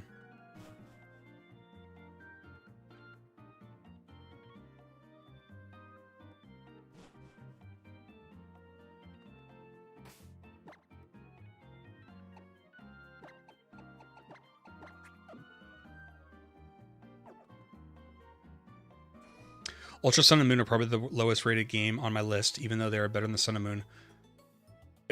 You think they're better than the Sun and Moon? Again, I don't like getting ahead of myself, but so I will say my assessment before replaying of Gen 7 is I hate playing those games. I really do. I don't have fun playing those games, but there's so much I do like about those games. I like the music, I love the location, the graphics, the Pokedex. I like the Hawaii themed. I like Alola forms. I'm fine with like new forms of older Pokemon. I'm cool with that. I just hate playing those games. And what I mean mostly is how interruptive and annoying it can be to play those games. It's so annoying. And the reason why I was your opinion of Ultra Sun and Moon compared to Sun and Moon is I feel like didn't they make the story worse in Ultra Sun and Moon? And about the only thing I hear in response is like, yeah, but Ultra Sun and Moon had the wormholes. That's not enough for me to like a game, though. Yes, is it cool? Yes. Did I shiny hunt in that era in the wormhole Pokemon? Yeah. So that was cool. But that is not enough for me to be like, oh, the game is good or it's better. No, that could have been DLC. I mean, there are Sun and Moon with extra content, so they would be better theoretically. Well, extra content in what? The wormholes? Well, I guess it's weird because what you're doing is you are putting them side by side, and it's almost like you can only play one, right? Like, well, which one would you play if you had to? You should play this one because it has more content with the wormholes, right? But if you're playing them as I played these ones and now I'm going to play these ones, and then you add in the factors that we know, like, okay, they cost the same amount of money. This one barely adds anything new except it made the story worse, and then it added some cool things at the end of the game for catching legendary Pokemon. That's where I'm like, and I got to go back and do my research, because I feel like when I watched for the first time, or the trailers for Ultra Sun and Moon, I feel like they were always hinting that it was, you know, because remember this? Does anybody remember the speculation about Ultra Sun and Moon? So, oh man, maybe it's gonna be different timelines. Maybe the thing with going to Kanto with Lily or whatever her name was. And I feel like the marketing in the trailers said something about different dimension or enjoying a journey to a different dimension. It basically felt like it was implying that there was going to be a lot more beneath the surface than what we actually got. Like, it was trying to imply that you'd be going and like really going into the Ultra Beasts worlds for an extended period of time or something that would make the game very different, and it was like didn't turn out like that.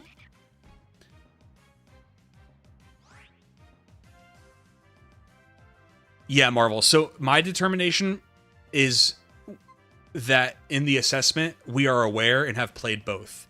Not that like if you had to choose one, like if, you know, gun to my head, somebody was like, I need a recommendation on which Gen 7 game to play. Tell me which one. I'd be like, okay, play the Ultras.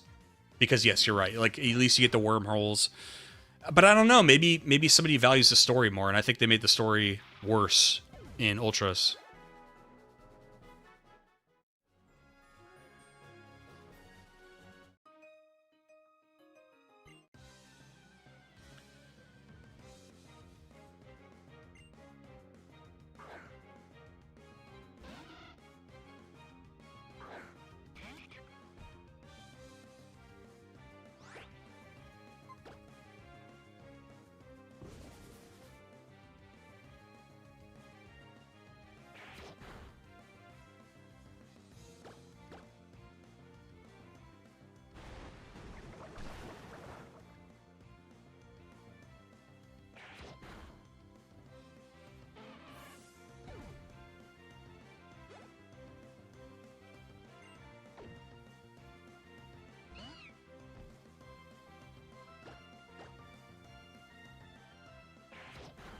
With the Ultras, I just transferred all my Pokemon up and use my Living Dex collection to rush the game.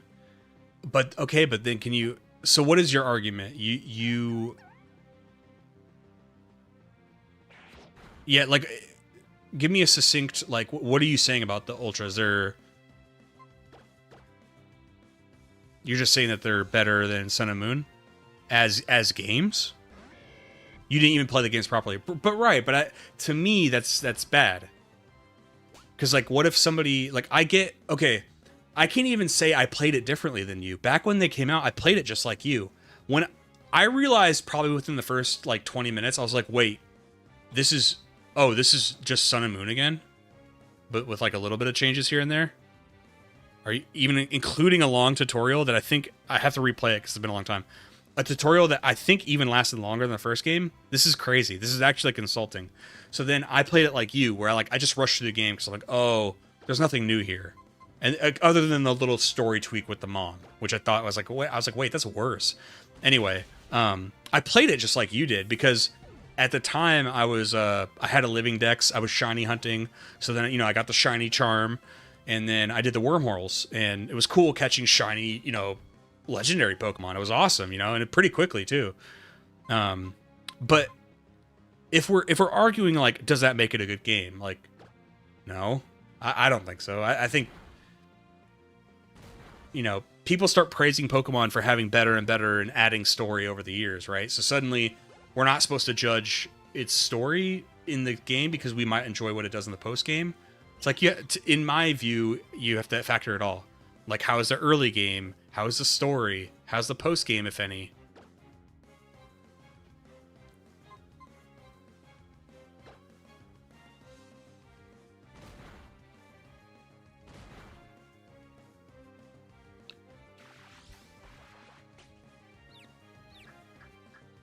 I guess my argument is that it's the same as Sun and Moon, so that's what makes them worse in the series. But I'd assume if you went into it first, it should be better than Sun and Moon. Okay, I guess we don't disagree on much then. And it's funny because like if I'm removing certain like pillars of the argument, like for example, story and stuff like that, I agree with you. Like I even played it the same way as you. Like I just rushed through the game, transferred my stuff in, and just started hunting, and I liked that about it. But I also, you have to wonder, it's like, could this have been DLC in Sun and Moon, like the Ultra Wormhole thing? Yeah, it could have. Come on.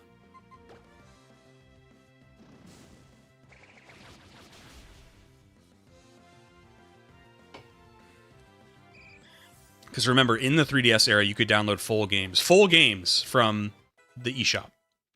So they could have added DLC. They could have added DLC that was in the form of, if they don't put it on the cartridge, they could put it on your console, and it accesses the memory from the console to use the, you know what I mean? It could have been done.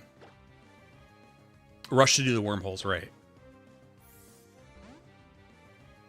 Well, that's that's what's going to be interesting is for the Gen 7 video. I don't even think I'm going to make 2 videos. I think I'm just going to make 1 video. Like, I'm going to make the Sun and Moon video, and then at the latter half of the video, or the last third of the video, I talk about Ultra. Because I just don't see... I don't see why I would make a whole another video for Ultra Sun and Moon. I just don't.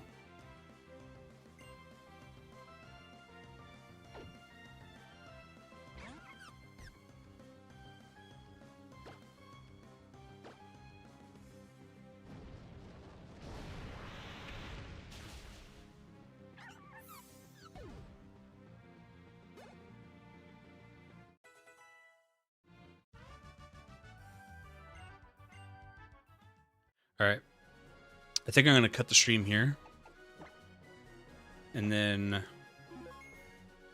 I don't know... My girlfriend, I guess, feels sick. She's supposed to come over tomorrow. I don't know what the plan is now.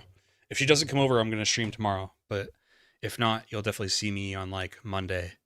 But you'll see me the next 2 days over the weekend if she doesn't come over at all. So whoever's out there and whoever watched today, thank you for watching the stream. I know I went on different tangents and stuff, but I hope you still enjoyed. Yeah, so maybe I'll see you tomorrow.